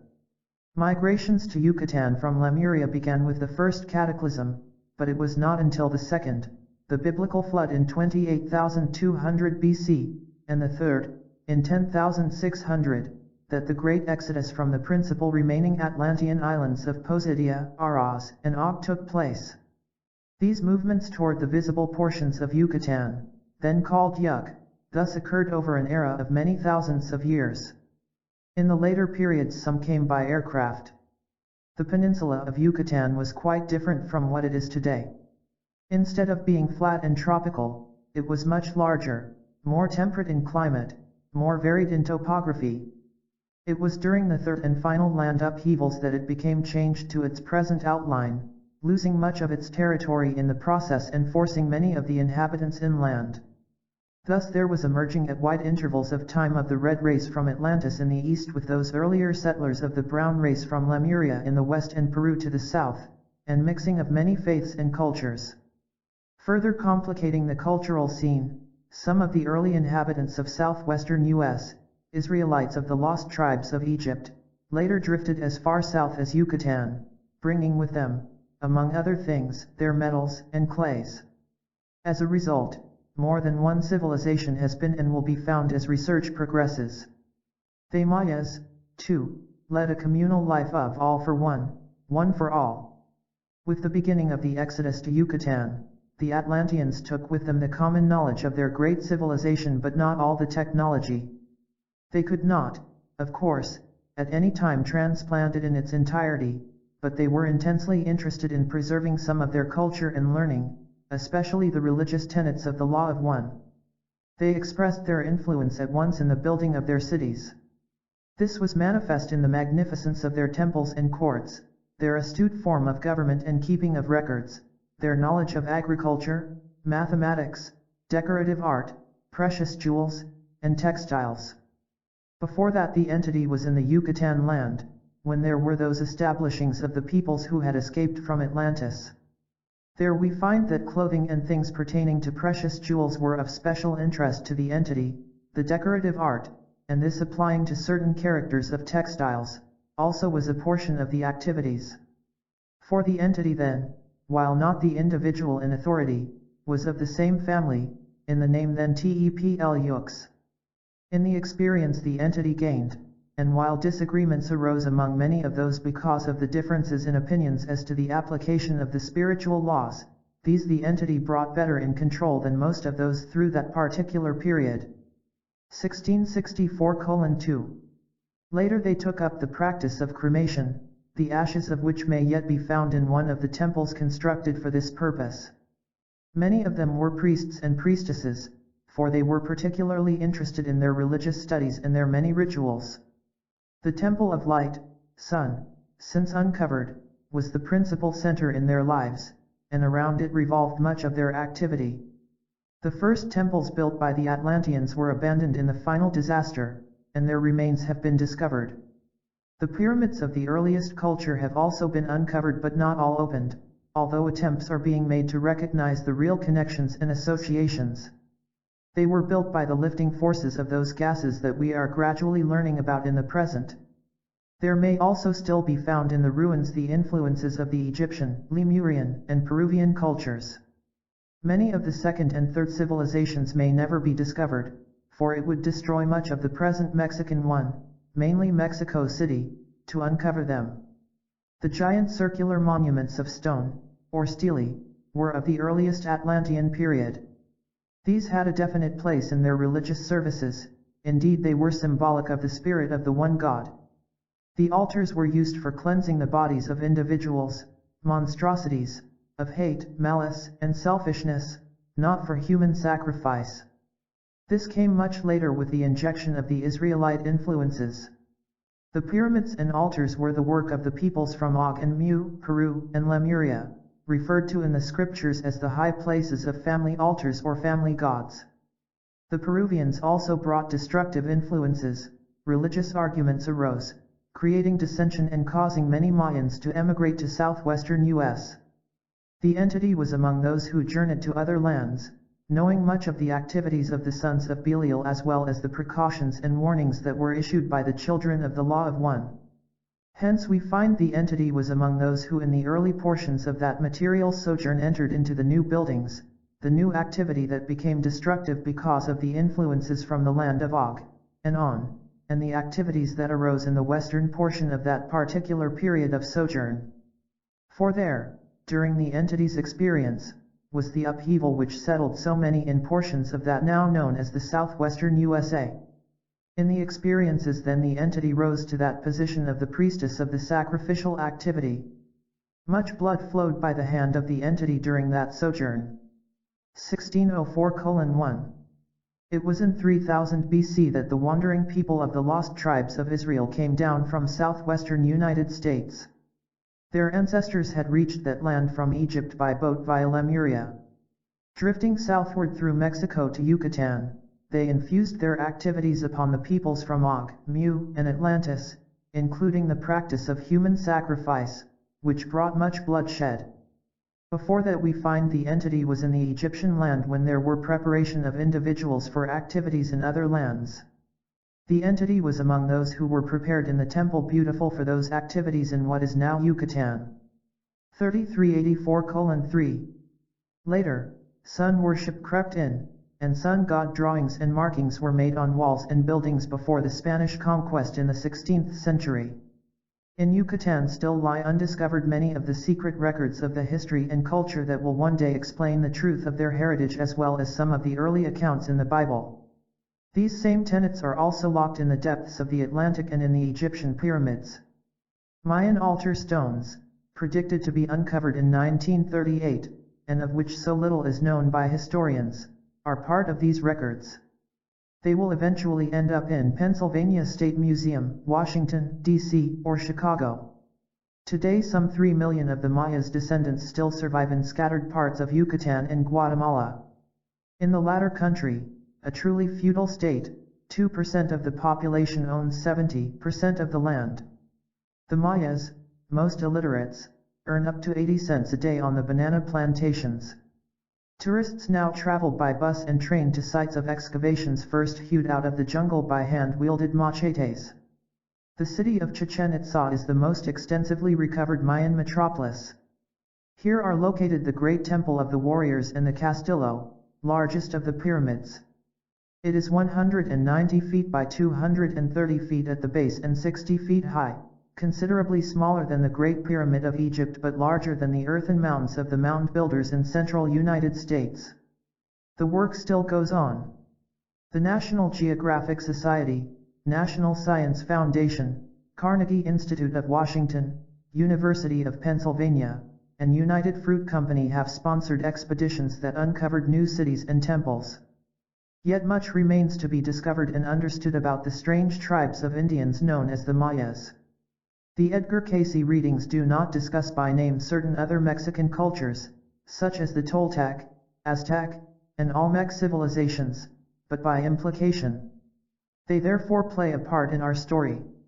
In Duel's Conquistadors Without Swords, we find again and again waves of nomadic tribes from the north swept into the Valley of Mexico, replaced earlier settlers, acquired some of the amenities and cruelties of civilization, and were conquered in turn. Hence its rather checkered and turbulent history, which makes it so challenging an area for the student of the Mexican antiquities. Our next chapter touches on this very subject. The great disparity is in the dating of the various periods, which scientifically are at best uncertain. The oldest Mayan city supposedly dates back to only 1500 BC. The Olmecs, a strange, shadowy people, were of a physical type foreign to the racial features of the known peoples like the Mayas. The latter were Indians, the former more Polynesian or Ethiopian in appearance, according to their sculptures. We can only ask, who were the Olmecs, and where did they come from? What were the meanings of such features as jaguar men, baby faces, human freaks, bearded strangers? They appear to be even older than the Mayas yet somehow related to them, for alien influences on the Mayas are in abundance. Question: were the Olmecs of Lemurian origin? Did memories of the monstrosities follow them to Mexico? About 1/2 of all Mayan hieroglyphic signs have been deciphered, and some of their stones are now at the University of Pennsylvania Museum in Philadelphia and the Chicago Natural History Museum, as Cayce predicted. Russian experts say they have cracked the code, but promised full translations have not so far appeared. Exciting revelations may yet come from the Mayas. Extracts from the Cayce readings. In the one before this we find that land now known as the Central American land, or Yucatan. The entity then among those who journeyed to this land in the building up and establishing of a new kingdom there from the trembles of the Atlantean land, though the entity journeyed from that now known as the Peruvian, or the land of the Ohums. 1731. Then, with the leavings of the civilizations in Atlantis, in Posidia, more specifically, Ilter, with the group of followers that had been of the household of Atlan, the followers of the One, with some 10 individuals, left this land Posidia and came westward, entering what would now be a portion of Yucatan. And there began, with the activities of the peoples there, the development into a civilization that rose much in the same manner as that which had been in the Atlantean land. Others left the land later. Others had left earlier. There had been the upheavals also from the land of Mu or Lemuria, and these had their part in the changing, or there was the injection of their tenets in the varied portions of the land, which was much greater in extent until the final upheaval of Atlantis, or the islands there which were later upheaved, when much of the contour of the land in Central America and Mexico was changed to that similar in outline to that which may be seen in the present. The first temples that were erected by Ilter and his followers were destroyed at the period of change physically in the contours of the land. That now being found, and a portion already discovered that has laid in waste for many centuries, was then a combination of those peoples from Mu, Ounce, and Atlantis. 5750:1. The entity was in the Atlantean land, during the periods when there were many of the divisions that called for and produced the destructive forces in that land.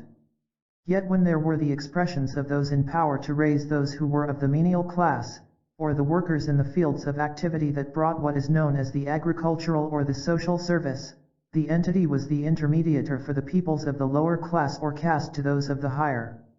The entity was not among those to be sent to the Egyptian land, but rather among those that went to the western portions of the land and eventually to that known as the Yucatan and the Central American land, for in those sojourns the entity was active in establishing a development in the agricultural field, or the growth of those things that made for the sustenance in the new land. 801:1. Before that we find the entity was in the Atlantean land, during those periods when there were those activities that brought about the last destruction of same through the warrings between the children of the Law of One and the sons of Belial. There the entity was among those who waned between the children of faith or the Law of One and those who sought the use of the spiritual forces for their own self-indulgences, self-aggrandizements. The entity was among those, though, who were sent to what later became or is in the present the Yucatan land, of the Mayan experience. There the entity rose to one of power, yet with those very wavering experiences there was not always peace brought to the entity. 1599:1. Before that the entity in the Yucatan land when the people settled there who came from Atlantis. The entity was a priestess among those who set up a form of activity there, being also then associated with records that were attempted to be preserved from the old order of things in Atlantis. We find that the entity established and added to, or detracted from, the circumstance decided upon as the expedient one for the change in clime and in surroundings. 3590:1. The entity was among those who were sent as the directors to what became the Yucatan land, and in the setting up on the temple and the temple service, the temple of worship, the temple of differentiation in the labor and the ruler. Then in the name Iconal, the entity made for a great service to a great people, that made for the bringing about of the preservation of much that may someday make for a unifying of the understandings as to the relationships of man to the creative forces.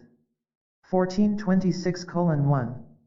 Before that the entity was in the land now known as or called the Poseidian land, or Atlantean land, during those periods in which it was breaking up, and then the children of the Law of One, to which the entity was enjoined, journeyed from the land into portions of what is now the Yucatan land. The entity then was a princess in the Temple of the Sun, or the Temple of Light, though others have interpreted it as the Sunday. There the entity made overtures not only to its own peoples but to those of many other lands that there be the activities of the peoples in bringing a greater knowledge of the association of relationship of the creatures in the earth to creative forces, as indicated in their activity with others. There the entity was in splendor, yet sorry for the disturbing forces in many of those lands round about. 2073:2. 7. The first North Americans. Long before Atlantean colonialists or Mayan emigrants reached Arizona and New Mexico and fused themselves with primitive tribes, there existed here a vastly different climate, flora, and fauna. The Southwest therefore plays a part in the panorama of the forceful and enterprising Atlanteans and their descendants. Geology dates the first ice age at about 1 million years ago, when much of the United States was inundated by glaciers. The last glaciation occurred some 10:12,000 years ago, once believed to be before the advent of man here. No evidence has yet come to light in North America linking man with any ape forms. Because of this, the Old World has long been regarded as the home of the human race. Scientific inquiry into the origin of the American Indian is therefore most concerned with how and when man reached this continent. The Amarants are thought to be much younger than European man but older than Central and South American man. They supposedly came from the Mongols of Asia about 10,000 BC, crossed via the Bering Strait, which was then a land or ice bridge between the two continents, and drifted southward to western US and eventually into Mexico and Middle America. From there some of them apparently migrated back to southwestern US and on to the Midwest. In the then fertile region of Arizona and New Mexico, they took advantage of their surroundings, the natural shelter offered by cliffs and caves and the native clays for making sun-dried bricks. Some, known as the cliff dwellers, later developed a complex and distinct culture. The modern Pueblo Indians are their descendants. In the Midwest, where the early Indians are believed to have lived from at least 3000 BC, perhaps 7000 BC, to AD 1000, they set up a very different civilization, although they appear to be related. Here they became known as the Mound Builders. John C. McGregor in his book, Southwestern Archaeology, states that the earliest known, relatively well-dated cultures in the Southwest are some 13,000 years old. From about 10,000 years ago to the present there is much more abundant evidence of man in the area, indicating greater numbers and activity with a more consistent development from one stage to the next. As there were still ice sheets in the northern part of the West and Midwest 11,000 years ago, there can be no doubt that man existed in this country at least during the later period of the Ice Age. Most of the early sites, however, have been found in the south and southwest, well outside of the ice area. There are numerous sites on the eastern fringes of the southwest, which were occupied primarily by hunters, though they may also have done some gathering of foods such as berries and fruit. Carbon-14 tests show that the Sandia and Clovis, New Mexico, types of remains date to about 10,000 BC or earlier. Other evidence suggests 20,000 BC. One carbon-14 test of charcoal ashes found in Nevada indicates an age of at least 23,800 years. New evidence from hearthstones uncovered in California's Mojave Desert reveals man lived there 100,000 years ago. The early Southwesterners were basically hunters of big game. Most of the finds of their cultures are in what are called kill sites, i.e., places where large game animals were killed and butchered. The lance-like projectile points used are the most common and distinctive artifacts, and these crude but effective tools have been carefully studied, classified, and named. There are subtle differences in shape and fluting, indicating different makers of different tribes at different times. Characteristic features of the early desert culture point to sparse populations and small, migratory groups who lived in caves and built grass beds. As seasonal gatherers, they harvested small seeds and, as always, fully exploited their natural environment. They made basketry, cordage, netting, matting, and fur cloth from animals. Their hunting implement was the spear with hardwood shafts and stone points. They also had flat, curved, wood clubs.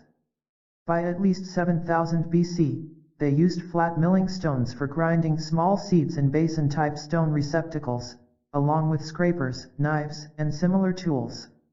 Later they seem to have become less nomadic, building permanent structures of stone and adobe. The early man stage can be subdivided into three parts.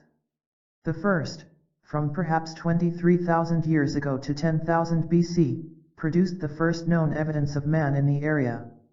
At this latter time the ways of life in northern New Mexico and the desert culture of southern Arizona seem to be most marked.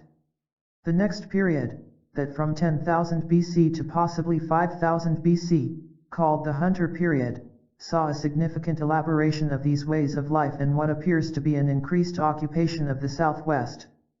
The two groups were still distinct, but each had developed more diversified tools and more skillfully made artifacts. Some still lived in cliffs and caves while others appear not to have done so. In the last, the Collector period, from 5000 to 200 BC, the emphasis seems to have shifted more to the development of the southern desert culture.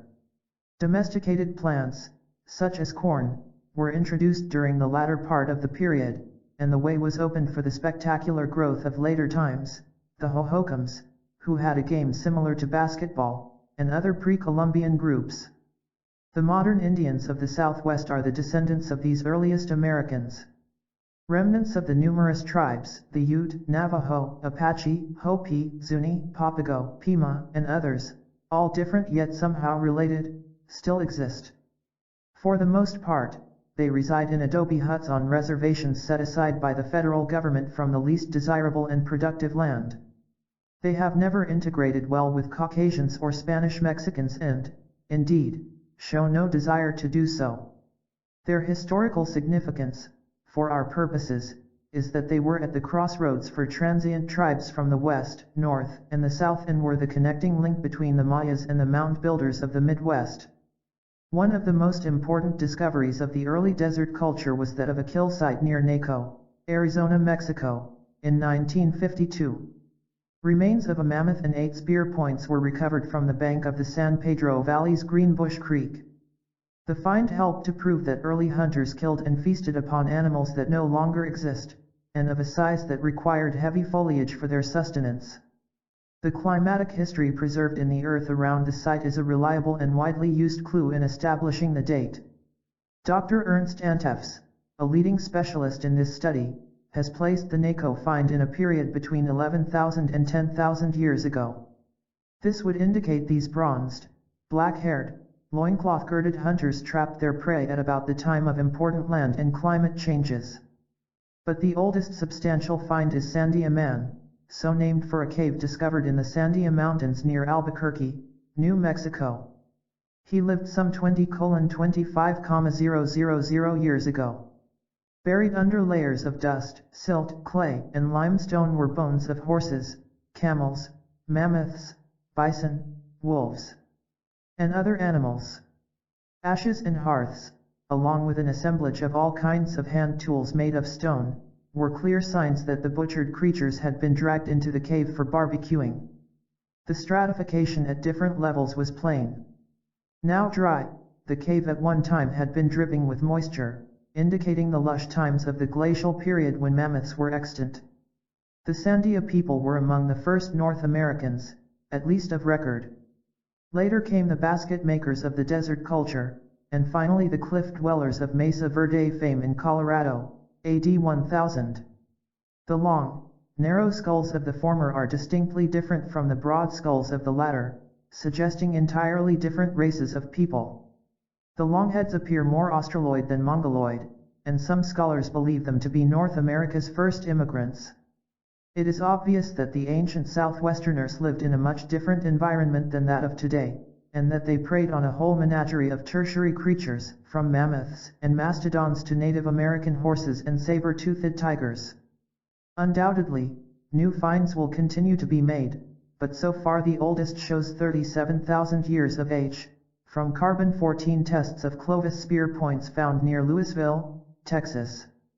Although the early Southwesterners had some things in common with Central and South American man, there are singular differences.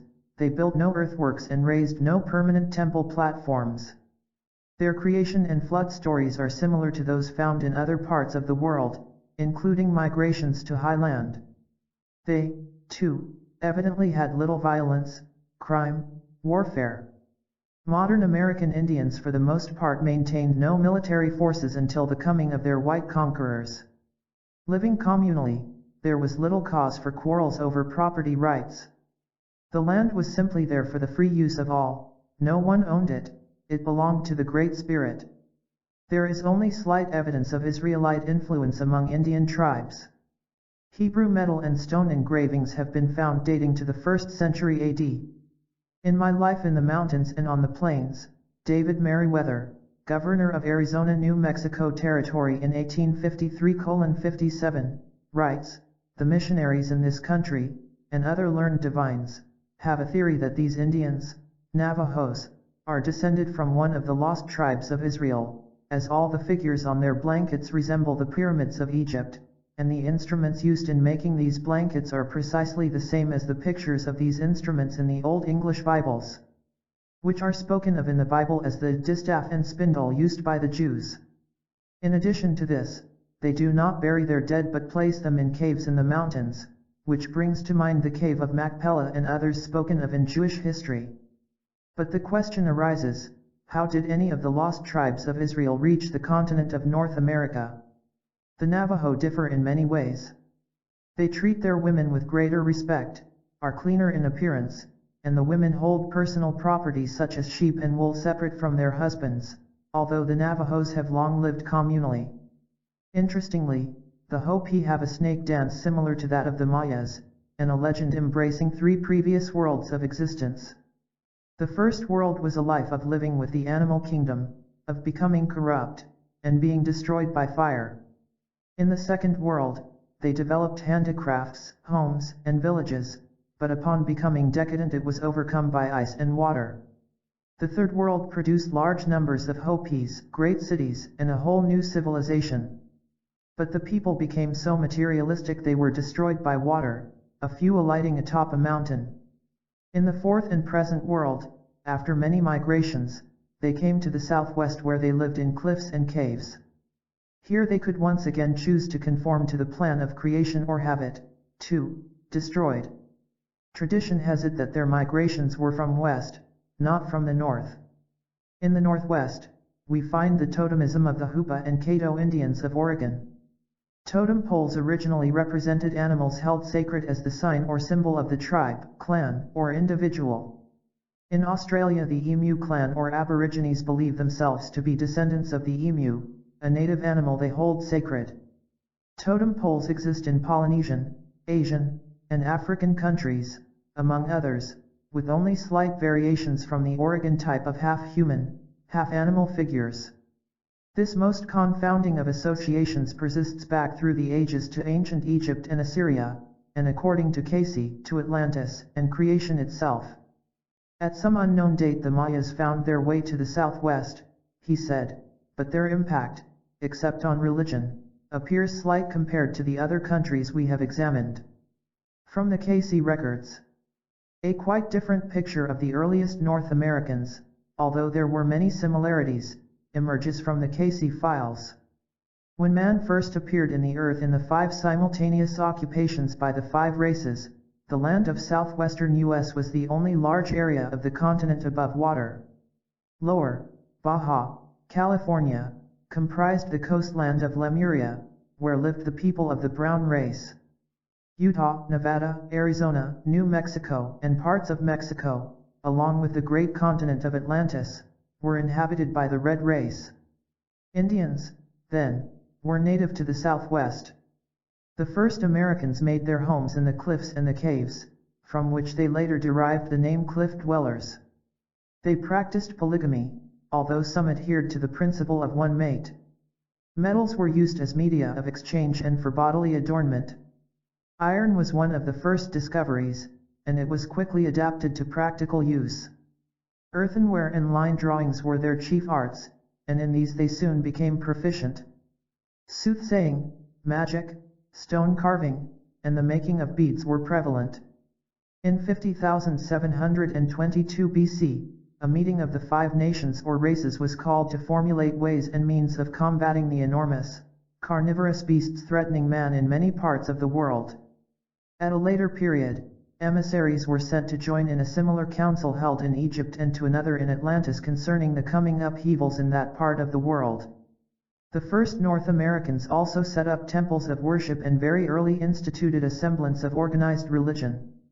With the first land changes, which resulted in the sinking of Lemuria, some of the people of Mu escaped to Lower California, southwestern U.S., as far north as Oregon, and as far south as Peru. In Oregon may be seen remnants of their religion in the totem pole, their family tree. Here the women were the head of the family and ruled, rather than the men. With the Great Flood, in 28,000 BC, Atlantis was broken up. Some Atlanteans made their way by Mexico to the highlands of the southwest and the land of Myra, Nevada, and Colorado. Many were religious emissaries of the children of the law of one to what they considered a strange people. Their objectives included the extension and preservation of the laws of the one God. There were also immigrants from Yucatan and as far away as India, who were known as the Hapapulpic people. They were proficient in metals and clays. Later, some of the descendants of the lost tribes of Israel also found their way here by boat. From Lemuria, there was, then, a great influx of peoples, especially to what is now Arizona. Say the readings, the joining in the activities there were for the attempts to establish with those peoples that had been a portion of the lost or strayed tribe that came across from Lemuria, as well as with those that came from the lands of bondage by the Persians and those that later were called the Indochinans, or those peoples from the mountains who raided the Indian land. There the entity aided in establishing a new unison of activity in what would now be called the Arizona land. 1434, 1. By the end of the last debacle, 9500 BC, the mixed culture of the Southwesterners was a complex one indeed. Moreover, in 3000 BC, many of them were driven farther south by the heavy men from the north, and they took with them their abilities in metals and clays, as well as the practice of human sacrifice, which the Israelites had originally brought from Egypt. In Central America they exerted their influence on the Mayan Indians of Yucatan but centered most of their activity in the Valley of Mexico, or Mexico City. The reference to the heavy men from the north, unexplained, is an intriguing one. The answer may lie in the widely accepted theory that Asiatics, Siberians, did at one time enter this continent via the Bering Strait but apparently only in small numbers. The theory is circumstantially based on geography, geology, and ethnology but almost no concrete archaeological facts. It is indeed possible, for as one authority writes, we find in Alaska a race of big men, and therefore different from those we have been studying. What is improbable is the populating of the Southwest by that route. The early Americans were, as elsewhere, a highly religious people with many signs and symbols, says Cayce. For the peoples understood, even better than they do today, how that the heavens declare the glory of God, and as to how nature sings his praises in the rebirth at each period, each cycle, for its unfoldment and growth. 2438:1. From this mixture of ancient peoples, then, descended the great variety of American Indians found by the white man where he arrived in this part of the North American continent. The brown round heads of southern Arizona are still distinguishable from the red long heads of other regions. The most revealing facet of the Southwest prehistory is that the area was the native land of some of those of the red race from the time of creation. Man was here from the beginning. Later it became a mixing bowl for nomadic groups from Lemuria, Atlantis, and Yucatan. Eventually, some migrated to the Midwest and set up another mysterious civilization. Extracts from the Cayce readings. Before that we find the entity was in that land now known as Mu, or the vanished land of the Pacific, the peaceful, during those periods when there were those banishments and preparations for the preserving, for they had known that the land must soon be broken up. The entity was among those that journeyed from Mu to what is now Oregon, and there still may be seen something of the worship as set up, in what was the development from that set up by the entity's associates, as the totem or family tree. In that experience the entity was in the same sex as at present, but among those that were the leaders, for then the women ruled, rather than men. 632. Before that we find the entity was in that land now known as the American, during those periods when there were the changes that had brought about the sinking of Mu or Lemuria, or those peoples in the periods who had changed to what is now a portion of the Rocky Mountain area, Arizona, New Mexico, portions of Nevada and Utah. The entity then was among the princesses of the land that established there the teachings of the law of one, from the activities of the land which had brought destructive forces through the separations from those things that made for the love of the individual for the gratification of selfish motives. Then the entity established what may be called the home life in that land, as each home became then as the castle or place of worship. The name then was Oahu. 851:2. And when there became the hearsaying, yet, in those periods when there became an activity in which those portions of the land were discovered from what was left of Lemuria, or Mu, in what is now Lower California, portions of the valleys of death, the entity journeyed there to see, to know. And during those experiences much was set up that may be of interest to the entity, that will be a part of the discoveries of nature or natural formations in what is now the Kenyan Island. For this was the entity's place of the temple. 1473:1. In the one before this we find in a strange land, Mu, now unknown in the world's experience, that lying westward from what is now Southern California and Mexico. In this land the entity ruled as with an iron hand, for, from and through this land, many were the escapees from the various upheavals that occurred in those olden periods when there were the divisions of waters and the divisions of land, and dry land appeared. In this experience the entity lost, in the aggrandizement of selfish interest. In the name Olu. 2669:1. A preponderance of vowels is noted in the names given, as in the modern languages of the Hawaiian and Polynesian peoples. Before that we find the entity was in that land now known as the American, during the periods when there were the sojournings of those from the land of Mu, or Lemuria. The entity was then among the first of those that were born in what is now a portion of Arizona and Utah, and among those that established the lands there for the building up or growing up of that civilization in these experiences, and was then in the name Yalu. 691:1. The entity was in the land now known as Yucatan, when there were those establishings in the land from the Atlantean. The entity was in the temples, set as the recorder, in the name Arsth. In the experiences there were those periods of dissension with those in authority when there were the decisions of most of the peoples to join with the movement to what is now a portion of Arizona. 5245:1. The entity was among those people who journeyed to the farther west or north and west from the Yucatan land, and the entity there, Arizona, was a priestess of the children of the Law of One. 1434:1. The entity was in the Atlantean land, during those periods when there was the breaking up and the journeying to the various lands. The entity was among those who came to what is now the Yucatan land, later journeying with many of those peoples to the south and west, of the U.S., or to portions of Arizona, as now known. Through the experience the entity was among those who made use of spiritual laws for material affectation, not so much in the abuse as in the negligence in supplying or in aiding others that were of the groups of things to attain to a greater awareness. 2576:1. The entity was in the Atlantean land, during those periods when there were the beginning of the Exodus owing to the destructive forces that had been begun by the sons of Belial. The entity was among the prices of the land that made for the separating of those influences wherein there might be established the journeyings to other lands, with the keeping of records, with the permanent establishment of activities in the Yucatan, in the Luzon, in what became the Inca, in the North American, and in what later became the land of the mound builders in Ohio. The entity then was not only one skilled in aircraft and in watercraft as an aviator and a navigator, but made great strides in keeping in touch with other lands through the forces of nature in the experience. 1215:4. 8. Who were the mound builders?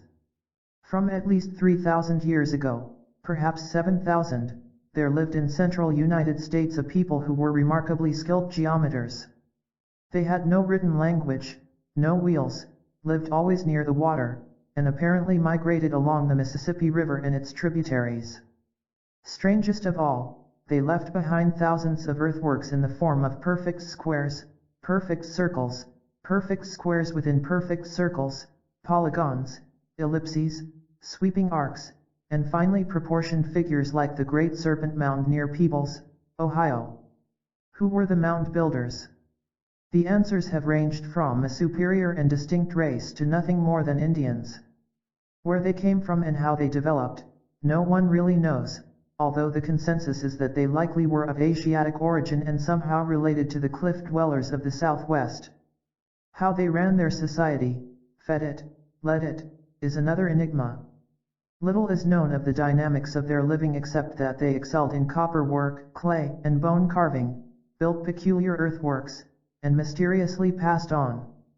Yet for centuries they ran a closely knit society commanding a loyalty and discipline capable of building at least one structure many times as massive as the Great Pyramid of Egypt. At Poverty Point, Louisiana, are the remains of a complex of mounds stretching for 11 miles.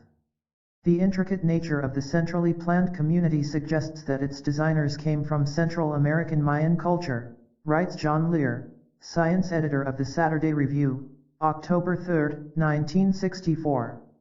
No longer married to the Asiatic bridge theory, opinion has veered out of this well-worn rut to richer soil. Today, writes Lear, the weight of archaeological opinion favors the original notion that Poverty Point must have been a way station for offshoots of the Mayas or Aztecs en route up the Mississippi and Ohio River valleys.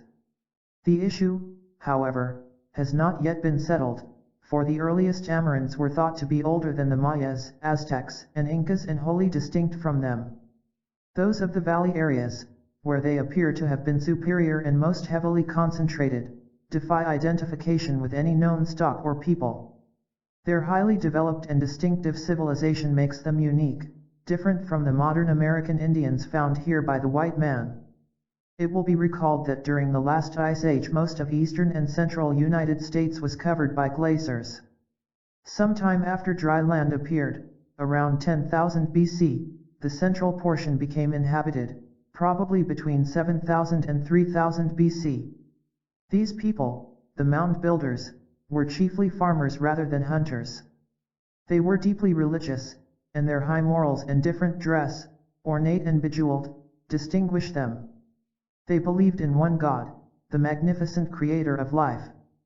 But they are best known for their many earthen mounds, the remains of which may be seen today chiefly in the South and Midwest. These piles of earth range from a few feet in conical shape to rectangular ones 100 feet high, covering 16 acres. There are perhaps 100,000 such mounds scattered over 20 states, from the Dakotas to Pennsylvania and from the Great Lakes to the Gulf of Mexico. Some are square and a few are flat-topped, but most are round or rectangular. The flat ones are believed to have supported temples, giving them a religious significance, but generally the mounds are presumed to have been primarily burial places, since only bones and artifacts have been found in the uncovered sites. The builders are known to have practiced both cremation and burial of their dead. Politically and economically, they seem to have led a communal life. There was apparently no private property or personal ownership of land. They therefore had some sort of community-held society. The most famous site is the Serpent Mound in Adams County, Ohio. Of unknown date, it is 1,254 feet long, about 20 feet wide, and some 4,5 feet high, shaped like a coiled snake. Only a religious motive can explain its purpose. The mouth is open and appears to be about to swallow an egg, represented by a small, oval mound before it. Kukulkan, the plumed serpent god of central Mexico, is brought to mind, as is the serpent in the Garden of Eden. Evidently the mound builders carried on trade with one another over wide areas. Buried in the earth have been found pearls, conch shells from the Gulf, turquoise from the southwest, grizzly bear teeth from the Rockies, mica from the Carolinas, copper ore from Lake Superior, and pottery designed like that found in Peru. Significantly, inscriptions recently discovered in Georgia depict a religious ceremony used by the Mayas and the ancient Jews of Palestine as recorded in the book of Leviticus. Another late find, near Huntsville, Alabama, indicated man lived there in 7000 BC, an earlier date than previously supposed. There were many tribes of mound builders, and their descendants gradually abandoned building the pyramids of earth. Their final disappearance is a mystery. Presumably they were overcome by other more warlike tribes and were eventually dispersed or absorbed. The consensus is that they did not disappear before the arrival of later Indians, or as a result of invasion. Rather, modern archaeologists hold to the view that they were ancestors of the Indians of historic times. The Iroquois, a confederacy of 5 large tribes or nations, appear to be related to them, as do the Algonquins of Canada. The Iroquois are noted for their superior agriculture and efficient statecraft. They, too, as some other modern Indians, have legends of a great flood and the destruction of past worlds. From the Cayce readings. A very few life readings briefly state that many Atlanteans through their descendants struggled northward from Yucatan to central United States, especially to the Mississippi Valley, Indiana, Kentucky, and Ohio. With this major migration of uncertain date, they brought some of their former Atlantean religious tenets as well as the influences from the Mayan civilization in Yucatan, Honduras, and Guatemala. Later, joined by a group of people originally from Lemuria, they set up the culture that became known as the Mound Builders. They were farmers, raising wheat and grain, and cracking corn. Worshippers of nature, they paid homage to the sun and the rainfall in song and dance. The modern Iroquois Indians are their direct descendants. Surprisingly, descendants of the Vikings, who arrived in northeast U.S., in the 11th and 12th centuries AD, came in contact with the mound builders and forged a close, friendly relationship with them. Say the readings, before that the entity was in the land of the present nativity, during the early activities of a peoples that had been banished from Atlantis. The entity was among those of the second generation of Atlanteans who struggled northward from Yucatan, settling in what is now a portion of Kentucky, Indiana, Ohio, being among those of the earlier period known as mound builders. Then the entity was among those who supplied to the peoples the fruits of the soil, learning how to crack corn, wheat, and grain, that it might be prepared into foods through cooking, though much in those periods was taken raw. And in the present, as the entity may learn, the raw foods will contribute much to the entity's welfare, the green as well as other foods. 35281:1. Further we find, corroborating the belief of scholars in the relationship of the mound builders and the Iroquois, the following: in the experience before this we find the entity was in the land of the present nativity. The entity was then among the people, the Indians, of the Iroquois, those of noble birth, those that were the pure descendants of the Atlanteans, those that held to the ritualistic influences from nature itself. 1219:1.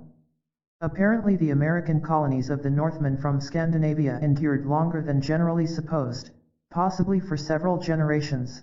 According to this reading, the entity came into the northeastern coast of this country, being among the descendants of the Norse peoples who first landed and settled there. Being strong physically, the entity gave much aid in establishing the forts and outposts of those who later joined with the people in the country south from there, who were known as the mound builders. 583:3. Now we can turn to the vexing questions surrounding the Vikings and their sojourns in America, one of the most enigmatic stories of the pre-Columbian history. 9. Norsemen in New England. The Goths of Norway and Sweden were probably the first white men to reach eastern North America. Eric the Red, who was more popularly known as Eric the Lucky, was an early leader of the bold and brazen Vikings. The father of Leif Erikson, he sailed to Iceland in AD 970 and made a settlement there. Rumors of a great land to the west impelled him to sail in that direction, and in 980 he landed on the shores of Greenland, where he again started a new colony. It was his son who first reached North America. Born in Iceland in 970, Leif Erikson grew up in Greenland in the tradition of a seagoing people who were vociferously proud of their courage. But his discovery of America in 1003 was quite by accident. Sailing from Norway under the auspices of the king, he was blown off course in a storm and landed on the east coast of the U.S. The exact location is disputed, but he reported finding wheat and grapes, and called the place Vinland, probably Cape Cod, Massachusetts. Word of the new discovery spread, and other Norsemen were soon plying the coast of New England. Settlements were attempted, but apparently they were short-lived. Presumably, those fair-haired, blue-eyed, colorless people were driven off by frightened, hostile Indians. There is considerable evidence that Norsemen reached as far north and west as Minnesota. How they got here, no one knows, probably via the Great Lakes, since being sailors it is unlikely they would travel that far by land. A controversial discovery, known as the Beardmore Find, was made in Ontario, Canada, on the north shore of Lake Superior. Uncovered were a broken Norse sword, an axe blade, and parts of a shield. They are definitely of Viking origin. Yet the authenticity of the find was denied for years, and still is by some, on the ground that the implements were probably a hoax, although there was nothing to indicate this was the case. Why anyone would give up such valuable relics for a little private joke was not explained. Moreover, the Norsemen are known to have explored as far north as Hudson Bay. The director of the Danish National Museum later examined the pieces, as well as the famous Kensington rune stone, and declared there was no good reason to doubt the authenticity of either. To this day many authorities deny the validity of these two discoveries. In 1898, a farmer in west-central Minnesota was grubbing his trees when he struck a large, oblong stone. Finally digging it up, he found a strange language inscribed on it. Scholars slowly recognized it as ancient Gothies, which contained only 16 characters. Now known as the Kensington rune stone, it was disputed as a fraud. It read, "We are 8 Goths, Swedes, and 22 Norwegians on an exploration journey from Vinland through the west. We had camped by a lake with 2 skerries, rocky islands, 1 day's journey north from this stone. We were out and fished 1 day. After we came home we found 10 of our men red with blood and dead. Ave Maria, save us from evil. We have 10 of our party by the sea to look after our ships, or ship, 14 days' journey from this island. Year 1362. In September 1967, Dr. O.G. Landsverk, America's leading Viking historian, declared the Kensington stone to be an authentic Norse cryptogram and not a hoax. He places its date as May 7, 1244, based on the Norse Catholic Church calendar. The stone is on display in Alexandria, Minnesota. Never explained, who would learn ancient Gothic, inscribe it, lug 230 pounds of stone to a remote farm field, bury it under tree roots, and hope someone would discover it? The farmer? Just for kicks? More likely he died wishing he'd never heard of it. Unfortunately, the Norsemen did leave little evidence of their sojourns in the United States. The Newport Tower of Rhode Island is, like the Kensington stone, unacceptable to the skeptical conservatives. It is, writes one, most likely a 16th century English watchtower. The proof of mooring stones on the Atlantic seaboard, used to tie Viking ships, is flimsy at best. Some of the undoubtedly medieval Scandinavian weapons which turn up here and there, probably represent family heirlooms or collector's items brought over not too long ago. These dubious explanations reveal nothing so much as the type of mind with which the student of antiquities has to deal. The lack of evidence, he concedes, by no means weakened the likelihood of medieval landings, but it did reflect the rather incidental and haphazard nature of these enterprises which, for all we know, left no impact on pre-Columbian American developments. There is no doubt that the Vikings reached and colonized the U.S., Iceland, and Greenland for perhaps 500 years. According to the Norse saga narratives, a rich Greenlander with 60 others came to Vinland and set up a colony in 1007. It thrived for a time, but no more was heard of it. The disappearance of their colonies is a mystery. Possibly they were absorbed or slaughtered by the natives, or they simply died out. Reportedly, there are blue-eyed Mandan Indians of white blood in North Dakota, suggesting that the fair-skinned Northmen may indeed have tarried nearby. According to the Cayce readings, this partly explains why Lewis and Clark, in their expedition through the Northwest, 3651:1, encountered friendly Indians there. Remains of their stone structures and artifacts have been uncovered and identified beyond dispute, including a campsite in Newfoundland possibly belonging to Leif Erikson himself. Their many foreign journeys eventually reduced their numbers and strength at home, making them less adventuresome. Their exploration gradually came to an end around 1300. The last of the daring Vikings died out in Greenland in 1540, bringing an end to one of the most fascinating eras of early American history. From the Cayce records. According to 7 life readings in the files, Eric the Red, Leif Erikson, and other Norsemen made many trips across the Atlantic to the new lands of Iceland, Greenland, and America. They attempted to establish permanent settlements in Vinland, Massachusetts, and Rhode Island. None succeeded, but some of their people stayed there long enough to become rich and powerful by trading with friendly Indians. They returned to Norway wealthy persons and somewhat heady. Before this we find the entity was during that period when Eric the Red made those voyages into the land of the entity's nativity in the present. The entity then was among those of that company who made the first attempts for the permanent settlement in that land known as the Vinland, or coasts about Rhode Island and portions of the land lying north, or Massachusetts as called in the present. Then the entity was strong in body, in mind, and in the activities both on the land and the sea, and was in the name of Solo Din. Through the experience the entity gained and lost, gained in the aid given to the associates and companions in that particular experiences of the life at that period, losing only when, with the material gains that came through the associations with the natives of the land, the entity acquired rather power, place, and position. Hence, when there was the return to the land of birth in the experience, the entity not only rebelled but also brought under submission those with whom he sailed to the land. This brought condemnation and hate in the experience during the latter portion of the sojourn. 438:1. On one trip to America, Eric the Red left his wife at home while other women were apparently making the long voyage. She was highly incensed, and the episode created a chasm between them that lasted for many years. Although a daring sailor, he was also a defiant individual, having bitter conflicts with the superiors under whom he served. Later in life he came to hate the sea because of his rigorous experience with it. But in America, he once traveled as far as west-central Minnesota, and some of his remained there to live the rest of their lives among the Indians. This is one of the reasons why the Lewis and Clark expeditions through the area met no resistance from the Indians there. Some Vikings reached as far west as Montana. Before this the entity was in the Norse land, among those who journeyed into the greater western portion or near to the central portion of Minnesota in the present land of nativity, when Eric the Red was among those active there.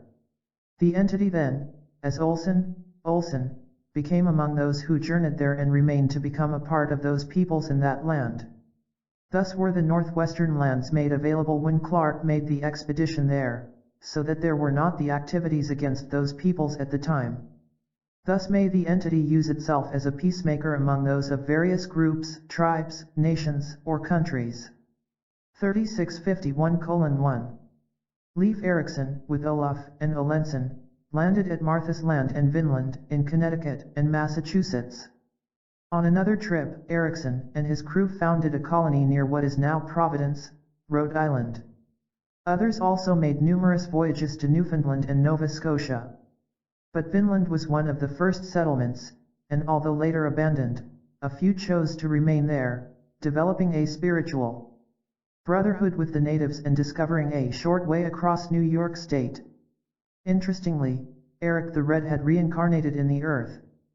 Before this the entity was in the Norse land, among those who were the daring, as the sailors, and the entity was Eric, as called through that experience, journeying to or settling in the land of its present nativity. Yet with the experiences through the latter portion of its sojourn, and the activities from which it returned in the period or interim, the entity in the present, as indicated, is averse to water, waterways, water carriers. Hence the daring now is exhibited more in the air, or in ships of the air, arising from another sojourn.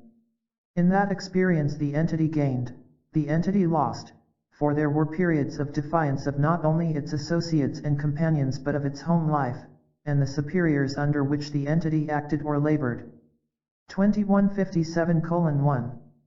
Thus ends the story, unhappily, of the Norsemen in America, according to the Cayce files.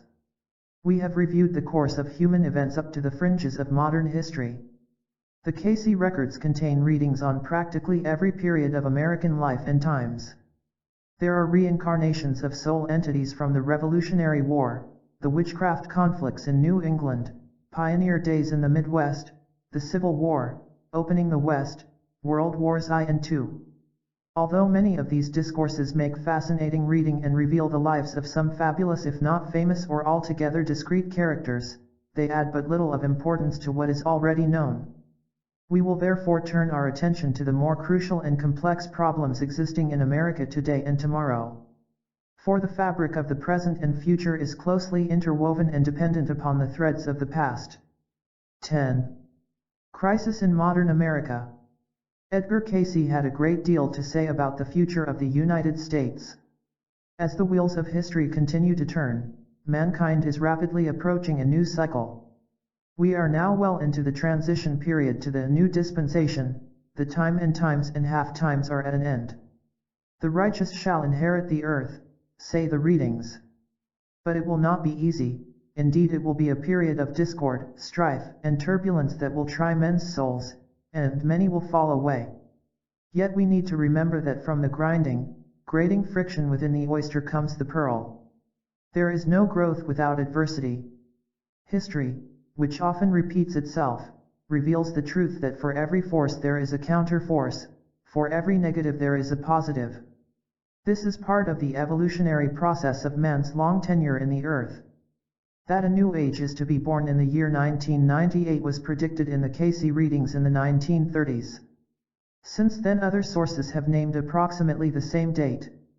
Even such an orthodox body as the American Academy of Arts and Science has sponsored a commission to study the coming state of Western society by the year 2000, because that year is expected to usher in another great system break. The signposts are out at every turn of the road. The West, and particularly the U.S., is expected to achieve a state in which economically we shall have it made, writes Henry Winthrop, a professor of social sciences, in 1967. It is widely believed that by the year 2000, there will be plenty for all, made possible by automation, computers, and other major technological advances which are now foreseen. He does not discuss the enormous yet delicate problem of the system and method of distribution, the real question, but does add that there will be more time and interest in leisure, education, culture, the widening of the horizons of consciousness and the quest for deep emotional and religious experiences. This includes pursuit of the arts, sciences, and mathematics, new forms of architecture and community planning, experiments with new ideas and psychological sensitivity, and a more experimental attitude towards new social institutions. Utopian, some may say.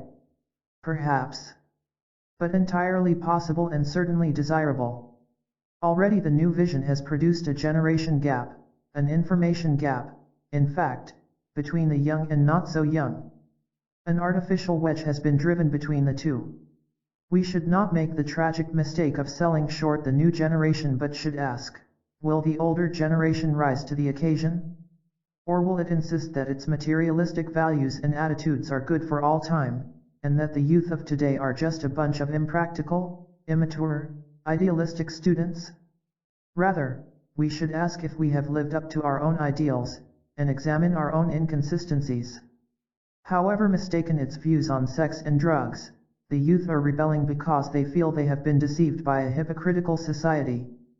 Home and church, to give just one example, taught them to respect property and the rights of others.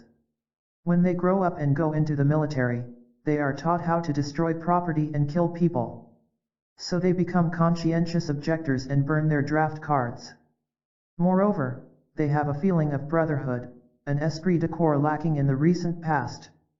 They are the first generation that has had time to think. There are, of course, other areas of conflict ahead of us that must be resolved before the new age can come into being. The price of our poverty is too high. As Gunnar Myhrvold so aptly put it, America cannot afford to remain the one among the rich countries which has the highest rate of unemployment, which has the worst and biggest slums, which is least generous in giving economic security to its old people, its children, its sick and its invalids. One of the bitter paradoxes of our age is that amidst so much wealth of the few there is so much poverty among the many. We need not only to live and let live for moral and ethical reasons, there are concrete, practical reasons why we should do so. Continuing higher rates of violence, crime, fraud, tax loopholes, deception, inflation, price rigging mark the state of moral decay of an opulent society in mad pursuit of the dollar. The decline of American morality is an effect, not a cause. The many ills besetting our society are obvious enough, the underlying reasons are subtler. What can one expect when there is corruption and deception in high places, the government, the CIA, big business, the military-industrial, congressional complex? Do we have a house of cards built on sand? Are the merits of their position so weak that they must lie? Would the truth be self-condemning? More broadly, has the older generation sold its soul for pieces of silver? The Pentagon, originally a plain figure of 5 sides, is now a complex with many angles. The country used to be on the gold standard, now it's on the brass. And the CIA, FBI, and Army intelligence have become the departments of offense.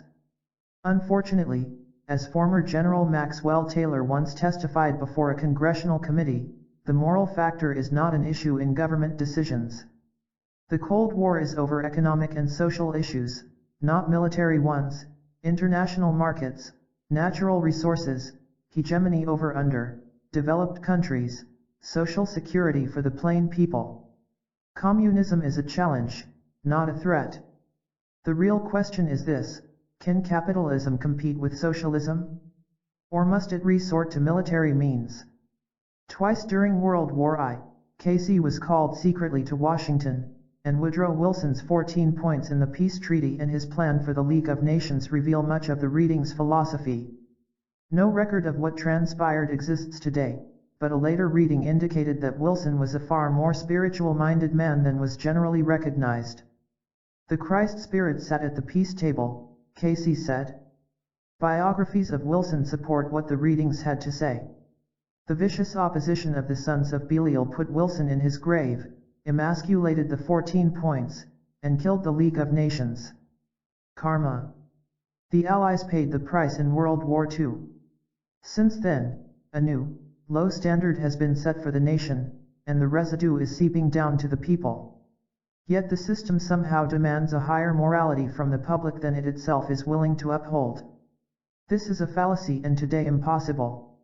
Back of it all is the greed of a few. It is profitable to produce armaments, films of sex and violence, pornographic literature. It is profitable to sell worthless land and stocks, to rig prices and defraud the public in 1,000 different ways. It is all done in the search for profits, power, and prestige by the few, and for the haunting, gnawing guarantee of security by the many. In brief, the wolves are turned loose on the rabbits, the innocent, the unsuspecting, the uneducated, and some wonder why the rabbits are running berserk.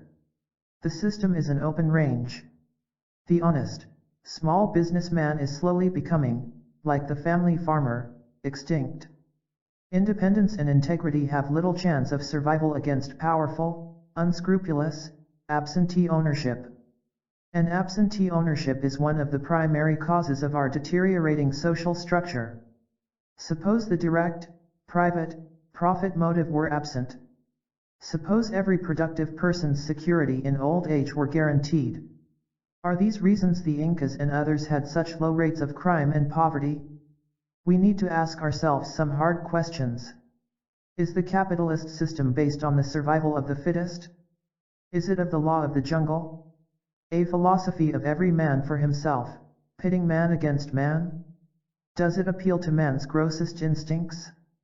Does it invite him to deceive, to cheat, to rob in order to sustain himself and ensure security? A great deal needs to be done to set the corporate house aright. Capitalism is committing suicide. The question is this: can it or will it reform through either self-discipline or compulsory regulation? It is possible but not probable that private enterprise will have the necessary vision to transform itself to better serve the common good. There are few indications that it will do so. The university students understand all this better than their elders. They know the score and understand the game. Dr. Calvin H. Plimpton, president of Amherst College, succinctly spelled out the campus view in a letter to President Nixon. We believe that we must speak out to make clear that much of the turmoil among young people and among those who are dedicated to humane and reasoned changes will continue. It will continue until you and the other political leaders of our country address more effectively, massively, and persistently the major social and foreign problems of our society. Part of this turmoil in universities derives from the distance separating the American dream from the American reality. After pointing out the shoddiness of many aspects of our society, and the absence of a sense of purpose, Dr. Plimpton went on, until political leadership addresses itself to the major problems of our society. The huge expenditure of national resources for military purposes, the inequities practiced by the present draft system, the critical needs of America's 23 million poor, the unequal division of our life on racial issues. Until this happens, the concern and energy of those who know the need for change will seek outlets for their frustration. The yippies, the young intellectuals of the left, and the hippies use whatever methods are at hand to demonstrate their disenchantment with the status quo. A few simply reject and opt out of the entire system. Others, like the Bible hippies, take an almost puritanical view of our preoccupation with prurient things. Many believe the church has lost its way and become irrelevant in combating the crucial problems of the day. They have a folk song that goes, "The Lord is not impressed with worldly success." Some radicals no longer believe the capitalist parties can be reformed to become responsive to and representative of the people. Almost all are perceptive enough and astute enough to see through the glittering, polished veneer of a success-intoxicated culture. We do not have to condone everything they do or say in order to understand this. Unfortunately, the empire builders have cried wolf so often through popular media about the horrors of slavery under godless communism, that few any longer listen. Now that a tacit understanding with the Soviets is imminent, the establishment must try to undo its own propaganda, no small task considering the years devoted to the binding of men's minds. Freedom of the press has been interpreted as license to take liberties with the truth. The harbingers of hate have displayed more interest in forming public opinion than in informing the public. Craftsmen in the art of political science fiction, some are now rebelling against the present fascist trend in America. And there are mountainous problems on the international scene crying for solutions. Several years ago, this writer said, The Churchman magazine, June 1962, after a trip abroad, I am one of those Americans who believes there must eventually be a meeting ground between the two most powerful nations in history. We are all part of the brotherhood of man and the fatherhood of God. It behooves us therefore, to row together rather than separately against the stream of adversity, for there is enough of that already without manufacturing more between each other. We live in trying times. The underdeveloped peoples of the world are seeking and demanding their rightful place in the sun. They want their country for themselves. No one can safely hold back the tide of change. Indeed, the haves are morally obligated to share their abundance with the have-nots, not in the weapons of destruction, which have no intrinsic value and serve only to create suspicion and tension, but in the necessities of life, food, factories, schools, dams, hospitals. It is catastrophic that the two nations most suited to do this are at odds over how it should be done and who should do it. We are losing the Cold War, the battle for the minds of men. There are certain elements in powerful positions who, when they recognize this, might not hesitate to turn it into a hot one. Only the weight of public opinion would stand in the way. Yet the critical condition in which we find ourselves is a direct result of our own complacency. We are reaping just what we have sown in our indifference toward national and international problems. Karma. But the younger generation is not so complacent. They care. They are serious. And they don't like many of the things they've inherited. Extremists all, they intend to change things. The handwriting is already on the wall for those who can read it. One might well ask, who are these amazing people, and what do they want? In order to understand, appreciate, perhaps participate in the passing parade, truly the greatest show on earth, we need to explore at some length the coming new order and how it is to be reached. The first allusions to the new generation appear in Cayce readings for people born around 1917:20. Others came along later, but almost all were Atlanteans reincarnating in the earth in large numbers for a purpose. Presumably, they are still coming in. It appears that this influx of experienced, developed souls, aggressive as well as progressive, represents group or nation karma. The present age would offer the first opportunity since the fall of Atlantis to meet certain problems under similar circumstances. They bring a new standard of ethics, and they are making their presence felt in many parts of the world. Their physical vigor and high mentality together with their past history and store of unconscious knowledge will reshape societies throughout the earth. In some countries they have already attempted to do so and have sometimes in part succeeded. The youth of South Korea were not the first of the new breed to depose a despotic ruler, Syngman Rhee, in 1960, Castro did it in 1958. The transition will begin in those periods in 1958 to 1998. 3976, 15, state the readings. When this period has been accomplished, then the new era, the new age, is to begin. Will you have a part in it, or will you let it pass by, and merely be a hanger-on? 2780:3. In the beginning, man was commanded to multiply and subdue the earth, not to subtract, divide, and subdue one another. Self. That is the root cause of the dissensions today, the differences of opinions, the classes, the castes, and of social, economic, and political systems, Cayce said, the world has lost its ideal. 3976:8. It is a small world and growing smaller by the day. The population expansion, over which we hear such cries of anguish and doom, may well be a blessing in disguise. Surely it is by design, not by accident. It is forcing to the forefront economic and social issues that have been neglected for centuries, and bringing about changes undreamed of even a generation ago. With the advent of the closeness of worlds coming into being, so that man upon the other side of earth is as much the neighbor as the man next door, more and more have been the turmoils that have arisen in the attempt of individual leaders of groups to induce, force or compel one portion of the world to think as the other, or the other group to dwell together as brethren with one bond of sympathy, or one standard for all. With the present conditions then that exist, these have all come to that place in the development of the human family where there must be a reckoning, a point upon which all may agree, that of all this turmoil that has arisen from the social life, racial differences, the outlook upon the relationships of man to the creative forces or his God, and his relationships one with another, must come to some common basis upon which all may agree. 3976:8, 1932. Man's answer to everything has been power, power of money, power of position, power of wealth, power of this, that or the other. This has never been God's way, will never be God's way. 3976:8, and the true test of leadership is that men must choose either to serve those in high places or to serve mankind as a whole.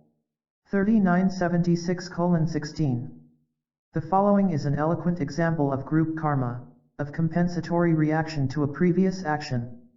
In 1932, Cayce said, Europe is as a house broken up. Some years ago there was the experience of a mighty people's being overridden for the gratification and satisfaction of a few, irrespective of others' rights. That peoples are going through the experience of being born again, and are the thorn in the flesh to many a political and financial nation in Europe, in the world. 3976:8. A question revealed that the Russians were the people reincarnating, evidently those who had suffered under the Tsars. There is no activity in the experience of man that has not its inception or purpose in the spirit of those injunctions, of love, fairness, but what must fail unless it is founded in the spirit of truth. 3976:14, for God is not mocked, and whatsoever a man, a country, a nation sows, that it must reap. 3976:23, for every action, there is a reaction, for every cause, an effect. As is understood by many, in the earth manifestation and the cycle of time, much repeats itself, and those in authority, in high and low places, have the opportunity for individual expression. 3976:26, and he added, there is nothing new under the sun. What is has been, and will be again. 3976:27. The ideals, the purposes that called the American nation into being are well, he said in 1939. It might be answered by saying that there needs to be on the part of each man, each woman, the adhering to those principles that caused the formulating of the American thought. 3976:24, apparently, this refers to the Declaration of Independence, the Constitution, and the Bill of Rights.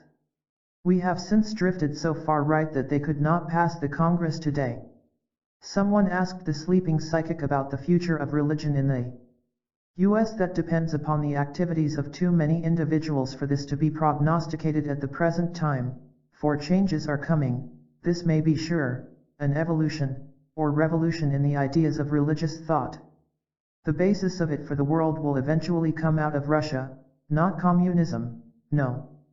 But rather that which is the basis of the same, as the Christ taught, his kind of communism. 425:6. We cannot be certain of the full meaning here. The Essenes, who reared and tutored the youth Jesus, lived communally, not only the real property but also even the personal property was owned by the group as a whole. Acts 2:44 and 4:32 speak of all things being held in common. Yet the basis of the same could be the spirit of fraternity motivating a closer union of individuals in a group. Americans do not want and are not spiritually prepared for communism in any form. Yet the cooperative impulse in man is as great or greater than the competitive one. Competition has its place, but in survival it is brutal, impoverishing, and out of place. In 1934, Casey said, "If there is not the acceptance in America of the closer brotherhood of man, the love of the neighbor as self, civilization must wend its way westward, and again must Mongolia, must a hated people, be raised." 3976:15, he made clear the interdependence of men and nations when he added, "There has arisen, and there is arising in the affairs and experiences of many everywhere the necessity of there being not so much the consideration of a land as of all lands as a unit."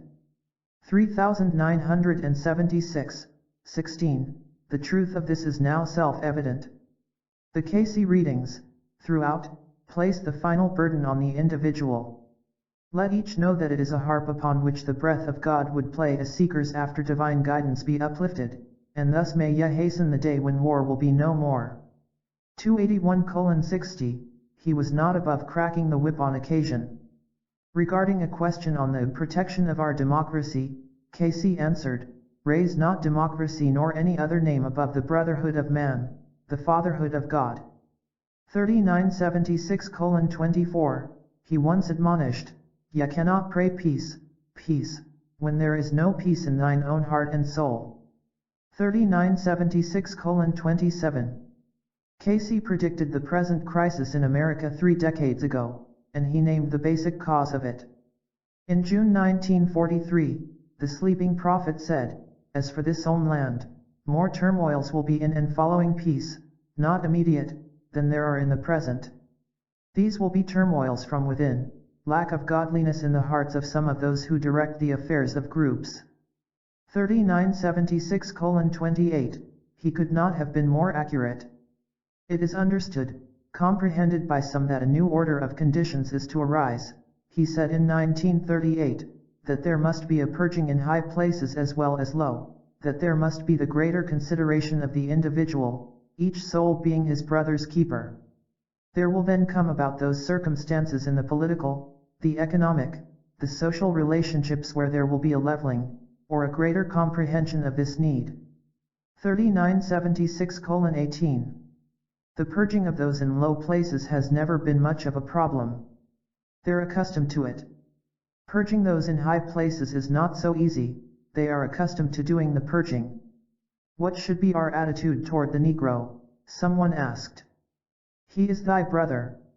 They that produced, they that brought servitude without thought or purpose have created that which they must meet within their own principles, their own selves. These should be taken in the attitude of their own individual fitness, as in every other form of association. For he hath made of one blood the nations of the earth. 3976:24. Obviously a karmic situation, we now find ourselves faced with an IOU of 300 years standing. It will likely require a couple generations of higher education and economic equality to alleviate the years of oppression. The black man is largely the product of the white South, a fact of which no one boasts, some will admit, and few are willing to accept the responsibility for. Basically a spiritual people, and not without talent, what they most need is opportunity, a commodity that has always been in short supply. The militant blacks of today are the former slaveholders of earlier America, says Casey. They will not tolerate oppression. There cannot be one measuring rod for the laborer, Casey said in 1938, and another for the man behind the money changers. All are equal. Though there may come those periods when there will be great stress, as brother rises against brother, as group or sect or race rises against one another, the leveling must eventually come. And then there will be, those rising to power who are able to meet the needs of the times. 3976:18. The leveling is now at hand, and hopefully there are men of vision and principle emerging to show the way by reform and peaceful evolution. But the enormity of the problems is almost overwhelming. It may already be too late. Every phase of human experience and human relationship must be taken into consideration. If those in position to give of their means, their wealth, their education, do not take these things into consideration, there must be that leveling that will come. For unless the needs are considered, there must eventually come a revolution in this country, and there will be a dividing of the sections as one against another. For these are the leveling means and manners to which men resort when there is plenty in some areas and lack of sustenance in the life of others. These are the sources from which such things as crime, riots, and every nature of disturbance arise, in that those who are in authority are not considering every level, every phase of human activity and human experience. 3976:19. Blunt words prophetically spoken. And as so often is the case, they deal with root causes, not just effects or byproducts. Cayce once made a perplexing remark difficult to place in context. He said, "When the true position of some becomes known, consternation will prevail among the people. We can therefore expect some kind of exposure or voluntary disclosure that will shock the nation. Those in power must know that they are their brother's keeper, and give expression to that which has been indicated in, 'Thou shalt love the Lord with all thy heart and mind and body, and thy neighbor as thyself.' This rule must be applied. It is true that in some of those factions in Russia this is an attempt, yet there are those who have applied and do apply the same in not only the economic life but also attempt to do the same in the mental and spiritual life. And this brings hardship where it should not be." 3976:19. Evidently, the latter comment is a reference to the restrictions on speech and religion prevalent under Stalin in 1938, the year of the reading. Man should be his brother's keeper, but that doesn't mean he owns his soul. From the conditions in other lands, Cayce went on, America must take warning. For to whom does the wealth belong? To whom do the possibilities of the land belong? Does it belong to those who have inherited it, to those who have been given the position of power? Or to those who have by their labor, by the sweat of their brow produced same? Emphasis E.CS in all cases. Not that all would be held in common, as in the communistic idea, save as to keep the balance, to keep that oneness, to keep that association of ideas and activity for all. 3976:19. So long as there are disputes among labor, capital need not fear. When labor becomes a united effort, capital may fear in the same principle that he that labors may eat, he that labors not may not eat. These are principles, and to be sure, capital labors as well as he that worketh with the hands. But not to the detriment of, but to the united effort of all. 3976:24. Labor has never been truly united, except on paper. The AFL-CIO coalition merely pasted over the cracks. George Meany, representing the conservative element, and Walter Reuther the liberal movement, were long at odds. Which wing will win is almost a foregone conclusion, but how and when the unions decide to join their unions will be interesting to see. Only 22% of the U.S. labor force is organized. The warning to capital is clear enough, it needs to become more socially conscious and responsible. One dilemma is job opportunities, with retirement still at age 65. Yet are to have turmoils, yet are to have strifes between capital and labor. Yet are to have a division in thine own land before there is the second of the presidents that next will not live through his office, a mob rule. And we need to prepare ourselves for the nation coming into existence. 3976:24. Here we have an enigma. From the point of view that Franklin Roosevelt lived through 3 and a fraction offices, John Kennedy would be the first since this reading, 1939, who would not live through his office, the first term of his office. Some students of the Cayce records believe, however, that Kennedy's assassination was the second, although there was no real division in the land then between capital and labor and hardly a mob rule in the context of the readings and the full meanings of those terms. It would appear that perhaps these events still lie ahead of us, if such a view is indeed a valid one. Or Cayce may simply be wrong. That such is, and is to be a part of the experience of America is because of unbelief.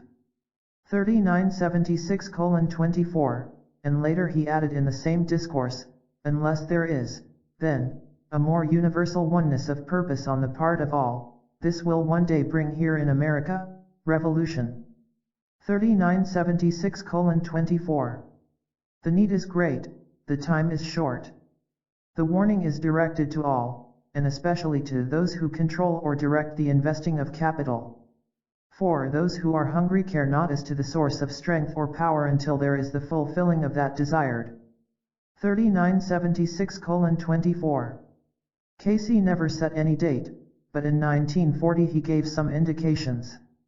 When many of the isles of the sea, many of the lands have come under the subjugation of those who fear not man nor the devil, but rather would associate with that in which they may proclaim might and power as being right, then shall thine own land see the blood flow as in those periods when brother fought against brother. 3976:25.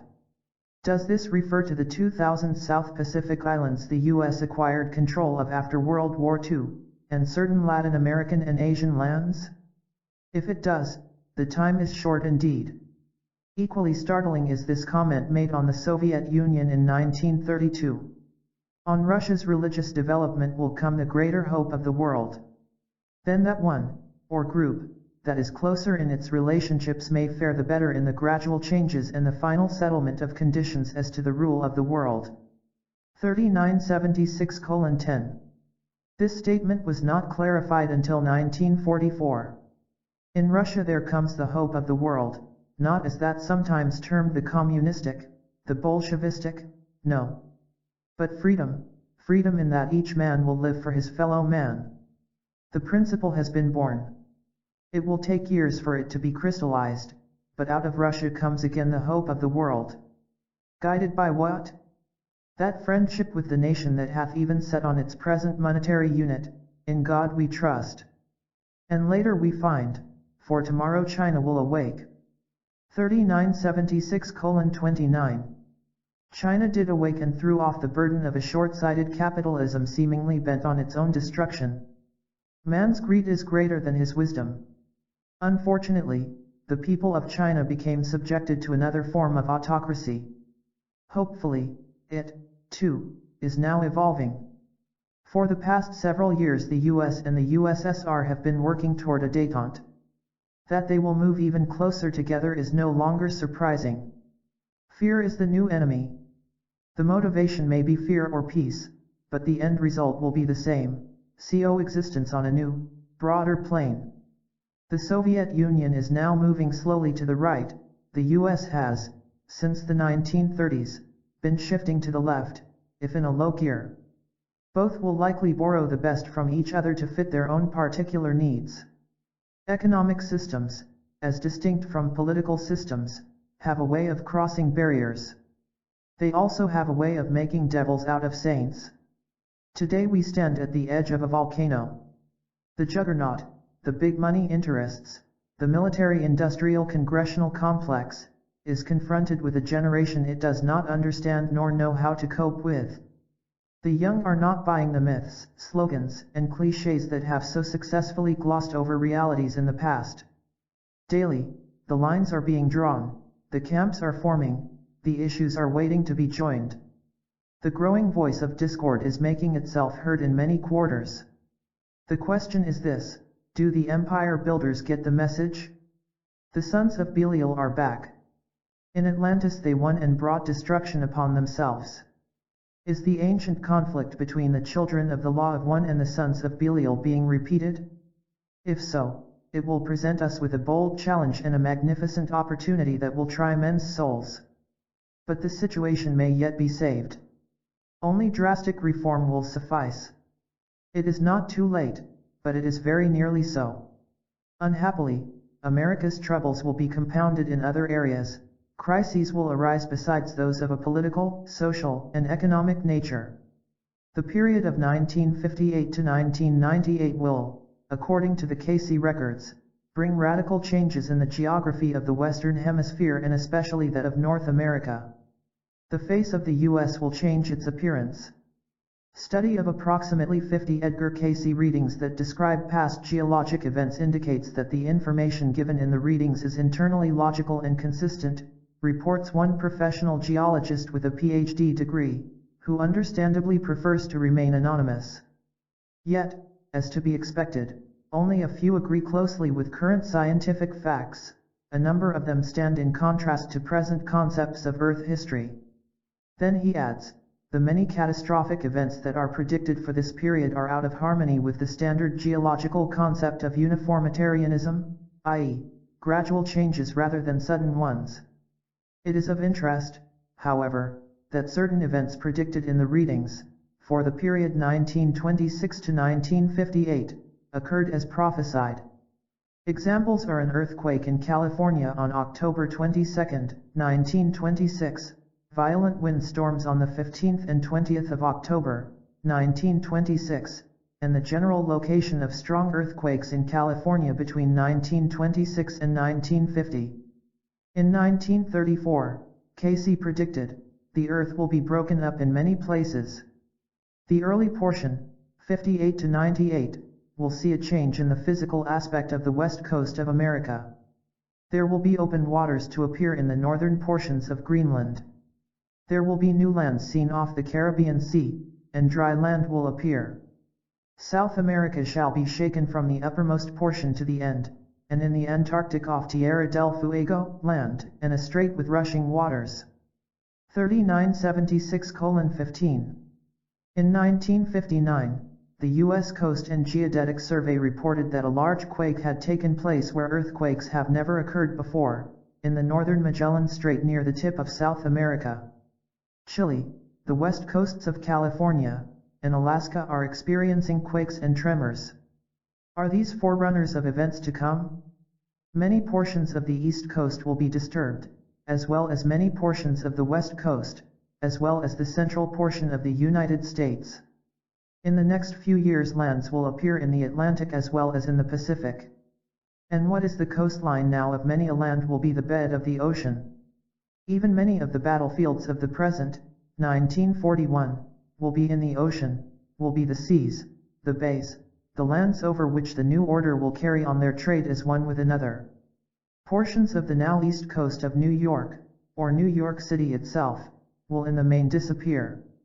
This will be another generation, though, here, while the southern portions of Carolina, Georgia, these will disappear. This will be much sooner. 1152:11. There has been increased seismic activity in eastern Canada, New England, and New York in recent years, for earthquakes are not restricted to recognized zones. At least one seismologist, L. Don Leet of Harvard, is concerned that a big quake may very well hit some unpredictable eastern seaboard spot before the century is over. Information on the Carolinas and Georgia is scanty, but the Coast and Geodetic Survey in 1959 reported that the land surface about Savannah subsided American Samoa much as 4 inches since 1933. The waters of the lakes, Great Lakes, will empty into the Gulf of Mexico, rather than the waterway over which such discussions have been recently made, St. Lawrence Seaway. 1152:11. The areas of much of Ohio, Indiana, Illinois will be safe, however. Another shifting of the poles, as Cayce once suggested, could indeed cause the Great Lakes to drain to the Mississippi Valley, perhaps creating a river matching the Nile or the Amazon. The lakes are known to be tilting southwestward gradually, at a rate of 5 inches per 100 miles per century at present. It would be well if the waterway were prepared, he said, but not for that purpose for which it is at present being considered. 1152:11, a clear reference to the St. Lawrence Seaway. It has since been built. All over the country we will find many physical changes of both a minor or major degree. The greater change, as we will find, will be the North Atlantic seaboard. Watch New York, Connecticut, and the like.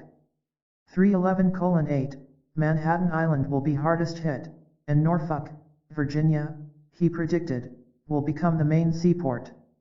In fact, it now leads the nation in tonnage handled. Los Angeles, San Francisco, most all of these will be among those that will be destroyed before New York, even.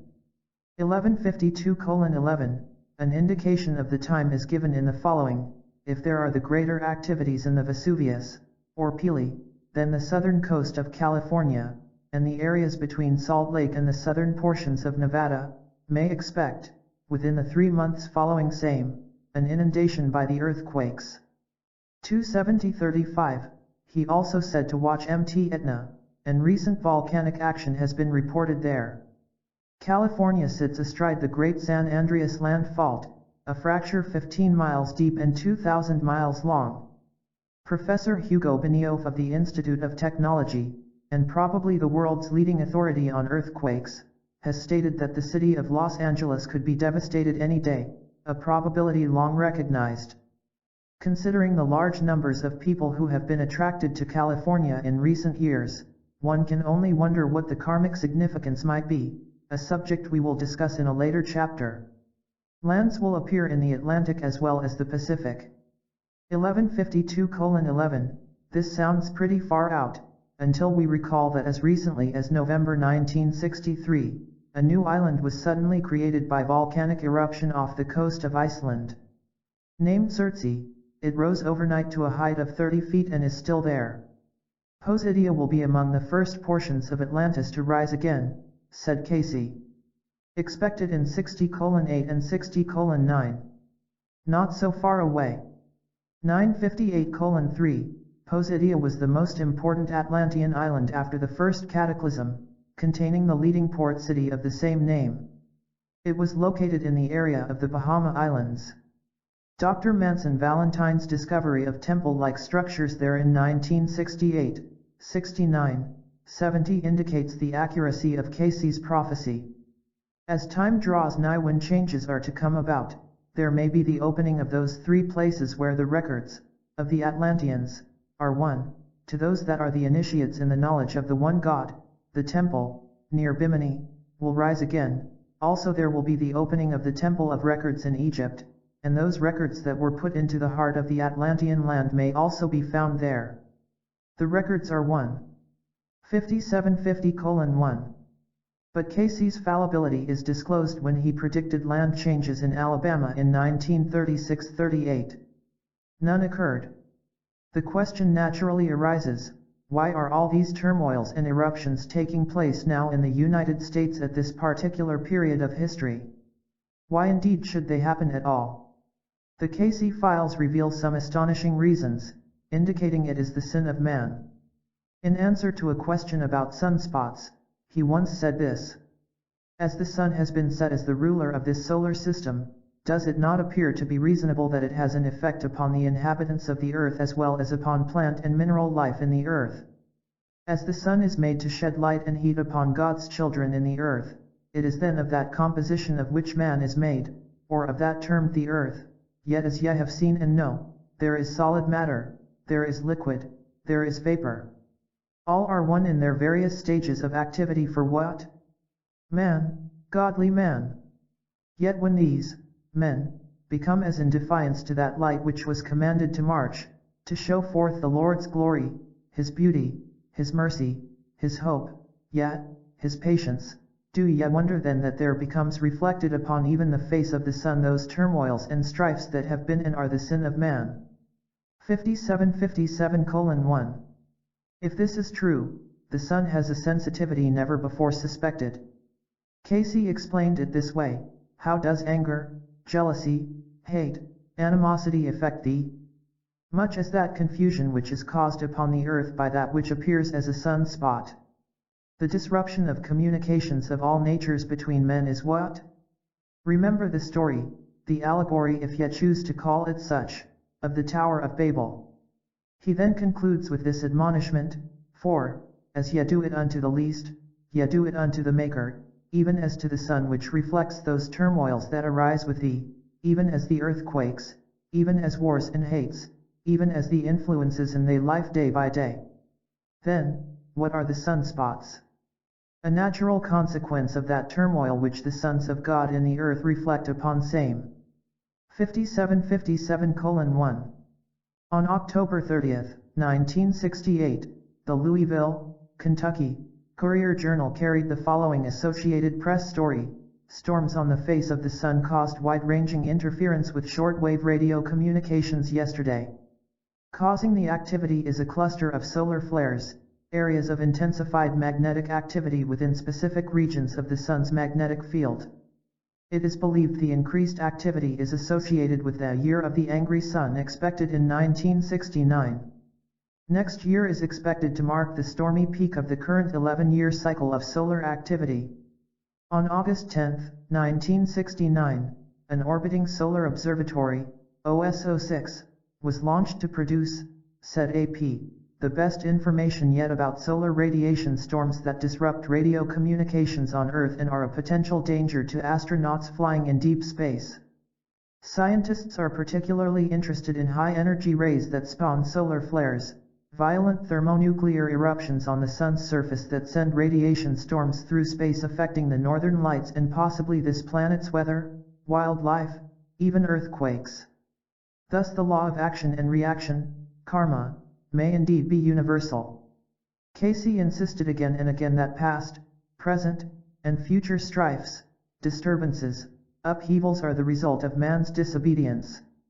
If true, the biblical passage, "Be not deceived, for God is not mocked," takes on new meaning. The law of cause and effect may be more far-reaching than heretofore thought possible. 11. The coming new order. A new era of great expectations is upon us. The status quo is obviously no longer good enough, nor will it suffice to meet the challenges of the times ahead of us. But by whatever route the new age is attained, what can we expect in 1998? Orthodox communism in practice is becoming obsolete because of its inequities. Socialism, while having some merit, can lead to bureaucracy and oppressiveness of a centralized, authoritarian, top-heavy government. Myopic capitalism is going blind, it apparently cannot read the handwriting on the wall. In America, in the political forces, Cayce said, we see a restabilization of the powers of the peoples in their own hands, a breaking up on the rings, the cliques in many places. 3976:15, to the big money boys, that statement is heresy or worse, contrary to their view of power from the top down, not from the bottom up. Remember that those principles inculcated in the Declaration of Independence are eternal, and in them lies the hope of the world, politically. All men must recognize them if they are to remain together as brethren, in that they all need not be of one mind, but they must all be of one purpose, one hope, based on equality, fraternity, understanding. 5023:2. The principle of the brotherhood of man and the fatherhood of God will eventually prevail, and all are to work in unison for the good of all. 3976:23, in a cooperative, coordinating society. 3976:17, but there is need for more world thinking and less nationalism, and an international currency or international stabilization of exchange values. 3976:28, Cayce said. The urgency here is now obvious. Our gold reserves and balance of payments are in serious trouble. Collapse of the French franc, English pound, or the dollar could bring massive inflation, depression, and chaos. This may well be the Achilles heel of modern capitalism. Another war may yet be fought over monetary matters, Cayce warned. As for the new era, with the changes that will be wrought, true Americanism, the universal thought that is expressed and manifested in the brotherhood of man, as in the Masonic order, will be the eventual rule in the settlement of affairs of the world. Not that the world is to become a Masonic order, but the principles that are embraced in same will be the basis upon which the new order of peace is to be established. 1152:11. So the new order will be worldwide, and nations will peacefully carry on their trade one with another. 1152:11. The exporting of modern technology, the green revolution in agriculture, can solve the problems of food in an expanded population. There is no shortage of land, indeed there is a surplus. Demographers' statistics reveal that the entire population of 3.5 million human beings in the world could be settled in an area the size of Alaska, with a half-acre for each family of 5. In the US, 70% of the people live on just 2% of the land. The solution is obviously one of decentralization of industries and a rural-urban balance. Despite the scare tactics used in the population explosion, it is hardly the threat some would have us believe. The problem is the economic system of distribution of the world's wealth of resources, of which there are more than enough. The great fear is that the need cannot be met under the present system. Alas, the public is not told this by a controlled press, one of censorship by ownership. The exact kind of economic system in the coming new age is not spelled out in the CAYCE'S readings, but the essentials of it are specific enough. It will be some type of cooperative, coordinating society, something on the order of our present consumers and producers coups. The evils of absentee, super-corporate ownership would thus be alleviated. The fad of communal living today is an indication. Even the hippie communes in the hills, if morally well-based, may point the way. But economically they will have their difficulties staying afloat in a sea of private monopoly capitalism. Group capitalism offers more hope, and we shall explore it at some length. A quiet revolution has been taking place in American economic life, and it is bringing a new dimension to the free enterprise system. The phenomenal boom of cooperative organizations, after decades of slow, unspectacular growth, is rejuvenating the old and cherished pioneer spirit of self-help and interdependence.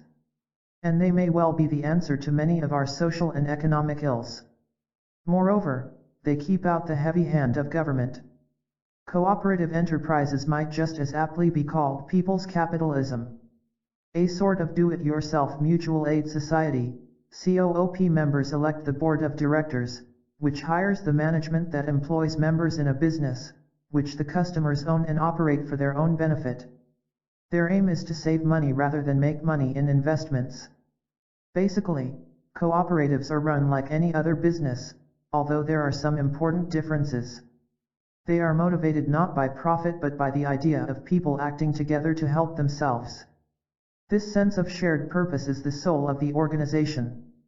Running their own business affords members, most of whom could never go into business on their own, some democratic control over the operation and the end product. Whatever the number of shares one may own, the practice is one member, one vote, which prevents the domination of the company by a few large shareholders. Even in profit-making COOPs there is usually a limited return on capital invested by members. Profits are secondary, but there should be some for a reserve or future expansion. Benefits take many forms. In manufacturing, the chief asset may be jobs. In housing, memorial, and health associations, the main benefit is lower costs. In retail stores and farm COOPs, it is the cash return. But in all it is democratic control of the organization. The cash return is based on the amount of participation by the member, not on the number of shares he holds. A food store member who spent $1,000 a year there might receive these benefits: a 5% year-end rebate, or $50, quality groceries at fair prices, a voice in the business, perhaps a job there. Membership is open to all who want the services, regardless of race, creed, or color. There are black, white, brown, and mixed COOPs, and not all are in low-income brackets. Some apartment projects in elite neighborhoods are very expensive indeed. The appeal is a broad one, especially to the young and the frustrated. Sprouting across the land are increasing numbers of community child care centers, buying clubs, health clinics, credit unions, memorial societies, housing projects, retail stores, farms, processing plants. And they are rendering a distinctive service to their communities as well as their members. The simplest kind of non-profit enterprise is the credit union, a cooperative lending institution chartered by the state or federal government. It may be formed by as few as 100 neighbors, plant employees, and members of a church, labor union, and fraternal order. They pool their savings, which will typically draw 5% interest, and loan out to those members who need to borrow at 6.5%. Members elect a board of directors who serve without pay, a supervisory committee that audits the books, and a loan committee that passes on borrowers' requests. The treasurer who manages the business, sometimes with the help of volunteers, may be the only paid employee. One of the largest, Cooperative Center Federal Credit Union, Berkeley, California, has accumulated $15 million in assets, affording its 21,000 members and 40 employees a deserved feeling of unity and accomplishment. A consumer co-op in a black neighborhood of Chicago saved its members in a 5-year period exactly $119, $642.87 on the cost of furniture, which was shipped direct from factory to member. An apartment project with units that could easily rent for $300 a month, pegged its price at $110, and members soon found it feasible to reduce their rent to $85. One bereaved family in a memorial society gratefully reported, after a member of the family died, that the beautiful but simple casket cost slightly under $100. Transportation, embalming, and other necessary expenses together with use of the chapel and organist came to just over $100. This sum was far less than the $1,000 average cost of a funeral society. A large housing project at Columbia Point, in Boston, has grown into an almost self-sustaining, self-governing community. It contains 1,500 units, with over 4,000 children and 2 schools in the neighborhood. Members operate a library, credit union, and meat buying club, a retail store. The COOP uses the Scandinavian delegate system, whereby the small voluntary groups combine to elect the governing board. Each operating unit sends one representative to meet with the board once a month, which is responsible for making policy. The board and officers are guided by and must persuade the many representatives in the House of Delegates. In Sweden, COOPs handle 15% of the total production, Norwegian cooperatives do 11% of the nation's retail trade. In Denmark, 90% of all poultry and dairy products are sold through and to affiliated, coordinated COOPs, and small farmers have COOP machinery pools. For decades these countries have had stable economics, little inflation, no unemployment problems. And private enterprise still flourishes. The oldest surviving cooperative was founded in Scotland in 1812. Since then, European COOPs have expanded from small retail stores to wholesale distribution to processing and manufacturing, from farms to slaughterhouses to deep freezes. There are strong affiliated consumers and producers movements in West Germany, France, Italy, England, Ireland, Greece, India, Pakistan, Ceylon, Canada, and most other nations of the free world. In the US they have been around since 1845, but the current phenomenon has taken place since 1961, and especially in the past 5 years. One of the newer COOPs is a modern supermarket in New York City. Opened in 1968, the Harlem River Consumers Cooperative offers quality groceries at fair prices and employs 45 dedicated people. Its founder, attorney Cora Walker, was strongly motivated. She provided the necessary inspiration. A big problem we have always had to endure was that the groceries were poor in quality and high in price, she recalls. The situation was very discouraging. But the '64 riots taught me the need for something real. People must give of themselves. So help me, it's like a new religion. Self-help is absolutely essential. We must look at the problem, replace despair with hope, and get to work. Disappointments and rebuffs were abundant in the beginning, mainly from inertia. We had to go to the community first, she explained. We had to find the ones who were dedicated. Fortunately, that turned out to be no problem. The one thing I underestimated was the number of people in the neighborhood who would be interested. Mrs. Walker enlisted the help of enthusiastic teenage boys and girls who within 6 weeks sold $10,000 worth of COOP memberships at $5 a share. By the time the store opened a year later, over $210,000 in memberships and $50 5-year debenture bonds had been sold to 3,200 persons, opening the way to $240,000 in cash or credit from outside sources. I have found that big business is eager to participate when they are reassured that things are going to move, she said. Big business has never had any love for COOPs, but confidence and support did come from Lytle Industries, makers of grocery fixtures and equipment, and from Supermarkets General Corporation, operators of 79 ShopRite stores, who served as consultants from the beginning. Mid-Eastern cooperatives and the Nationwide Foundation also played important parts. But Cora Walker adds, it was just the little people, mostly the poor ones, you understand, who had faith and parted with their hard-earned money. All their $5 investments made the store possible. More important, it made them part of it. This is Harlem's gift to Harlem. It's not a poverty program. It's a people's program, and they work hard. The store is open to the public, but members enjoy discounts on specials and receive dividends and rebates of about 5% on their purchases. Annual sales volume is expected to exceed $2 million, and they are already contemplating more stores and perhaps as many as 5 in the future. Cooperatives' chief needs are capital and technical assistance.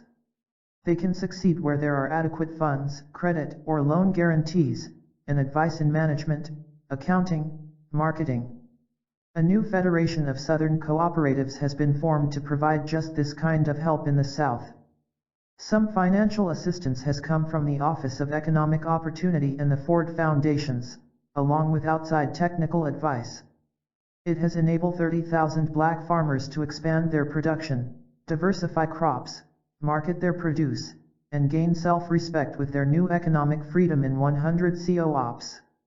One of the first of the new breed co-ops was Southern Consumers in Lafayette, Louisiana.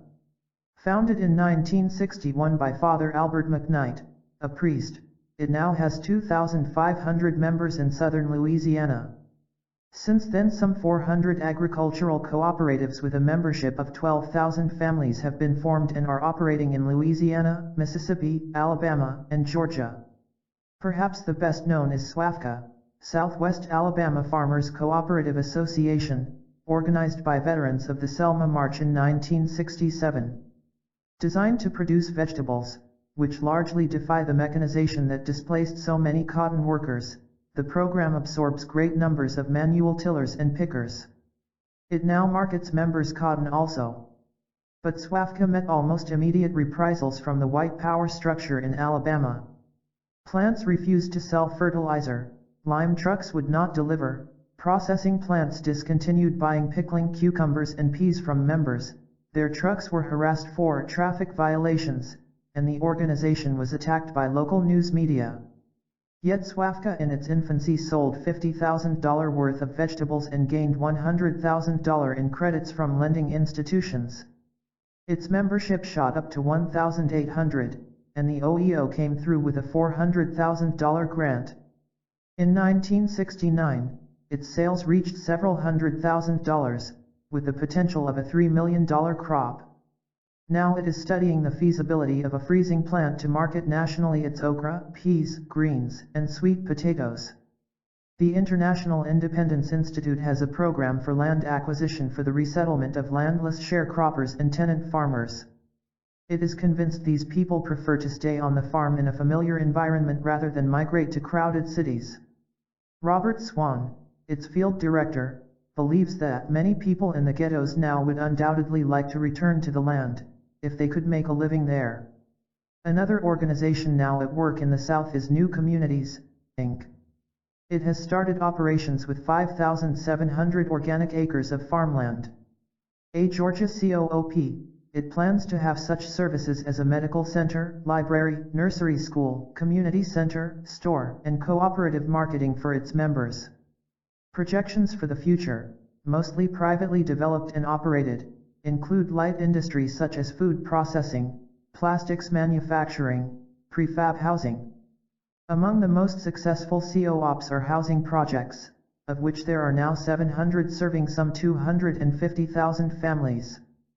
Huge new developments for both lower and middle income groups have gone up in New York City, Brooklyn, Jamaica, Detroit, Chicago, Washington. New York's COOP City, Rochdale Village, a vast high-rise apartment development, can accommodate 15,300 families, the largest of its kind in the world and the state's 10th biggest city.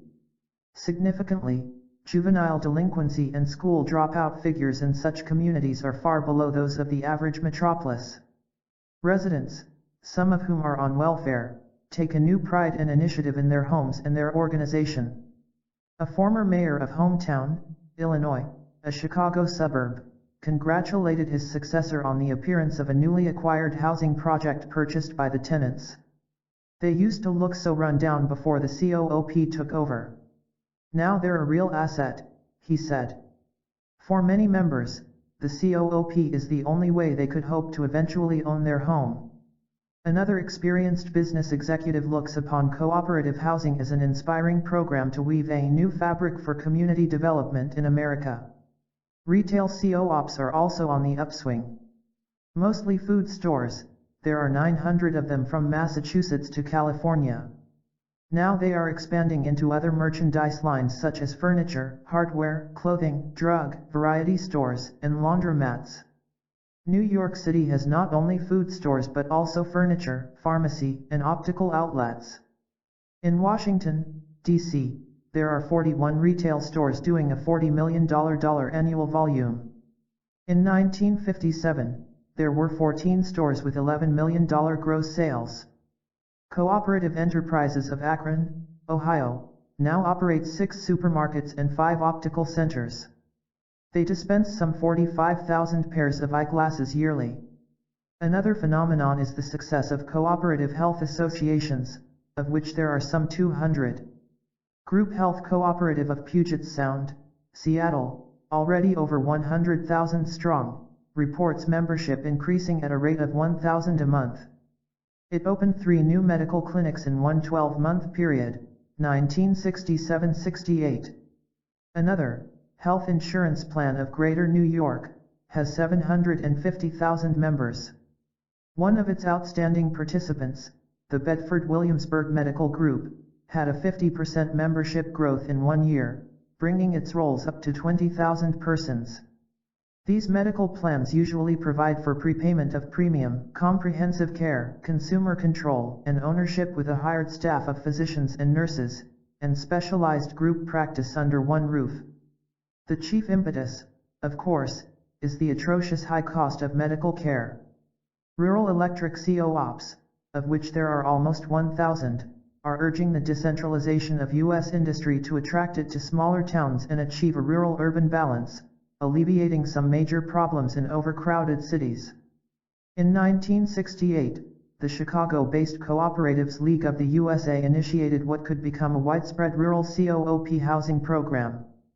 Contrary to the current astounding boom of cooperatives, the older farmer co-ops of the Midwest are on the decline, as the small, family farmer disappears from the American scene in deference to giant corporate growers, the modern agri-business.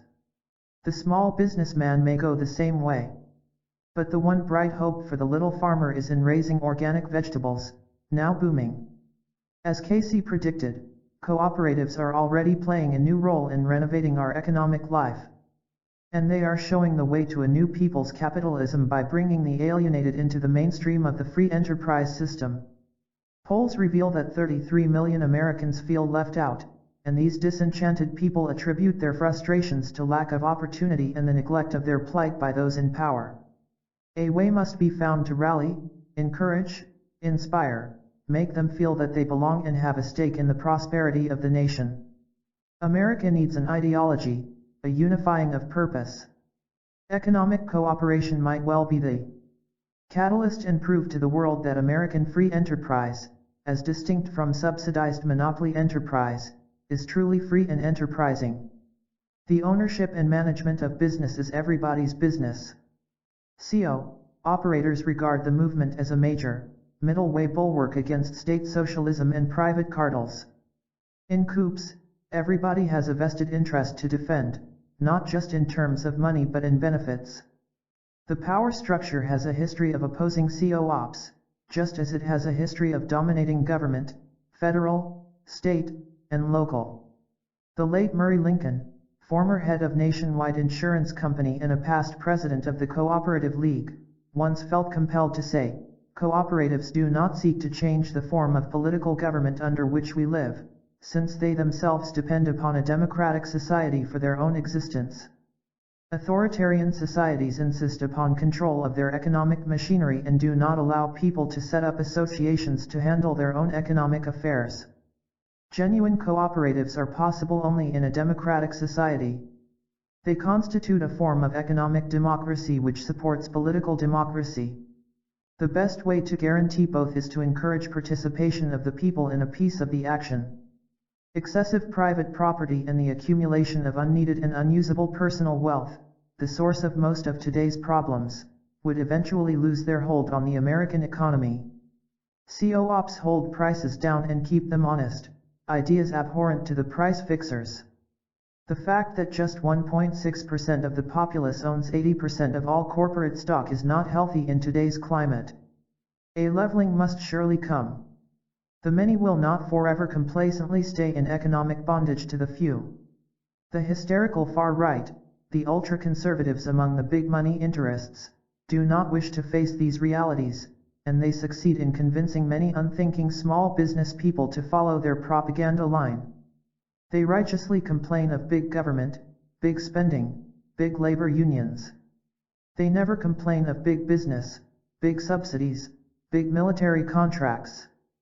The little man is unaware that their interests are not the same as his interests, that his prosperity is dependent upon the prosperity of the people about him, that the liberal view in the long run is to his benefit. In short, he has been taken. Unknowingly to him, the conservatives believe in the welfare state of government handouts of the people's money to big business. It is the social welfare state for the common man that they oppose. That comes under the category of wasteful spending, and federal regulation of monopolies is government interference. Big money has a way of tarnishing whatever it touches. What we have is socialism for the rich and free enterprise for the poor. But we live in a world of change, more rapid now than at any time in modern history. The very fact of our existence at this critical period in this particular place is not without meaning. We are all part of the grand design. If man is to have a better world in which to live, he himself will have to fashion it. He is his own greatest enemy. With his free will, he can choose to live by the law of the jungle, the survival of the fittest.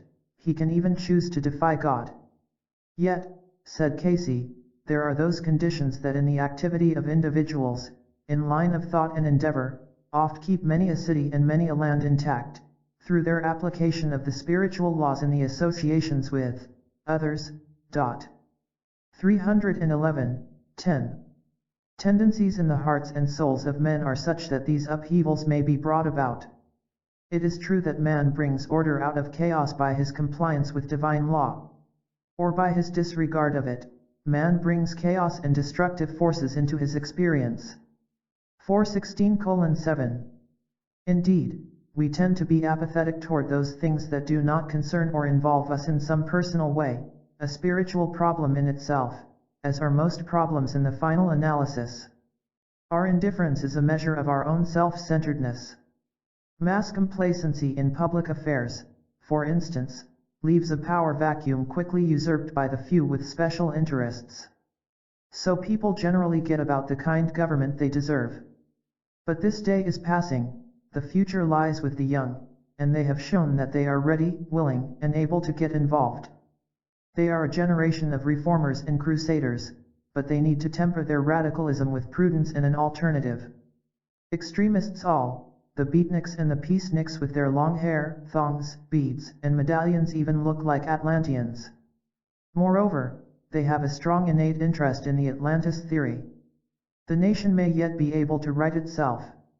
Said Casey, as the Spirit of God once moved to bring peace and harmony out of chaos, in the creation, so must the Spirit move over the earth and magnify itself in the hearts, minds, and souls of men to bring peace, harmony, and understanding, that they may dwell together in a way that will bring that peace, that harmony that can only come with all having the one ideal. This is the whole law, love, this is the whole answer to the world, to each and every soul. That is the answer to the world conditions as they exist today. 3976:8. But such togetherness is almost impossible in our divisive, competitive, mobile society. Millions of nomadic Americans have become rootless in the constant search of employment, moving from city to city every few months or few years.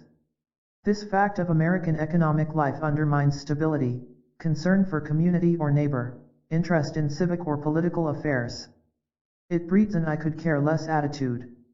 Whatever the new order may bring, it must above all be just, and it must be stable, providing a feeling of unity, security, participation, and belonging, rewarding not the most cunning and combative but the most able and productive. It is debasing to the human spirit that the energies and talents of men should be devoted to the random, preying search for economic security. And worse, to the vulgar pursuit of wealth and position for self-aggrandizement. Know that right, justice, mercy, patience is the basis upon which the New World Order must eventually be established before there is peace. Then, innately, mentally, and manifestly in self prepare self for cooperative measures in all phases of human relations. 416:17. 12. Reincarnation, the continuity of life. So the saga of the aggressive and progressive Atlanteans, today, yesterday, and tomorrow, comes to an end. Only time can prove or disprove the premises of our chronicle. Atlantis and reincarnation may not be the only answers to the perplexing problems of human existence in the earth, but they appear to be the best ones. Man not only expects life to be just, he expects it to make sense. The theories of Atlantis and human rebirth have the merit of resolving more questions than any other hypotheses yet put forth. But two remain unexplored. The heart of the problem concerning the meaning and purpose of life, the key to the dilemma of why are we here, lies essentially in the existence or non-existence of the human soul. If man has no divine spirit, then we are, ipso facto, no more than advanced animals, an evolved race of intelligent primates. Life would be without real meaning or lasting purpose, a flick of existence in eternity and then no more. We would, in a word, be civilized animals, and that is all. Life would be much ado about nothing. But the word civilized demands clarification. It portends vastly more than modern cities, communications, transportation, and gadgets. If it means anything, it must mean the voluntary embracing of a moral code and the upholding of human rights and dignity. Man has will and reason, and he has conscience. He has ideals and principles and nobility. The three great precepts of life, Plato wrote, are truth, beauty and goodness. Why? Why for men? Which of the animals can appreciate truth, beauty, or goodness? Beauty is relative, and it lies not so much in the thing seen as in the minds of those who see it. Goodness, and there is still a great deal of it in the world, is an impossible virtue outside the realm of divinity. And truth, that elusive abstraction, we can be sure has no attraction outside the human family. No chimpanzee has yet passed the first grade. If we are simply educated animals, we should have all the animal instincts and little else. Life would be ruled entirely by the law of the jungle, muscular strength and shrewdness would be the only things that mattered. There would be no room and no reason for law and justice and decency, no pride, no ambition, no inventions, no trust, no music or creative art, no worship of the unseen. And man, wherever he has been found, has always felt the compelling need to pay homage to a higher being. If he was supreme in the earth, he must have inherited it. All he had to do was to look up to recognize his dependence, his inferiority. Only a spark of the divine within the human breast can account for this civilization of man and the effort he expends on it. There is no satisfactory alternative in reconciling the present state of mankind, whatever the shortcomings, but to embrace the existence of the soul, that spark of spirituality that explains the extraordinary progress of man morally and culturally over the ages. It is, indeed, the motivating force that propels him onward and sometimes upward, making him a great deal higher than the animals and only a little below the angels. Man is the only animal that blushes, Mark Twain said, and the only one that needs to. If man has a soul, a spirit, then he must be of spiritual origin, and there must be an origin, a universal force, being, or consciousness. There must be a God, for the created demands a creator. The law requires a lawmaker. And there must be a meaning, a purpose in life other than just enjoying the fruits of the flesh. The laws of nature cannot be accident. If these things be true, then we are indeed strangers in the earth. And it is safe to assume that we would not be here without some sign, path, pattern, or light to show us the way back home. Surely no father would ruthlessly abandon his children to the hazards of a cruel world of chance and ultimate oblivion. Surely there is a way out of the predicament in which man finds himself. Reincarnation and karma offer the most realistic solutions to this dilemma. While the theory of rebirth is still to date unprovable scientifically, there is nevertheless ample evidence of its validity. Some of this evidence is of a material, tangible nature. Almost everyone has at one time or another met new people or visited new places with the eerie feeling of reliving a past experience. Something deep within the unconscious memory seems to strike a familiar chord. The poet Shelley, while walking in a part of the country he had never visited before, remarked to a companion of his strange feeling of having been there before. "Over that hill," he said, "is an old windmill." They continued their stroll with expectation. Upon reaching the summit of the hill, the windmill came into view, and Shelley, a sensitive soul, fainted with emotion. Dr. Hereward Carrington, the noted psychic investigator and author, reports the story of a man who visited an ancient castle for the first time. "There used to be a door here," the stranger said, pointing to a brick wall. No one knew of any such door, but later investigation revealed that centuries earlier there had indeed been a door there and that it had been bricked up. All her life, Laure Reynaud of France made repeated references to a former life in a manor in a warmer climate, rich but tubercular. She vividly recalled the house and landscape. At the age of 45, she made her first trip to northern Italy, and in Genoa told a friend of her premonitions. "I know the very house," he exclaimed. Upon arrival there, she said, "This is not the house, but it's not far away." With her guidance, they located the place she'd described. "Here is where I lived and died. However, I'm sure I was not buried in the cemetery but interred in the church." Family and burial records disclosed that the person she claimed to have been died an invalid in the house at Albaro and was buried in the church of Notre Dame du Mont. In the famous Shanti Devi case of Mathura, India, she recognized her former husband and relatives as well as the house and neighborhood. Many Americans will recall the 5-year-old Chinese girl who toured this country giving piano concerts. The child had no musical training or even parental background in the art. She played by ear, yet her musical talent was incredible. She could play any composition after hearing it once, even though she had to stand up to the piano to reach the keyboard. The most realistic answer to the phenomena of the genius is that the soul entity was accomplished in the art in one or more former lives.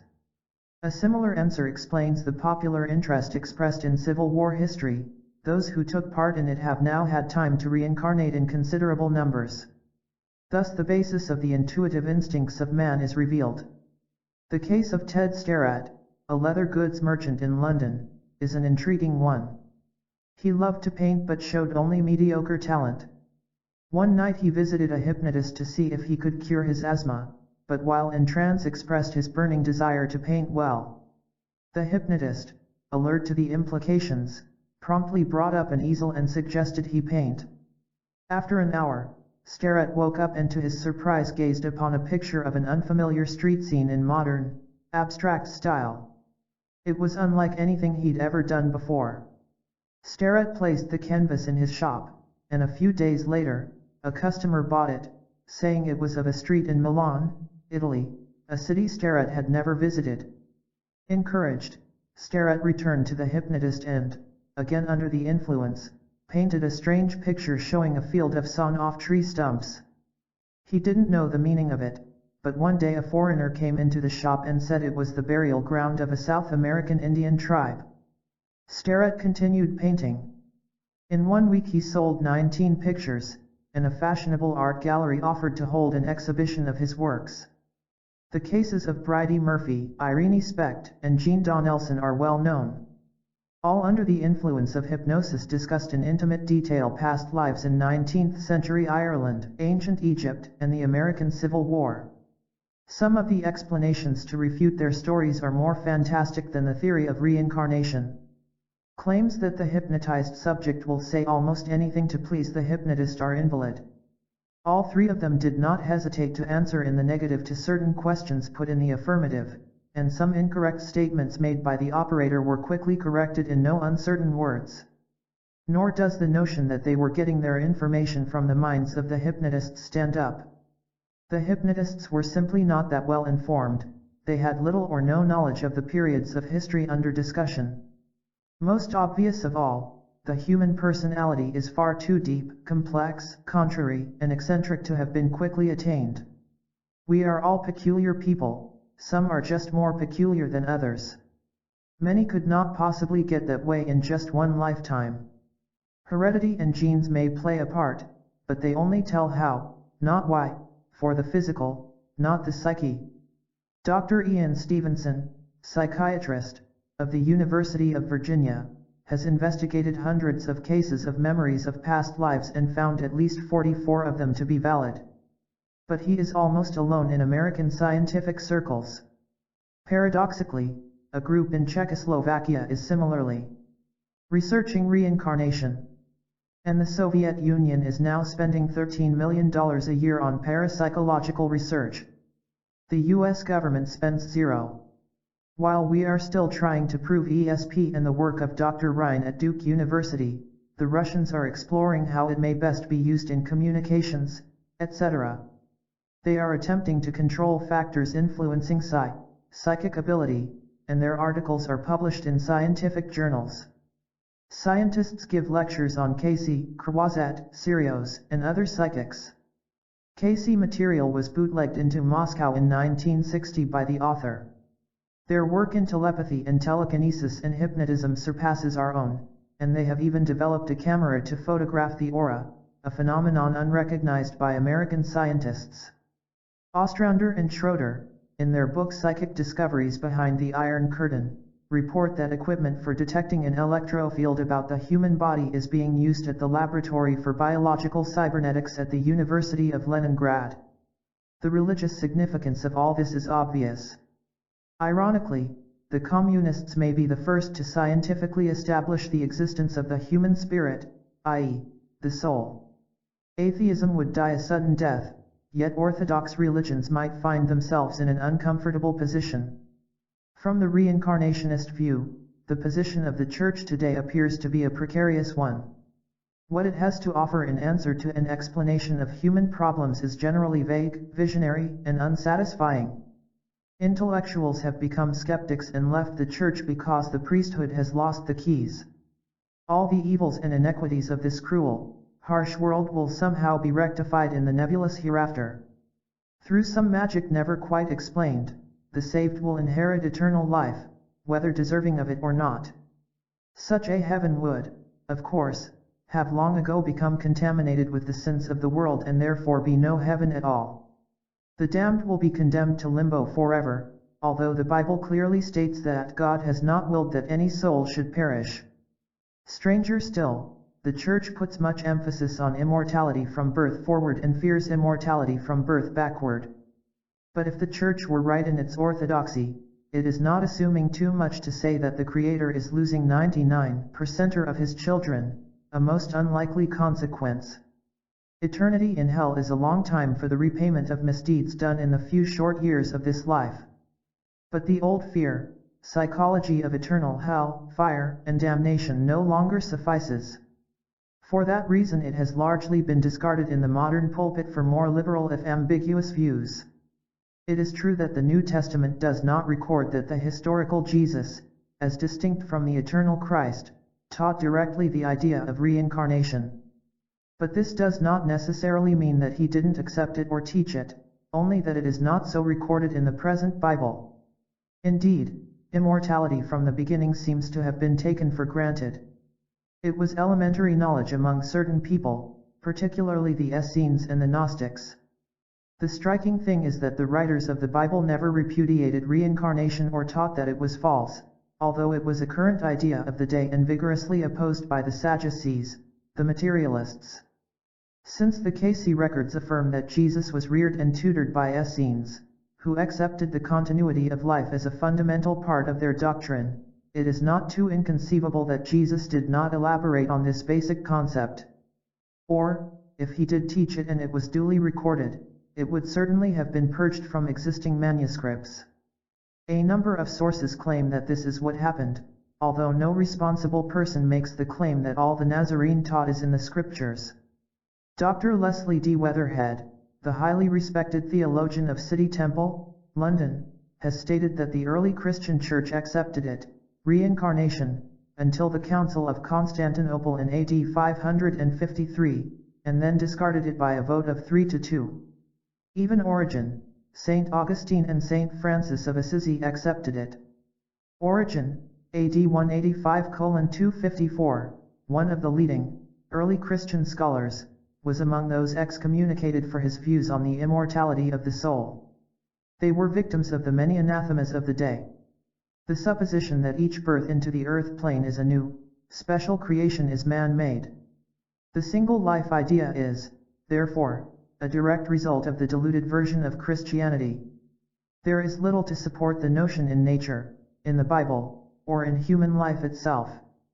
Nature constantly displays the continuity of life, e.g., trees die in the fall and come alive in the spring, the cycle of rainfall repeats itself, new days are born.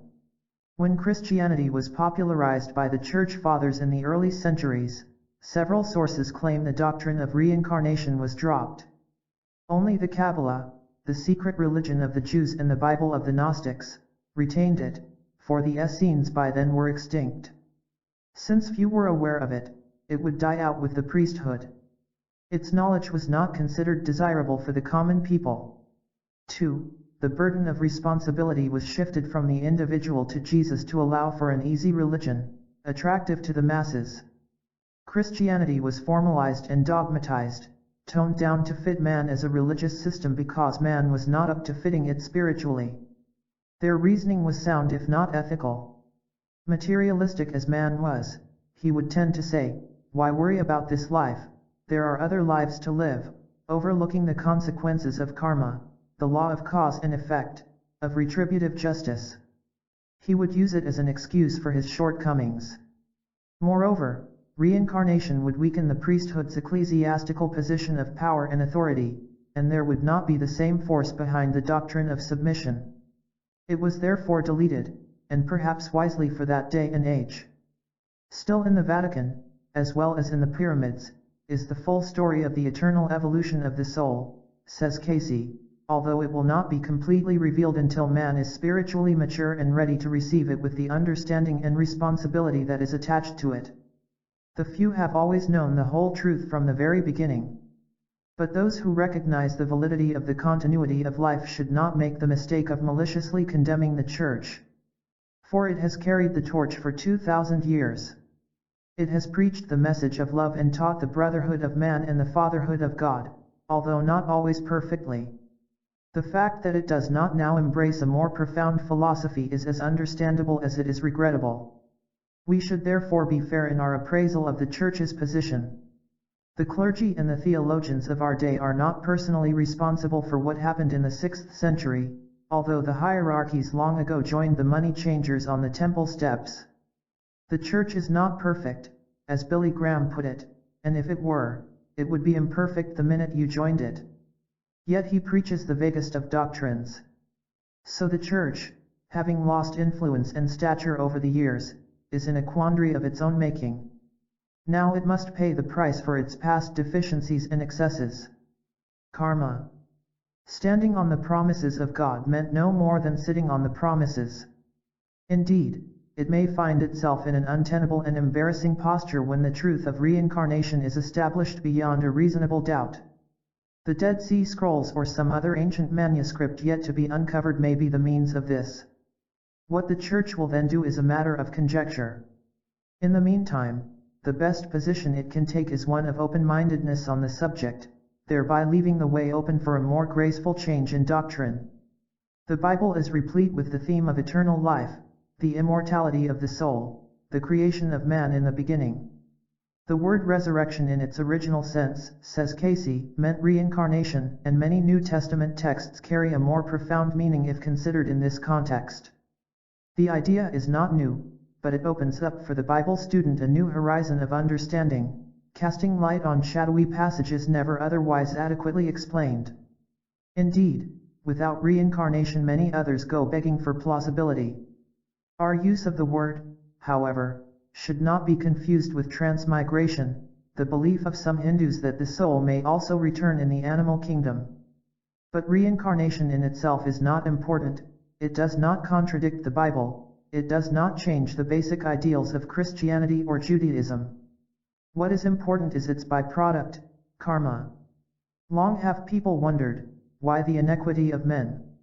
Why are some born into an environment offering every blessing, money, education, opportunity, the advantages of a happy home, while others enter the world in poverty, ignorance, sorrow, deformed bodies?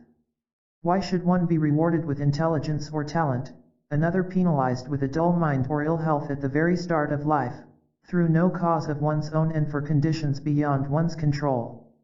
Where is the justice of a just God? Each individual is born with a personality all his own, a mixture of good and bad traits that manifest at an extremely early age. They are carryovers from previous experiences. But if there is no pre-existence of the soul, then these characteristics are not brought in by the entity and are not truly his own, they were forced upon him first by heredity and later by environment. Can he justly be held responsible by the Creator for urges and weaknesses that are not really his own, which came about by circumstances beyond his control? Karma holds the unique distinction of affording the only answer to such questions. He that leadeth into captivity shall go into captivity, he that killeth with the sword must be killed with the sword is meaningless from the view of the one life. Life for life, eye for an eye, tooth for tooth. These old rules of ancient law would be myths. But with the law of karma, they are truths that become literal with reincarnation. Karma is cause and effect in action, as exemplified in as ye do unto others, so shall it be done unto thee. There is no evasion of karma. Be not deceived, God is not mocked, for whatsoever a man soweth, that shall he also reap. As the Nazarene said, for verily I say unto you, till heaven and earth pass, one jot or one tittle shall in no wise pass from the law, till all be fulfilled. And, I tell thee, thou shalt not depart thence, till thou hast paid the very last mite. And again, verily I say unto you, this generation shall not pass away till all be fulfilled. Man must pay to the last farthing for his transgressions, and the generations of man in the earth shall not cease until all has been met, until all has been fulfilled. He can learn only by doing, for he truly knows only what he has experienced. Growth comes through adversity. With the continuity of life, God is truly a God of mercy, justice, and, most of all, patience. Be ye therefore perfect, a seemingly impossible admonishment, is one of the most frequently recurring tenets in the scriptures. Thus people's lives follow a self-made pattern, a karmic pattern of loves, hates, fears, desires, families, friends, groups, and nations. Every soul has its own particular karmic pattern, says Casey. These are of two types and are brought in at birth, which like death is but the transition to another plane of existence. There are those innate mental urges derived from experiences out of the body in the cosmic realms, and the emotional tendencies built from lives in the earth. The word interests most adequately describes the mental inclinations gained from planetary sojourns, while feeling best expresses those emotional urges from past physical lives, a kind of sensing or knowing without reason. This is why men are such complex beings. Each thought, each word, each act adds to the total structure of his nature and becomes a part of his karmic pattern, Casey insisted. Mind is the builder, and no effort is ever wasted. Thought upon thought, line upon line, we build that which we are and will be in the future. The circumstance in which we find ourselves is exactly that which we have earned, it is what we need or deserve.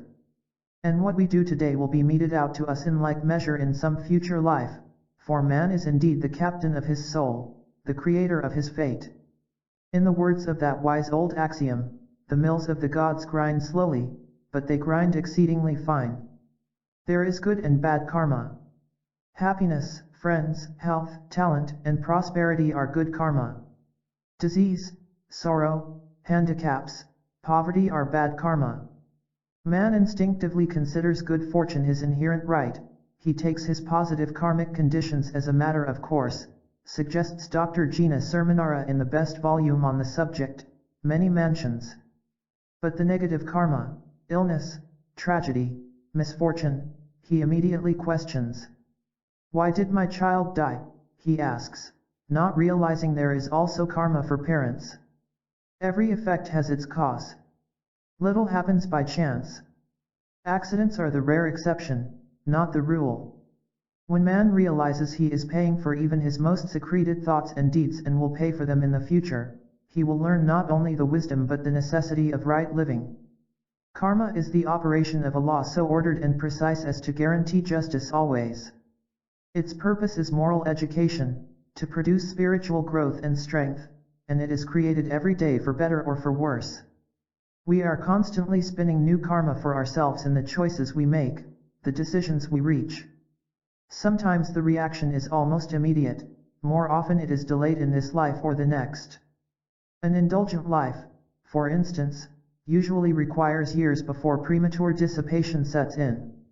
A nation that brings war on another will have war brought upon it, said Casey. Bad karma is the meeting of debts, the overcoming of deficiencies, the tempering of extremes. It is generated by intemperance, neglect, pride, greed, jealousy, and hate in all its forms. Unless it is met and the motivations behind it overcome, it can be a vicious cycle turning up again and again in the lives of its creator.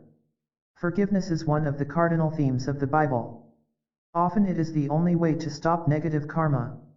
Forgive, and ye shall be forgiven, writes Luke. Why? To retaliate is to throw fresh fuel on the fire, generating new karma for the doer of the latter deed. It perpetuates evil. Vengeance is mine, said the Lord. For with the same measure that ye mete withal it shall be measured to you again, warns Luke. While the law of karma is specific in operation, it does now always run in chronological order. It may be delayed several lifetimes, until the right set of circumstances occurs at a time when the entity is spiritually prepared to meet it.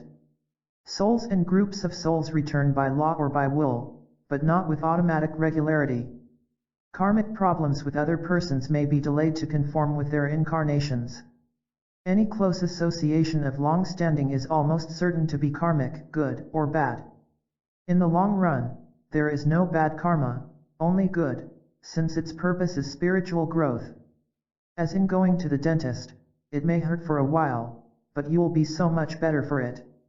Good karma is the result of patience, understanding, kindliness, cheerfulness, devotion, hard work, generosity, concern, the fruits of the Spirit. If one is looking for perfection, he should start with himself. The world has in it many people who are without hope, who are undernourished and poorly housed, who are frustrated and disenchanted. Whatever the causes, material and spiritual, we must not turn away from their needs, for we are indeed our brother's keeper, says Casey. In sharing another's burden, in trying to right wrongs, one renders not only a service to others but creates good karma for himself and perhaps a better society. That is why it is better to give than to receive. Sex, race, color, and religion may change from one incarnation to another, although the same sex is usually maintained. Consequently, the futility and the foolishness of intolerance is apparent. We only condemn ourselves when we express prejudices against others. Thus, reincarnation and karma destroy once and for all whatever grounds there may be for racial or religious intolerance. All men are brothers, there is no other real relationship.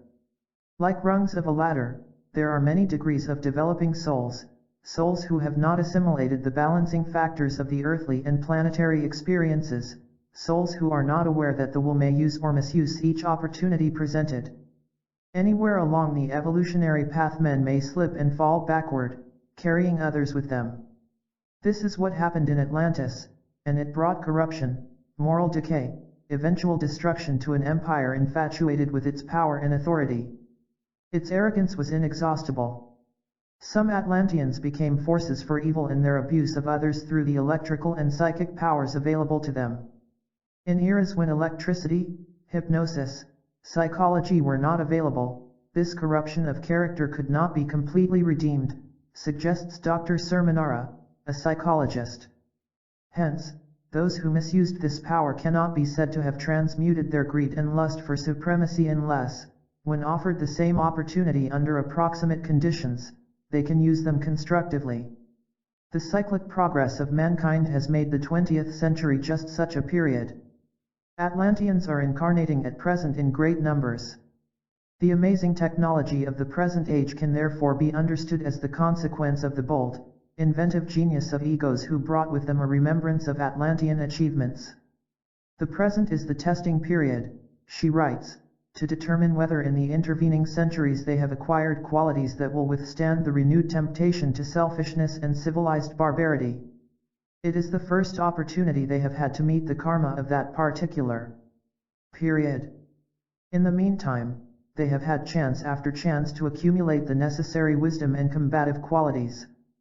What they do now will decide the fate of the nation and the world.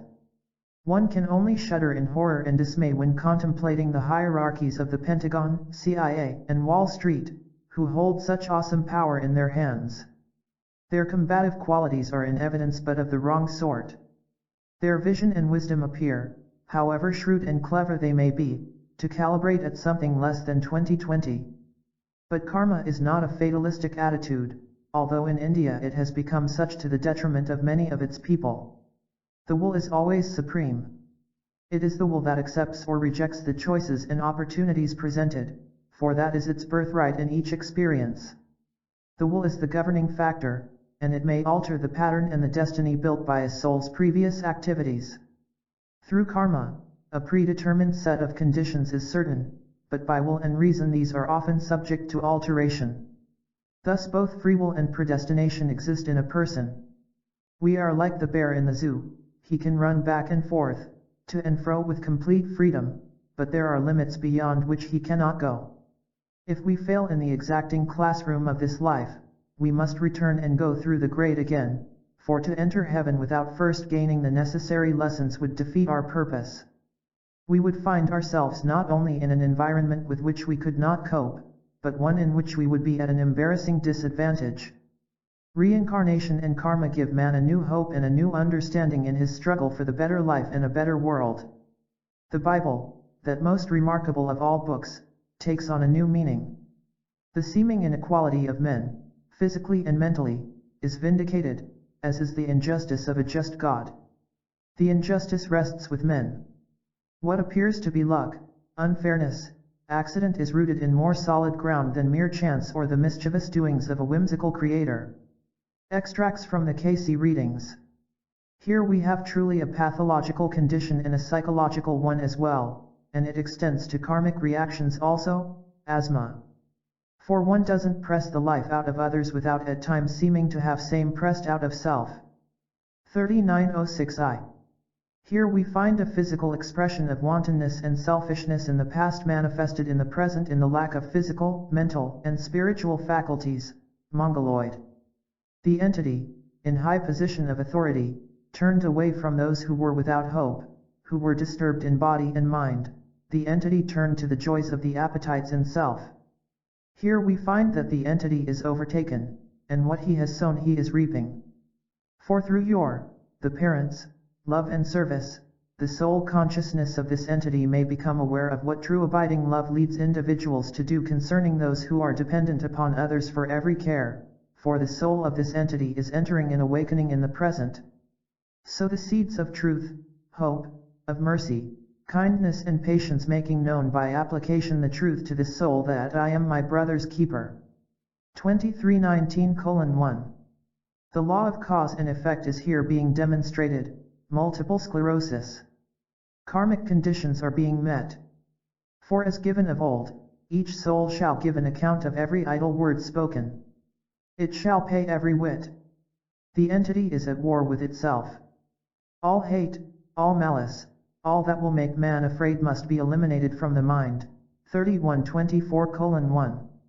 When the body becomes so self-satisfied, so self-centered as to renounce, refuse, not change its attitude, so long as there are hate, malice, injustice, those things which produce hate, which produce jealousies, which are at variance to patience, long-suffering, brotherly love, kindness, gentleness, there cannot be a healing of this body. What would it be healed for? That it might gratify its own physical desires and appetites? That it might add to its own selfishness. 3124:2. Don't let it occur again in this life, vehement, self-righteous intolerance, for there will be tendencies for drink, not only in yourself but in those about you. For that which ye hate has come upon thee. Don't hate anything in the present. 5359:1. For each entity in the earth is what it is because of what it has been. And each moment is dependent upon another moment. So a sojourn in the earth, as indicated, is a lesson in the school of life. 2823:3. Question: is there anyone else with whom we could be as happy, or happier, in marriage, than with each other?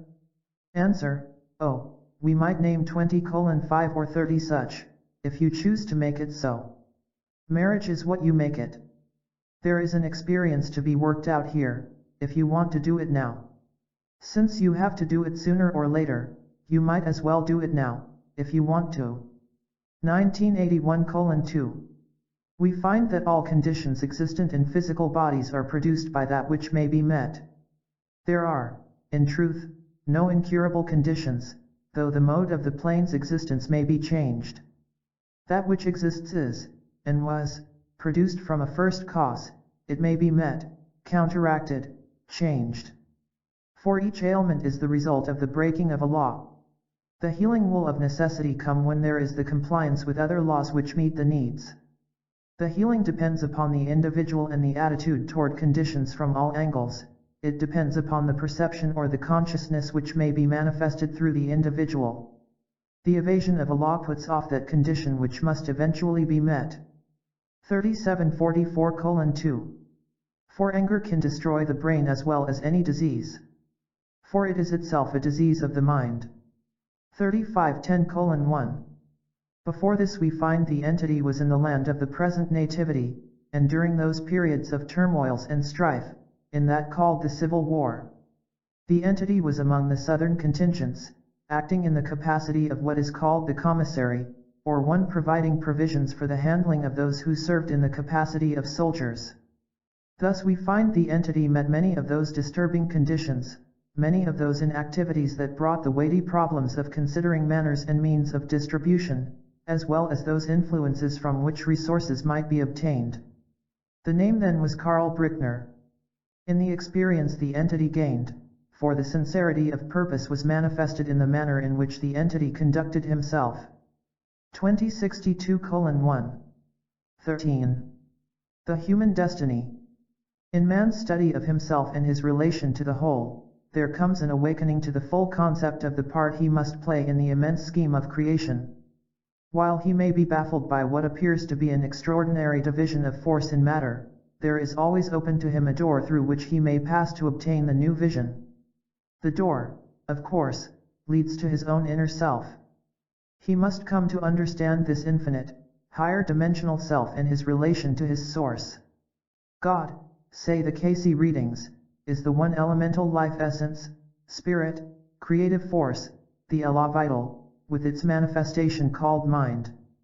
Mind includes not only man's physical form of mind, the three-dimensional, self-conscious viewpoint, but also the fourth, fifth, and higher dimensional viewpoints of other planes of awareness.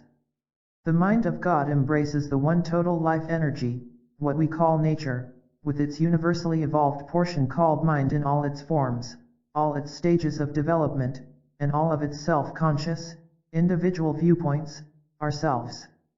In matter, the highest manifestation is man; in spirit, it is soul, and they are essentially one and the same.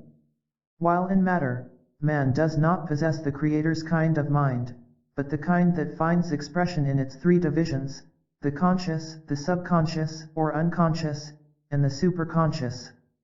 The latter is of the soul force, the spirit, and is often in conflict with the conscious mind of the temporal world. Yet in the end it must triumph. All force, all power, all in the beginning and the end is of one source.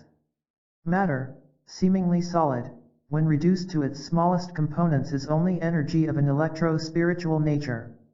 The divisions that seem so evident in the physical are due to two causes.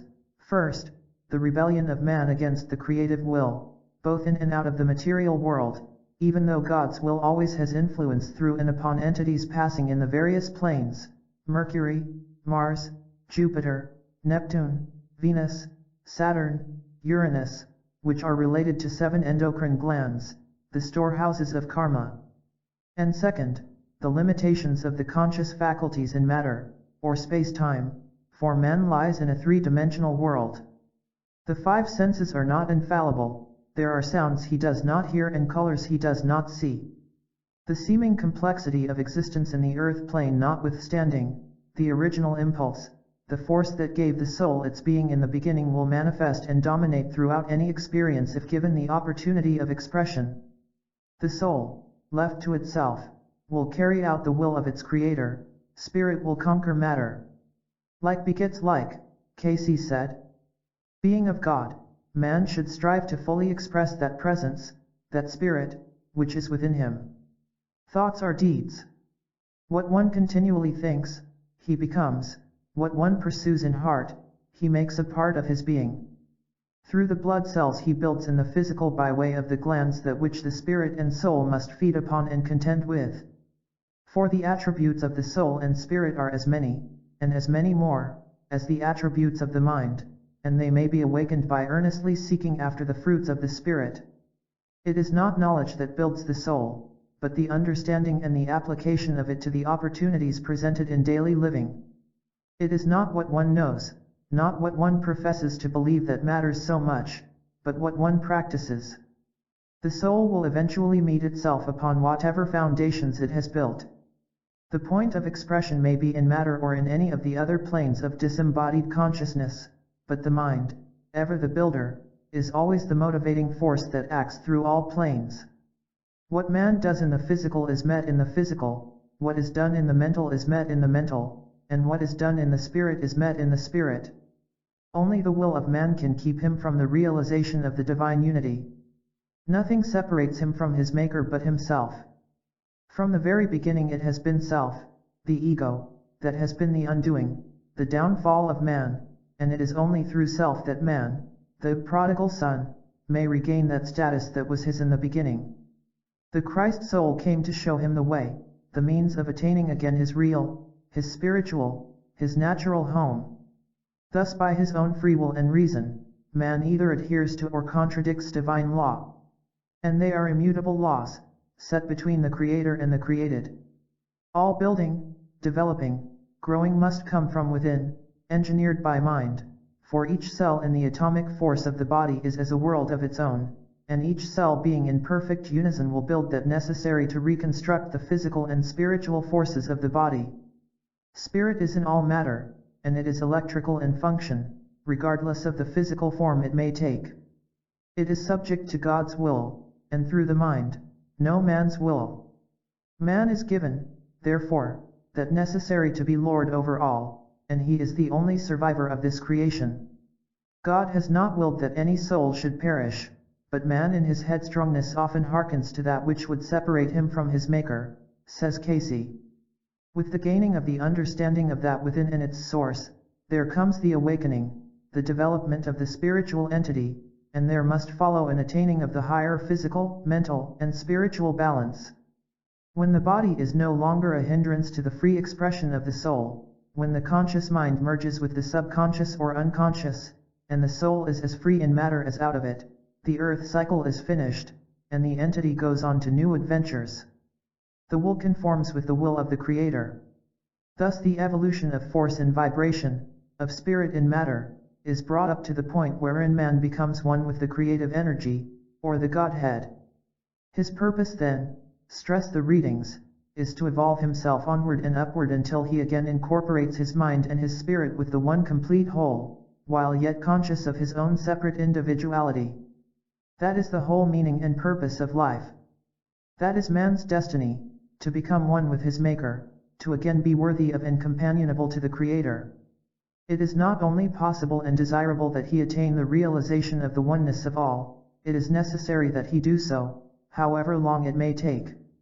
In the growth through eternity's realm, a finite force of creation in the end becomes one with the whole, for a cell, an atom, or a vibration, like the raindrop, is never lost but must eventually become one with the universal forces. Nothing is ever lost or destroyed, only its form changed. To reach this state of near perfection requires at least 30 incarnations in the physical, plus all the stages of development gained in the other planes. And that gained in the cosmic realms must be proved in the material, for the earth is the testing place, the world of trial for the entire universal vibration. Without passing through each and every stage of evolution, there is not the raising of the vibration within to the point where it enables the entity to become one with the whole. Man cannot reach perfection in matter, on the contrary, he often traps himself in it, unable to resist its temptations. Hence, in the growth throughout the system each stage is, must be, manifest in the flesh. The earth is the proving ground. Man must show his development in this plane until he has reached that stage of evolution wherein he may manifest through the higher spiritual planes en route to perfection, when grace, the forgiveness of past sins, comes into effect. The law of karma is then abrogated. The planets of the solar system have an influence, not because of their position at time of birth, but because of the soul's visitations there between incarnations. Many aspects of modern astrology are therefore overdrawn. What one thinks, what he puts his mind to work upon, to live with, to feed upon, to abide with, that his soul body becomes.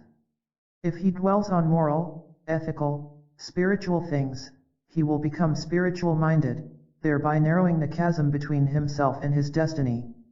There are no shortcuts, there are no easy religious formulas, no psychedelic drug experiences, no mental gymnastics that will supplant this.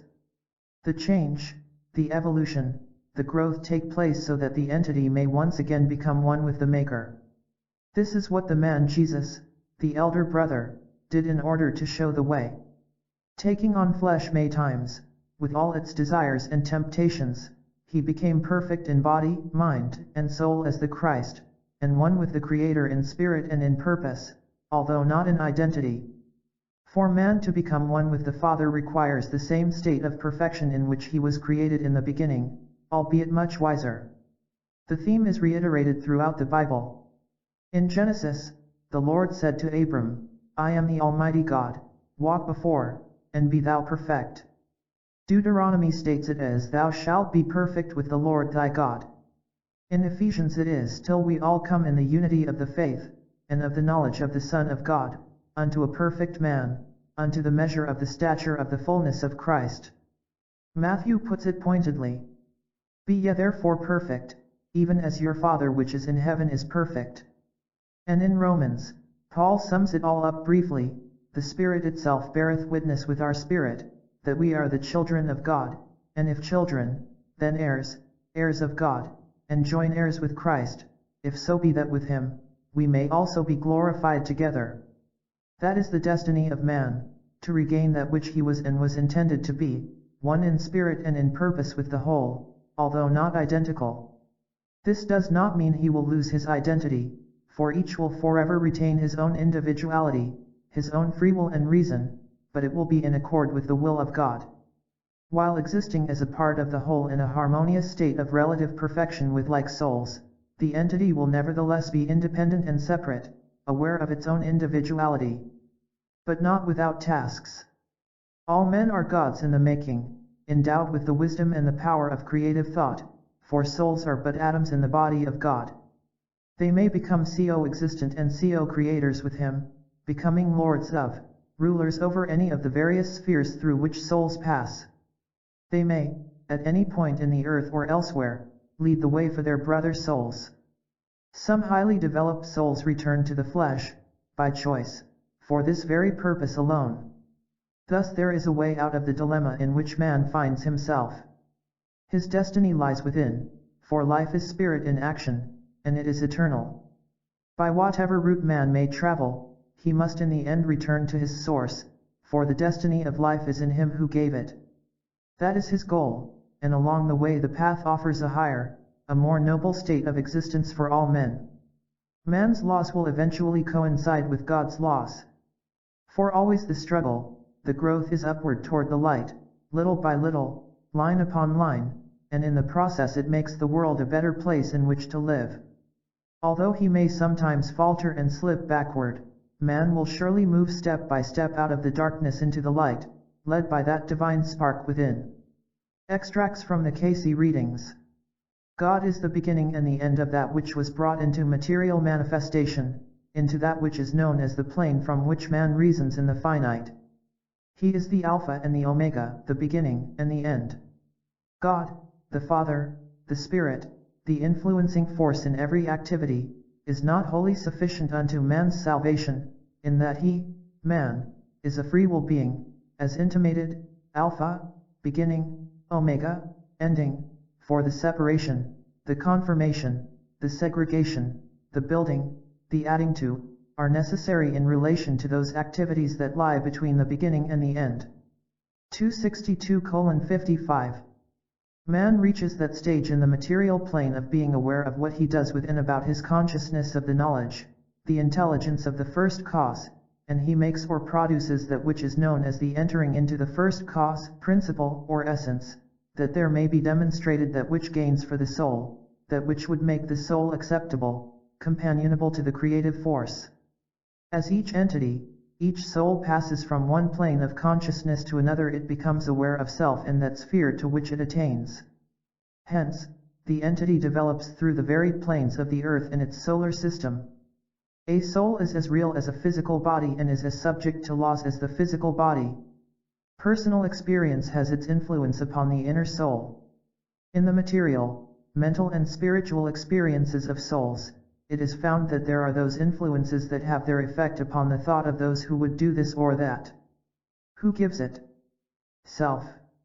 Just as when an entity fills its mind with those things that add to the carnal forces, so does the mind become the builder throughout, and the physical mind becomes carnally directed.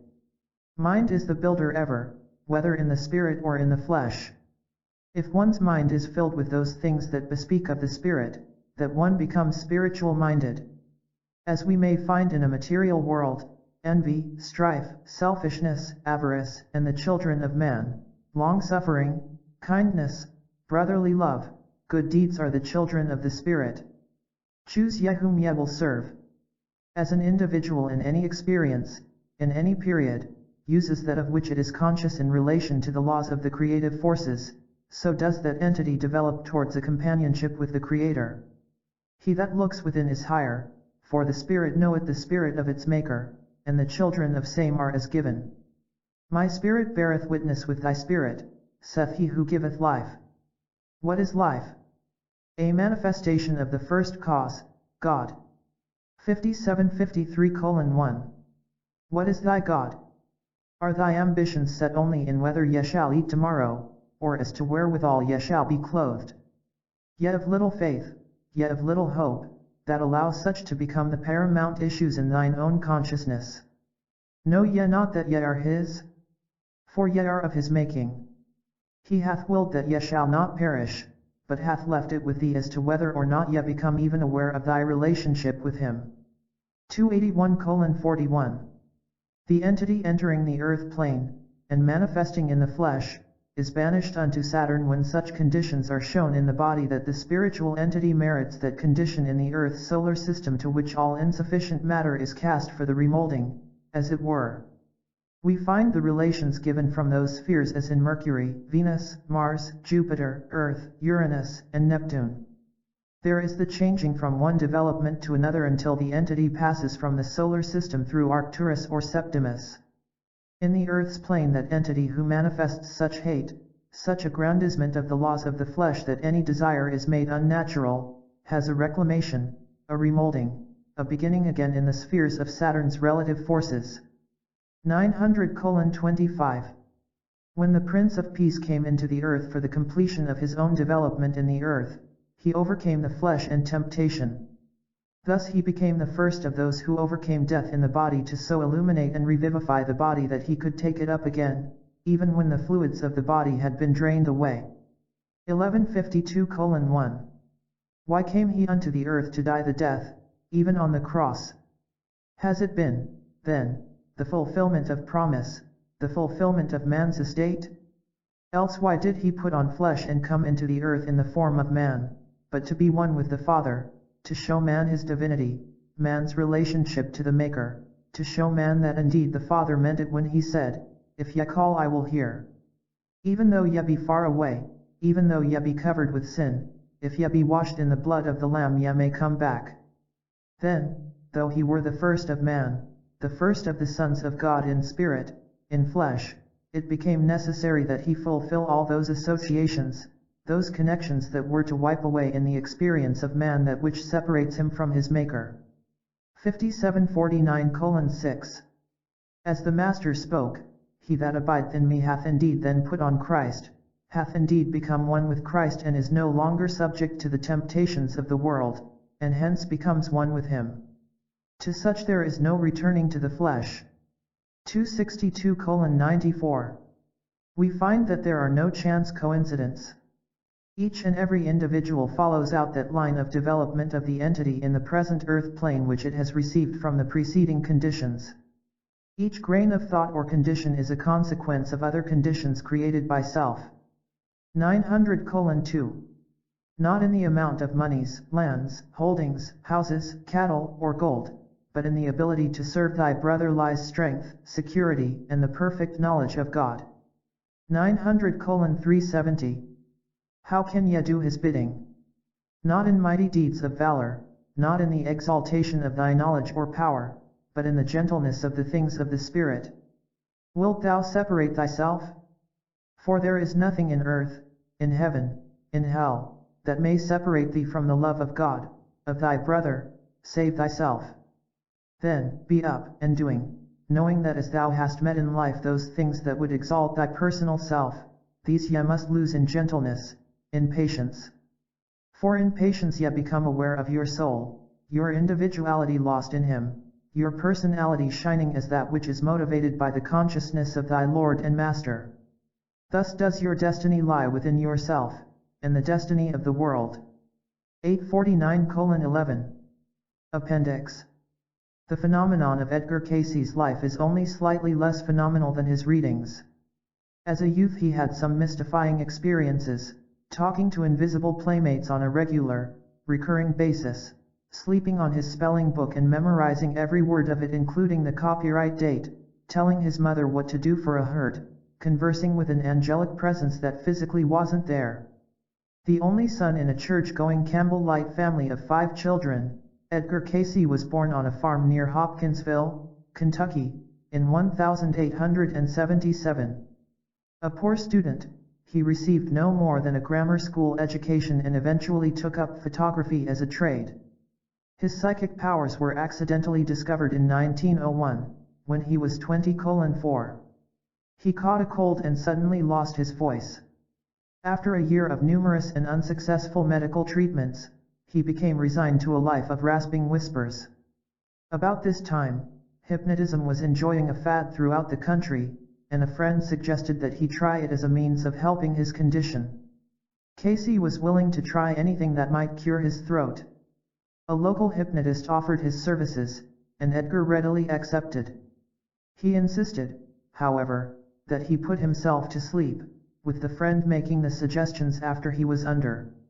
The experiment proved to be more than successful.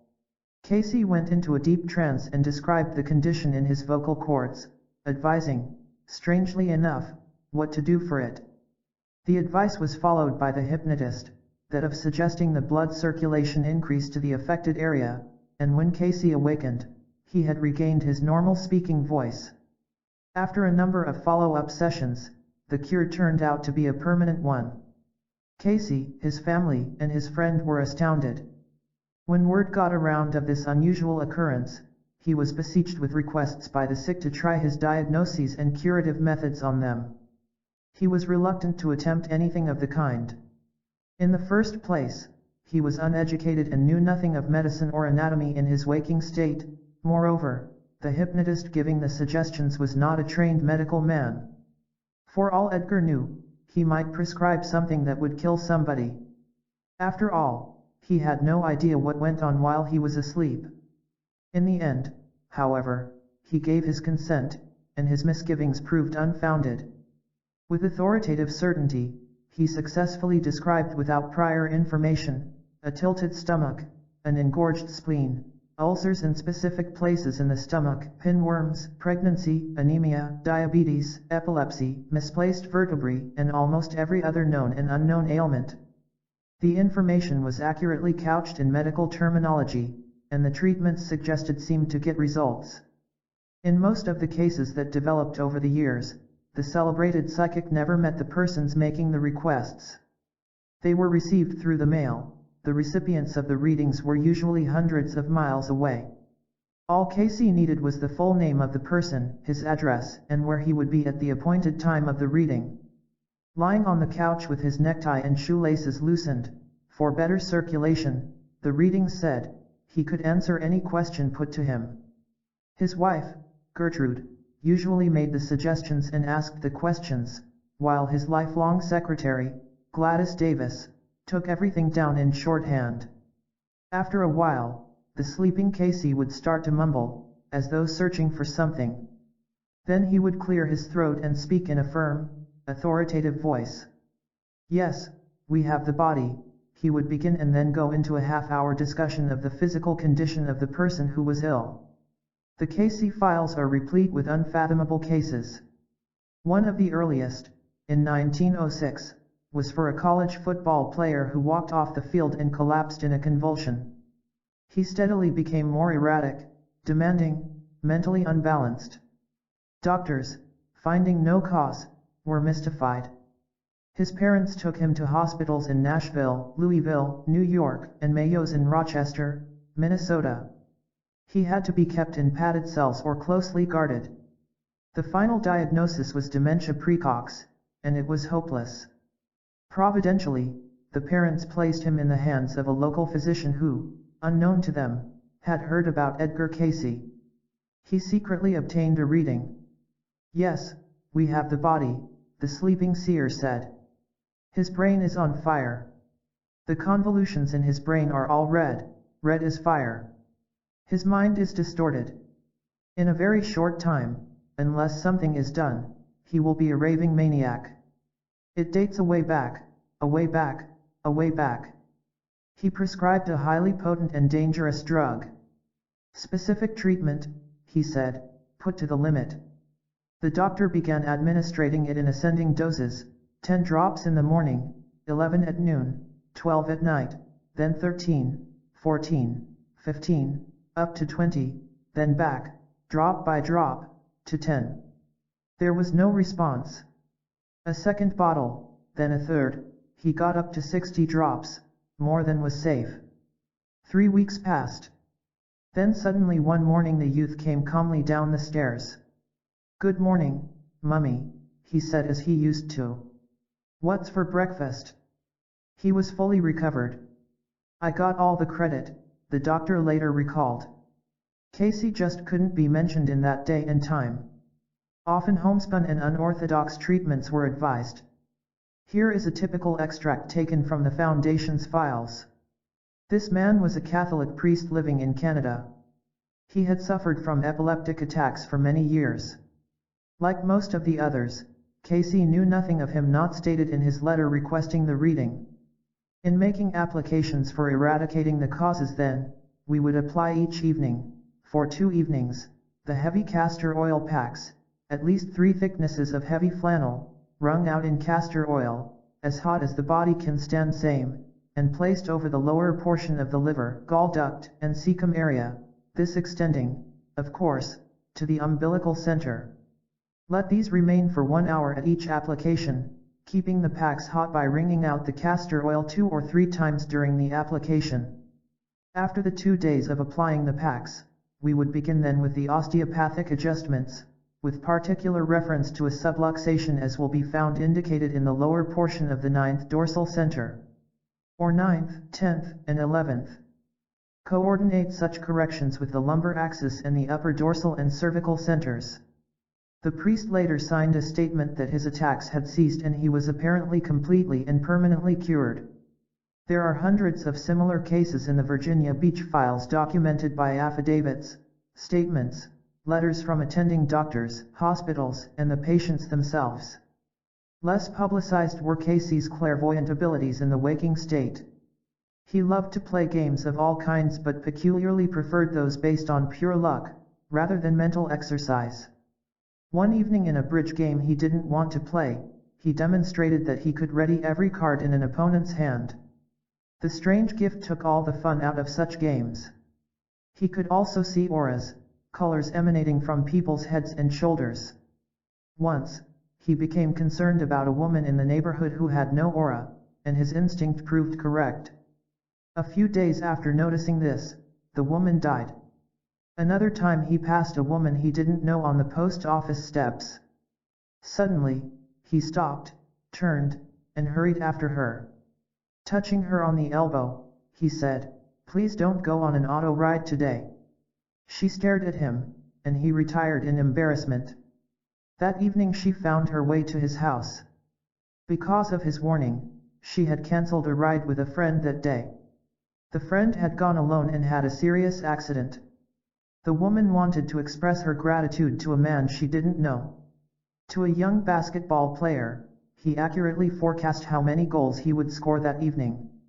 One day while taking down a reading, Cayce's stenographer noticed her little nephew playing dangerously close to a lake back of the Cayce home in Virginia Beach. Frightened, she could hardly contain herself. Cayce, asleep on the couch, stopped in the middle of the reading and said, "Go and get the child." When she returned, he picked up where they'd left off. A water dowser, he advised a Boy Scout troop where to dig a well, 32 feet deep. They struck water at 32 feet. Cayce once greeted a complete stranger by name. Curious, the man, a local bank official, questioned him and, intrigued, invited him to lunch. During the meal, Cayce proved his clairvoyance by correctly writing down the combination to the bank safe. The banker was speechless when he read it. One time Cayce asked a friend, Marsden Godfrey, if he could drive him to New York. Godfrey begged off. He was exceptionally busy at work and knew there was no use in asking his boss. "You go ahead and ask, anyway," Edgar told him. He did and was shocked when his supervisor said it was all right. When Godfrey drove up to the Cayce home, Edgar was standing out front, all ready to go. Years later, after he had retired, Godfrey told the story to his boss, who remembered the episode explicitly. "I wondered after you left what in the world made me let you go. I needed you badly at the time. You and Cayce shouldn't have done that to me." But in 1923, a startling new kind of reading was discovered. Cayce was operating a photographic studio in Selma, Alabama, when one day a well-to-do printer from Dayton, Ohio, walked in. His name was Arthur Lammers, and neither he nor the members of his family were sick. His hobby was metaphysical philosophy, and what he wanted to know was far beyond the range of Edgar's normal thinking. "What is the meaning of life?" he asked. "What is the origin of talents, abilities, faults, and virtues? How can the inequality of men be explained?" Cayce was puzzled. He had never thought about such questions. "You ought to find out about these things," Lammers said. "What is the real nature of man? What is the meaning of birth and death? Why are we here? Haven't you ever asked any of these questions?"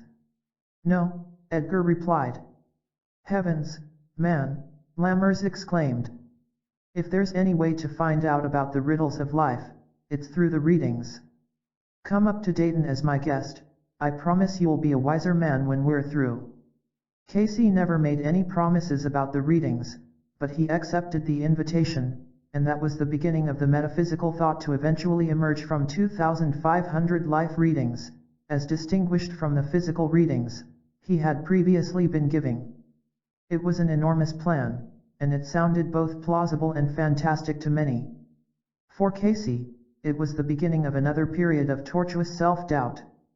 Brought up in an atmosphere of strict, orthodox, Protestant Christianity, he was uninformed on the other great religions of the world and their similarities with his own.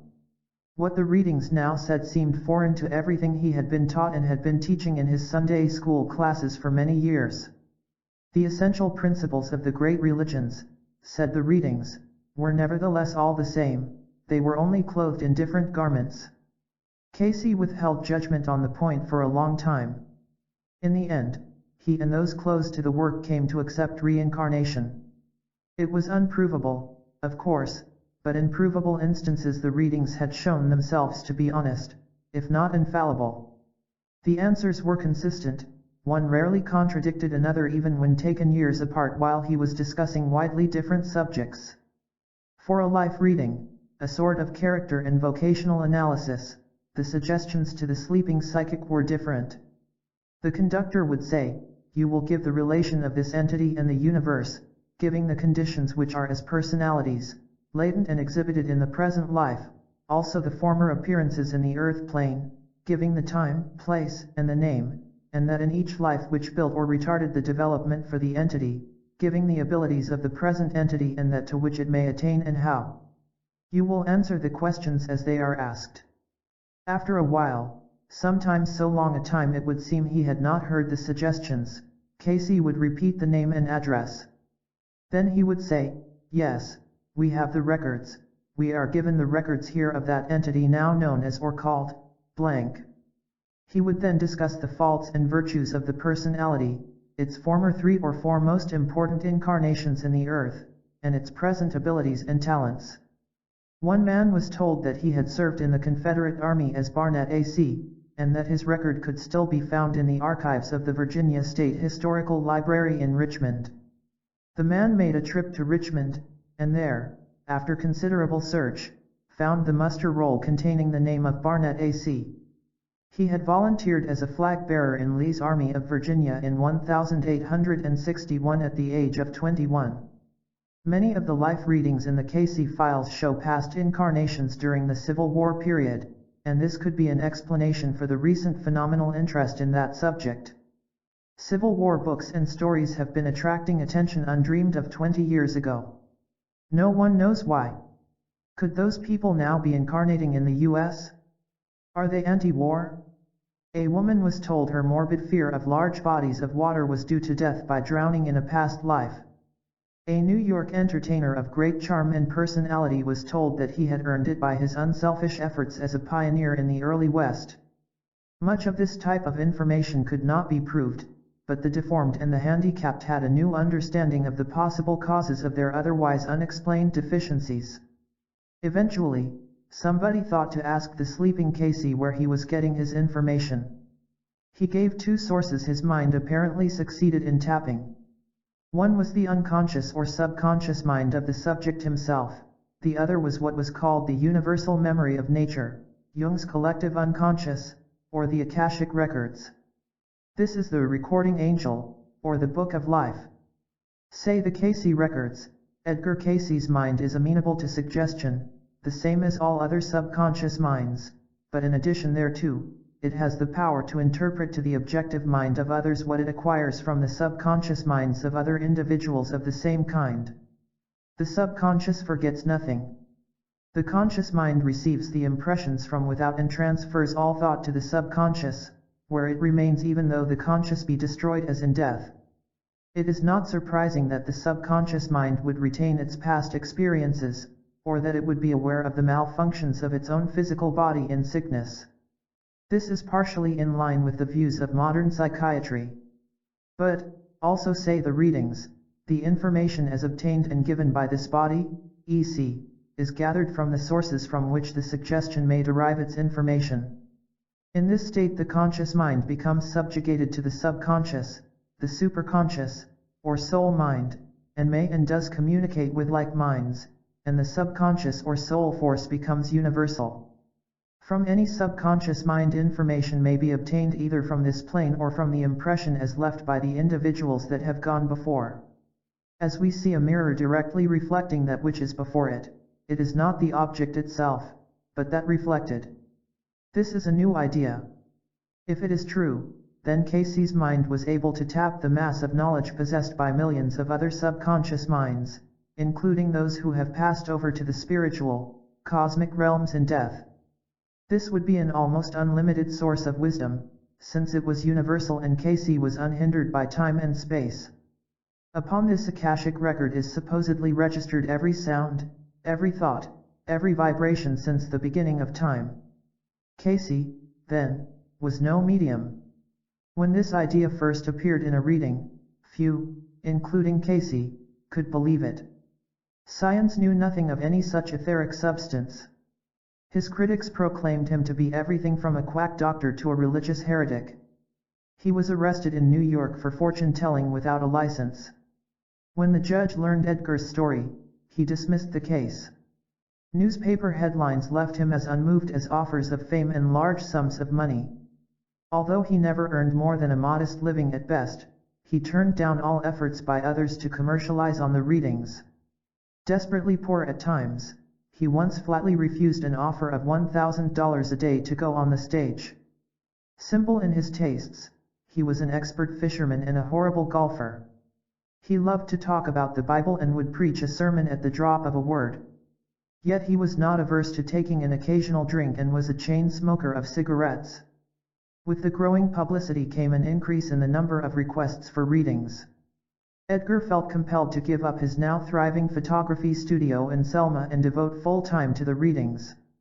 A moderate fee, usually $10, was charged, but if he felt the person was unable to pay or failed to enclose the amount in his or her letter, he never insisted upon it.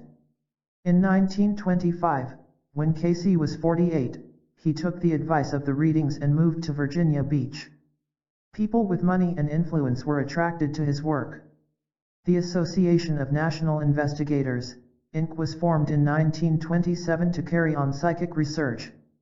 In 1928, Morton Blumenthal, a wealthy New Yorker, built and furnished the Cayce Hospital. In 1930, Atlantic University, with his backing, opened with Dr. William M. Brown, former professor of psychology at Washington and Lee University, as president. The magazine New Tomorrow began publication the same year. Edgar was elated with the rapid growth. He'd never had it so good. Then the roof fell in. The stock market crash, which he predicted, caught up with Blumenthal and wiped him out, and with him, the association, the hospital, the university, and the magazine. All Cayce had left was the readings and a solid core of believers. There were lean years after that, but he held on. Then came World War II. A national magazine ran an article titled "Miracle Man of Virginia Beach," and Edgar was swamped with an avalanche of 25,000 requests for readings. By 1944, he was a year behind in appointments and suffering from overexertion and edema of the lungs. A stroke confined him to bed.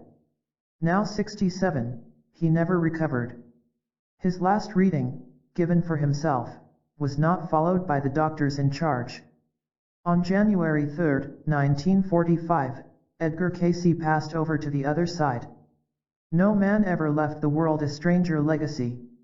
From the wealth of material in the Cayce files grew the Association for Research and Enlightenment, Inc., the Edgar Cayce Foundation, and its affiliated organization, the ARE Press.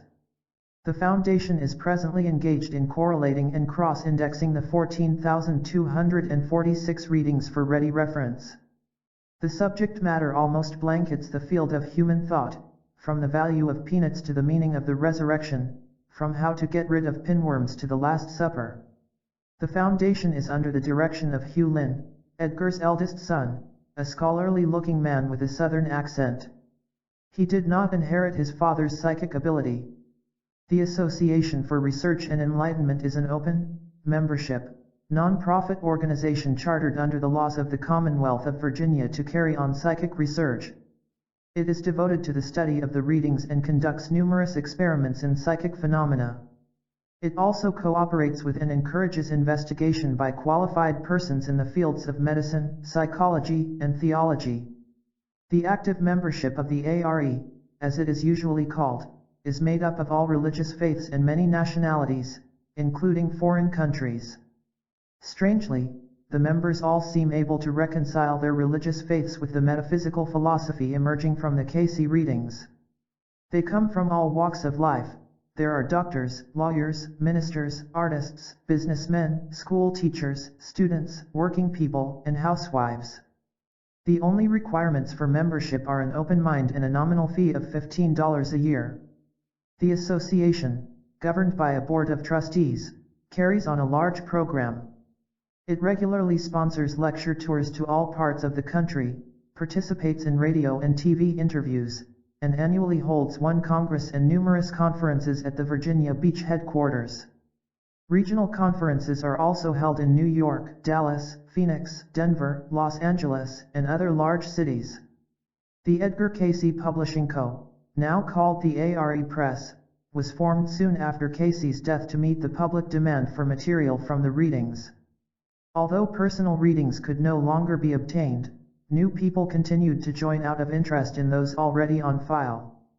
Material on a variety of subjects has been extracted from the readings and put in pamphlet form: the Nativity, the Revelation, drugless therapy, spiritual healing, diet and food values, psychosomatic medicine, marriage, child training, the meaning and interpretation of dreams, meditation, the Bible. Many of these are highly controversial, but the Cayce discourses supply some provocative and often convincing answers to questions that otherwise remain unanswered. Spirit communication, for instance, is within the realm of possibility, say the readings, but it is not encouraged. There is little to be gained from it. Just because Grandpa has passed over to the other side doesn't mean he is suddenly endowed with the wisdom. Such morsels as these sometimes occur. Don't put cream in your coffee, mixed together, as they are harmful to the body. One leaf of lettuce will kill 1,000 pinworms, so live that you can tell anybody where to get off, but see to it that they get off at the same place.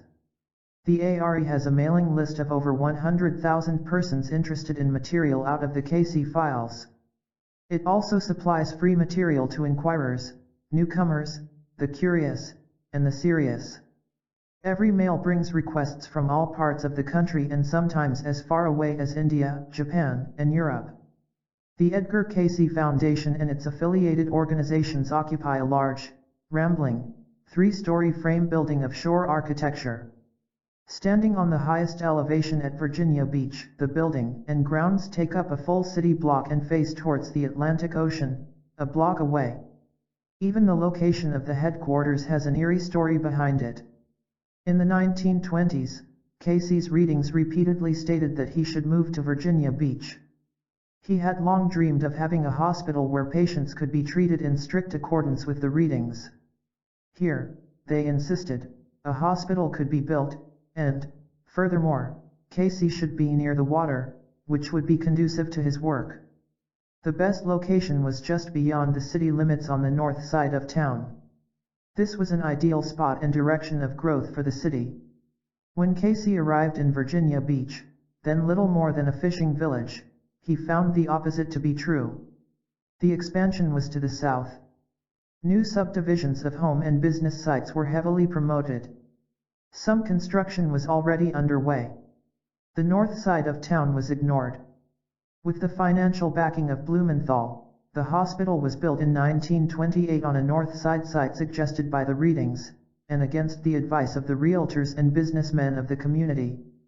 Unfortunately, the hospital was not a profit-making institution, and since Cayce himself had no money, the property had to be returned to the backer after the '29 crash.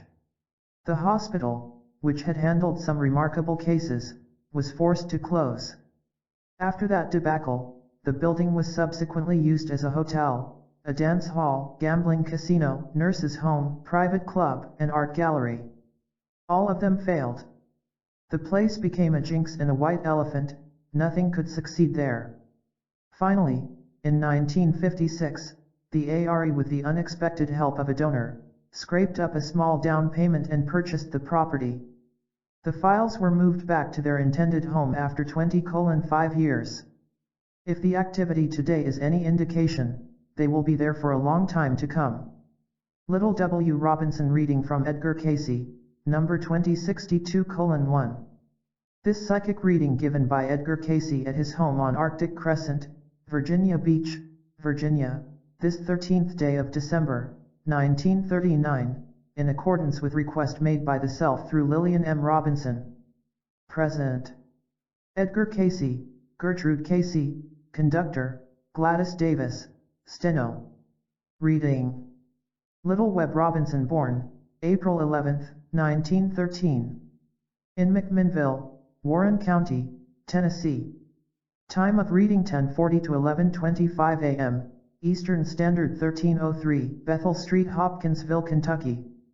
Mrs. C., you will give the relation of this entity and the universe, and the universal forces, giving the conditions which are as personalities, latent and exhibited in the present life, also the former appearances in the earth plane, giving time, place, and the name, and that in each life which built or retarded the development for the entity, giving the abilities of the present entity, and that to which it may attain, and how. You will answer the questions, as I ask them.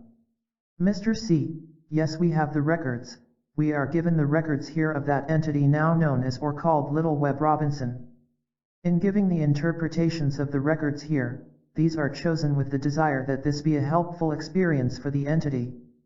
While there are many qualities in the characteristics of the entity that may be lauded, there are those also, those tendencies to which references may be made, and counsel given for the correcting of same, so that much good, many helpful influences, may arise in the experience of the entity in this present sojourn. As indicated from astrological aspects, as well as material sojourns, the entity is destined to be in contact with many varied types of individuals, peoples in and from all walks of life and experiences. Thus there may come to the entity the opportunity for sowing the seeds of the spirit of truth and love. Thus may the entity develop and grow to become an influence, a force, a power for good, which is the purpose for each soul's entering material experiences. Yet to become a sower of the seed of truth, and the spirit, and love, these must of necessity be manifested, and a part of the purpose of the individual himself, if these would bring that result which is possible, and which is to be desired by each entity, each soul. In the astrological aspects we find Mars, Venus, Jupiter, and Uranus as those influences which exert an influence through the varied experiences or environs upon the tendencies or inclinations and the reactions of the entity to conditions, peoples or things.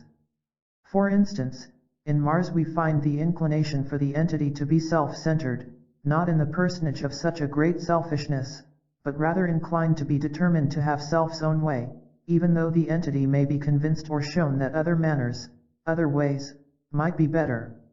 There is the inclination or tendency also under such conditions, even though thwarted in the activities, to discuss or think about such things. Remember that silence often is golden, and determine in self to better acquaint thine own understanding with all phase of whatever the problem or condition may be. This is inclined to give the tendency to become too much of a one-track mind, or when a purpose is before the entity as to the manner or the means of attaining same, if there is a conclusion drawn others are not always, or other circumstances, or other conditions about the entity, given full or due consideration. This finds expression in that which is oft called or termed a nervous disposition, a tendency to be erratic. This is more oft, as it grows upon a body, tended to be used as an excuse, and such may undermine the abilities even of such as one as this entity, in accomplishing the good, or expanding or excelling in the manner it should. Read more oft the law of love, that is a part of thy daily life. Grow in spiritual understanding, that thy mental and thy physical manifestations in thy relationships to others, and conditions, may be tempered with that mercy, that justice, that kindness, that patience, as ye would have thy Lord, thy God, thy Savior, have with thee. From the influences in Venus we find a sentiment, a letting off of emotions through same at times. To be sure, all phases of urges from astrological or material sojourns are merely inclinations, tendencies, and the entity does not necessarily have to react. Hence that injunction, study more thoroughly. Delight in the law of the Lord, meditate in same day and night, and then in all phases of thy experience ye will be happy, harmonious, and successful in every phase of thy relationships. Remember, too, that as ye do it unto the least of thy acquaintances, they associates, yet, the casual passer-by, yet are doing it unto thy Lord, thy God. For thou, veritably, believeth that in him ye move and have thy being. They, act in that way and manner, by the more oft seeking to know what he would have thee do. Thus ye will find that thy will, thy temperament, will become more and more able to be gently, patient, kind, long-suffering, with brotherly love, and these are indeed the fruits of the Spirit. And they that manifest such in their daily life walk close with him in every way. In Jupiter we find the affluence, or the tendencies for the dreams of great things and associations that are or may be a part of the activities, if those purposes and intents as pointed out are manifested in the daily life of the entity. From Uranus we find those tendencies for the extremes, and to dwell upon conditions, things, or activities, sometimes to that extent that the oneness of the self becomes overpowering. Hence, again the injunction, look upon all phases, for there is the mental, the material, and the spiritual, and these are phases of man's reactions and man's activity. Do not apply the law of the spiritual in material things, nor the material in spiritual things. Remember that mind is the builder, and the spirit giveth life. And as ye use and dwell upon such, be sure thy ideal is in him. As to the appearance in the earth, these we find quite varied in their relationships to those activities that may be a part of the entity's experience, and yet they indicate those fields or trends of activity in which greater harmony and greater abilities may be aroused to action. Before this we find the entity was in the land of its present nativity, and during those periods of turmoils and strife, in that called the Civil War. The entity was among southern contingents, acting in the capacity of what is called the commissary, or one providing provisions for the handling of those who served in the capacity of soldiers. Thus we find the entity met many of those disturbing conditions, many of those inactivities that brought the weighty problems of considering manners and means of distribution, as well as those influences from which resources might be obtained. The name then was Karl Brickner. In the experience the entity gained, for the sincerity of purpose was manifested in the manner in which the entity conducted himself. But that singleness of direction in the present needs to be tempered with the better concept of all phases, and the dependencies of all manners of influences in the present relationships. Also there are the inclinations, the tendencies, the abilities of the entity in the present to serve in the capacity of cooperating, coordinating with great corporations, or where consignments may be made, or where there needs to be considered the activity of many various phases of man's needs and man's desires as to man's relationships. But temper these ever with the spiritual import. Before that we find the entity was in that called the Roman land, when there were the attempts more for the correlating of the Grecian and Roman power, or the tempering of the Roman power with the Grecian upbuilding, or Grecian culture. Thus the entity's activities were given in those offices in which there was a study made as to the needs of the one and the fitness of the other for its injection into the activities of the peoples in various forms and manners. The name then was Halcyon, and we find that the entity met and consulted with those peoples in all walks of life, those who would forward the drama, music, games, physical activities, or the learning and art and literature of all natures. Thus we find that the entity in the present is capable of meeting all kinds and characters of individuals, and able to adjust self to the considerations of the needs of all of these. Thus there may come, in the present experience, the conditions, the circumstances, the opportunities for the applying and the use of these tendencies within the experience, and in the relationships. Temper these, also, with those things that bear the fruit of the Spirit, and sow these seed in thy daily activity with others in all walks of thy experience. Before that we find the entity was in the Atlantean land, when there was the exodus of the peoples to the Egyptian land. The entity was among those leaders of the peoples who entered into Egypt, and considered among the counselors of same, with great efficiency and ability in choosing individuals for active service in relationships to the state, or to the offices for the greater good, or the common good of the whole or of groups.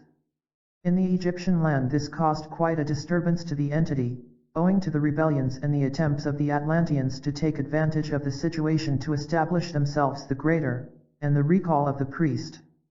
For the entity, then as Zeutex, became greatly disturbed, because of embitterments which arose between the entity and the priest. Yet, eventually, through the deeper considerations of self and its peoples, there was the absorbing of the ideas and the ideals of the priest, or the turning of the ideas into ideals, through the seeking to comprehend, to understand, and then to practically apply the tenets of "Thy Lord thy God is one." As to the abilities of the entity in the present, then, and that to which it may attain and how. Take those warnings, those admonitions that have been indicated, and meditate upon them, through those channels, and through those ways and understandings that have been given.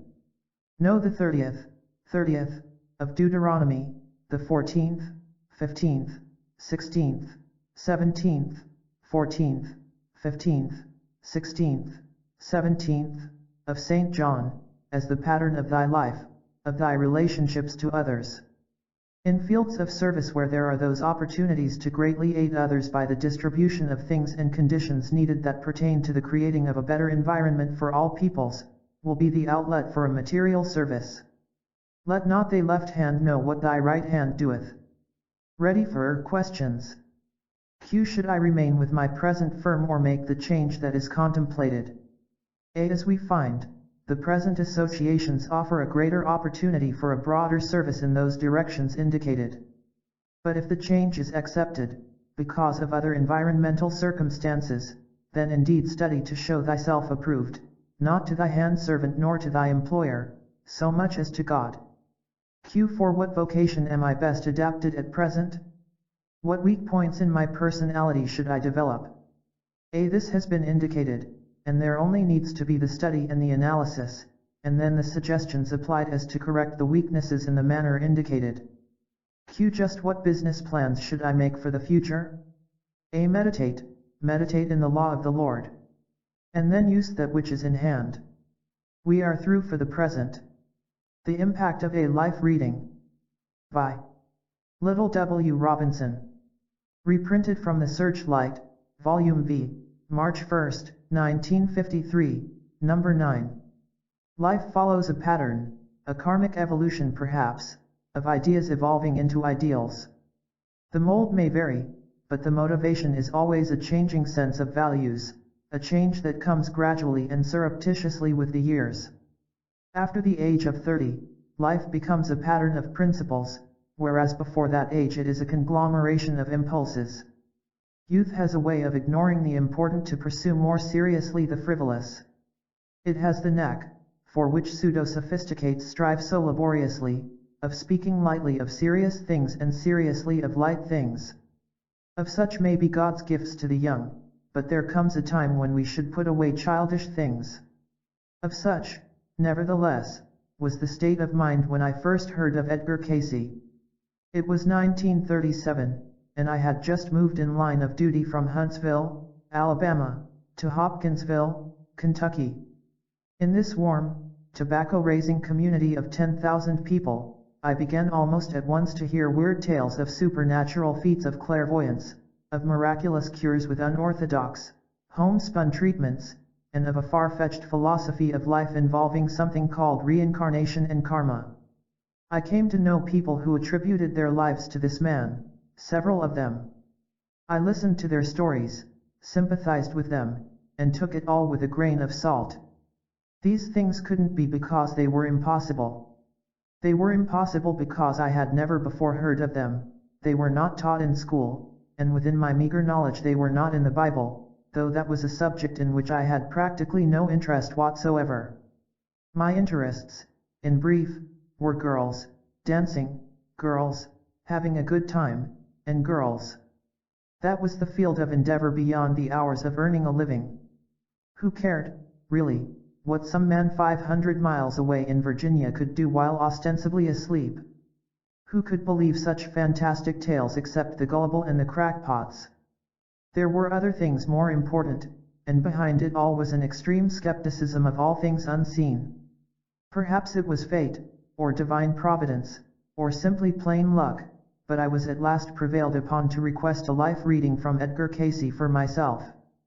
The suggestion had long been shrugged off with a polite no, and it was with misgivings and a certain amount of curiosity that I applied for it through a member of the association.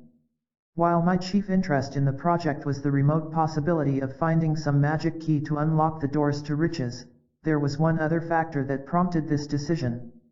Years before, during my early school days, there had been a subject that unduly excited my imagination. Always a poor student with no love for study, I rarely did better than to make passing grades, but in this subject I unaccountably excelled. The subject was the Civil War and anything concerning it. Before I was 15, I was nearly an authority on it. Study was a delight. I read everything I could lay my hands on. For months, I religiously clipped a daily newspaper historical cartoon strip for safekeeping. I knew all about Pickett's charge, Bragg's action at Chickamauga, and the Yankee Andrews stealing the Confederate train. Dates, places, losses, and generals of the most insignificant skirmishes could be pulled out of my head at random. I was ready to fight the war over again at the drop of a hat, and my teachers were dumbfounded. It was with some expectation, then, that I read my reading on its arrival. I skipped through the pages to find it, and there it was in no uncertain terms. Before this we find the entity was in the land of its present nativity, and during those periods of turmoils and strife, in that called the Civil War. The entity was among the southern contingents, acting in the capacity of what is called the commissary, or one providing provisions for the handling of those who served in the capacity of soldiers. Thus we find the entity met many of those disturbing conditions, many of those inactivities that brought the weighty problems of considering manners and means of distribution, as well as those influences from which resources might be obtained. The name then was Karl Brickner. In the experience the entity gained, for the sincerity of purpose was manifested in the manner in which the entity conducted himself. It was, indeed, fully as I had expected and, in this particular passage, somewhat flattering, I thought. Possibly I could have accepted it then and there but for other internal evidences of error. I read it with interest until I came upon this. Thus there may come to the entity the opportunity for sowing the seeds of the spirit of truth and love. Thus may the entity develop and grow to become an influence, a force of power for good. Nothing could have been more foreign to me. An influence for good. That was just short of a laugh. I wasn't interested in sowing goodness, I was interested in sowing my wild oats. And then, for thou, veritably, believeth that in him ye move and have thy being. Then act in that way and manner. I had no such convictions. Reared in strict orthodoxy, I had never quite fully accepted this premise since I had begun to think for myself. While I rendered nominal lip service, skepticism was always in the back of my mind. This was amply demonstrated in a passage from my so-called Egyptian incarnation. For the entity, then as Zeutex, became greatly disturbed because of embitterments which arose between the entity and the priest. Yet, eventually, through the deeper considerations of self and its peoples, there was the absorbing of the ideas and ideals of the priest. Certainly I had nothing in common with priests, and how I could have eventually absorbed the ideas or ideals of one was beyond my comprehension. No. Whatever it was talking about, it wasn't talking about me. For one thing, it was too vague, for another, it didn't fit me, the Civil War notwithstanding. I put it away and promptly forgot it. It gathered dust among unused books and papers. 2 years later, I moved away from Hopkinsville. In 1943, the draft board finally caught up with me in Tennessee and eventually deposited me in Germany and the Philippines. It was after my discharge in 1946 that I happened across Thomas Paine's The Age of Reason in a Washington, D.C. library. It was the first of the controversial higher criticism books I read. And it set off a chain reaction that drove me through stacks of books on both sides of the question. Almost instantaneously the authenticity of the Bible, the divinity of Jesus, the existence of God, and the origin and destiny of man became important to me, too important to be left hanging in suspense. It didn't matter so much which way the chips fell, it was the knowledge of the truth that concerned me. If the orthodox religions were fundamentally in error and without basis, I could conscientiously forget it once and for all. If skepticism was unfounded, it deserved no further consideration. In fact, it would demand a more serious view of things spiritual. Indeed, it was time to make up my mind and start living it, one way or the other. It was past time, if the divinity schools were correct. But this thirst for truth was not easily quenched. For every authority on one side, there was one on the other: Plato, Descartes, Kant, Russell, and Spinoza, Dewey, James, Goodspeed, and Rimmer, all with varying and conflicting ideas. The solution, I finally discovered, rested not with accepting a given theory. It had to come from within. I had to decide for myself. The essence of the problem, the key to the dilemma, seemed to lie in the existence or non-existence of the human soul.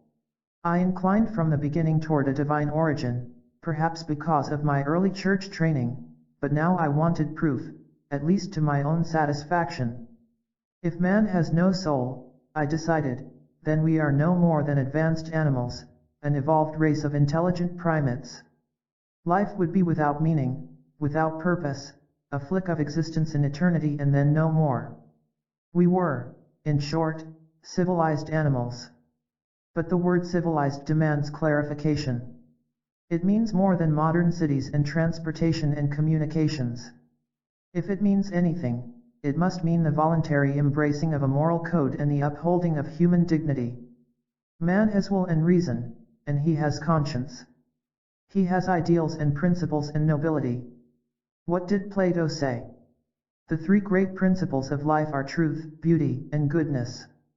Why? Which of the animals can appreciate the truth, beauty, or goodness? Beauty lies not in the thing seen so much as in the minds of those who see it. Goodness, and there is a great deal of it in the world, is an impossible virtue outside the realms of divinity. Only a spark of spirituality within the human breast could account for this civilization of man and the pride he takes in it. On the other hand, if we are simply educated mammals, we should have all the animal instincts and little else. Life would be a matter of dog eat dog and the survival of the fittest. Muscular strength would be the only thing that mattered. There would be no room, and no reason, for law and order and decency, no pride, ambition, nor worship of things unseen. And man, wherever he has been found, has always worshipped a higher being.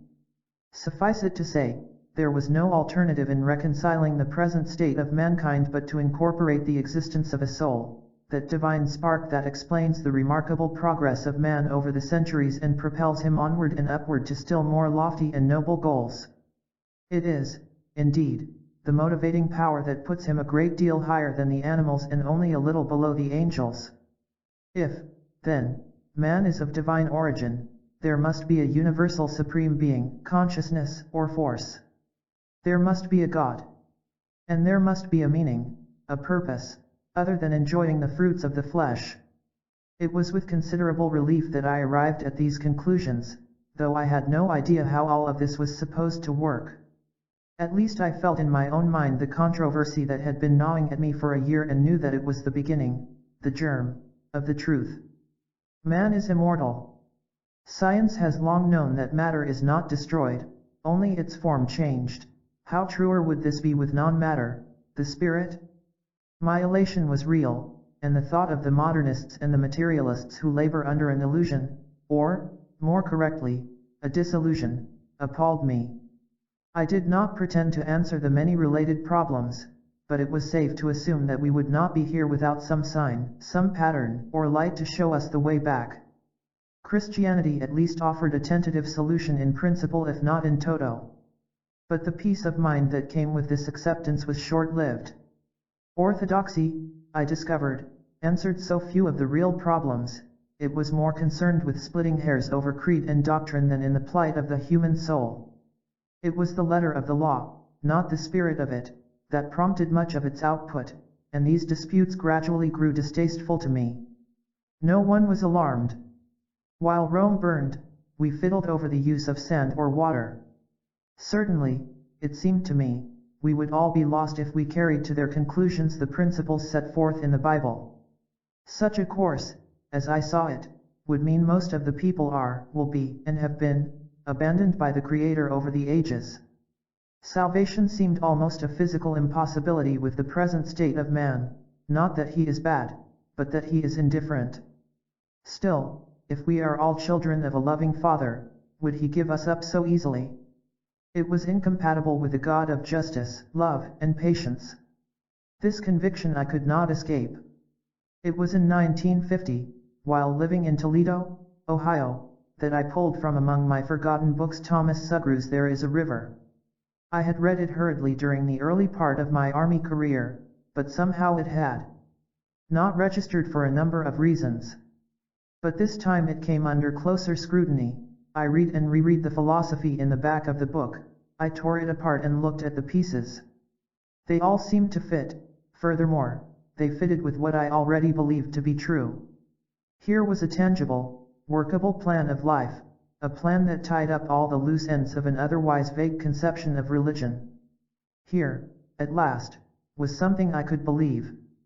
My orthodoxy was strengthened, not weakened, for now I could see the necessity and the wisdom of a spiritual life.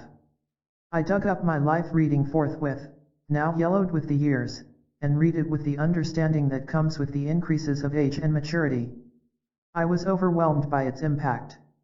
The seeds of the Spirit of truth and influence for good, for thou, veritably, believeth then act in that way and manner. But it was not until 2 years later that I learned the real story of the priest and the pattern that was unfolding. The priest was, of course, Ra-Ta, Mr. Cayce in his Egyptian incarnation, and the plot would be almost amusing if it were not so serious. For the entity became greatly disturbed because of embitterments which arose between the entity and the priest.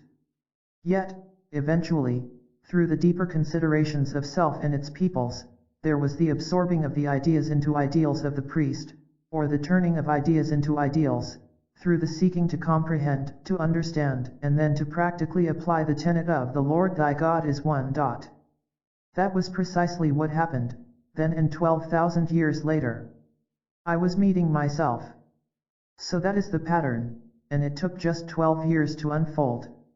There are reasons for this, but they are not important.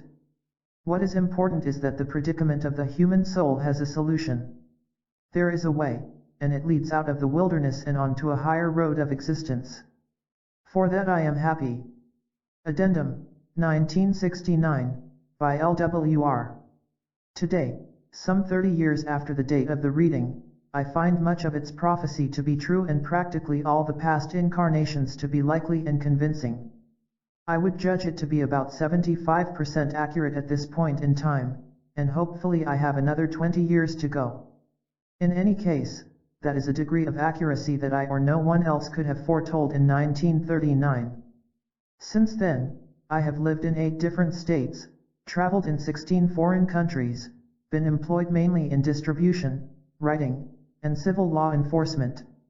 My interests have been in spreading the word of the Cayce readings, world peace and disarmament, national and international affairs, that is to say, politics. We will not have better government until we have better leadership, and we will not have better leadership until better people become interested in public affairs. Postscript.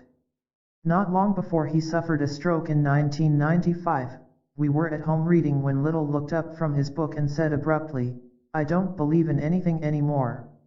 "What?" I asked, trying to understand what he was saying.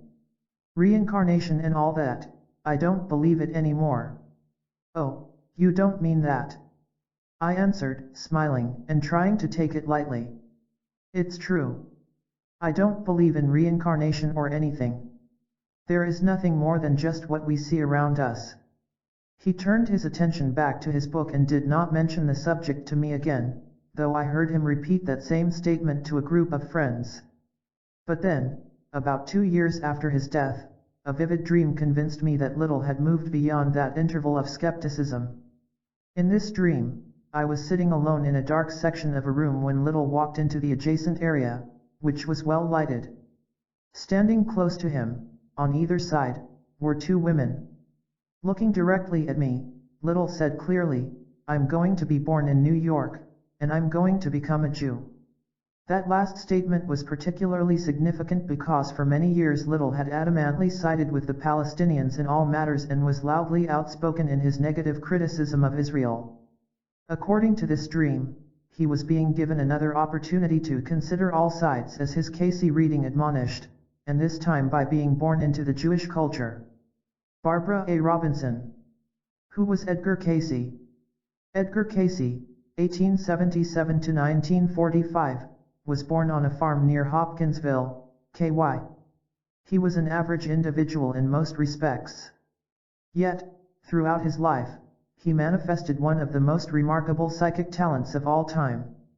As a young man, he found that he was able to enter into a self-induced trance state, which enabled him to place his mind in contact with an unlimited source of information. While asleep, he could answer questions or give accurate discourses on any topic. These discourses, more than 14,000 in number, were transcribed as he spoke and are called readings. Given the name and location of an individual anywhere in the world, he could correctly describe a person's condition and outline a regimen of treatment.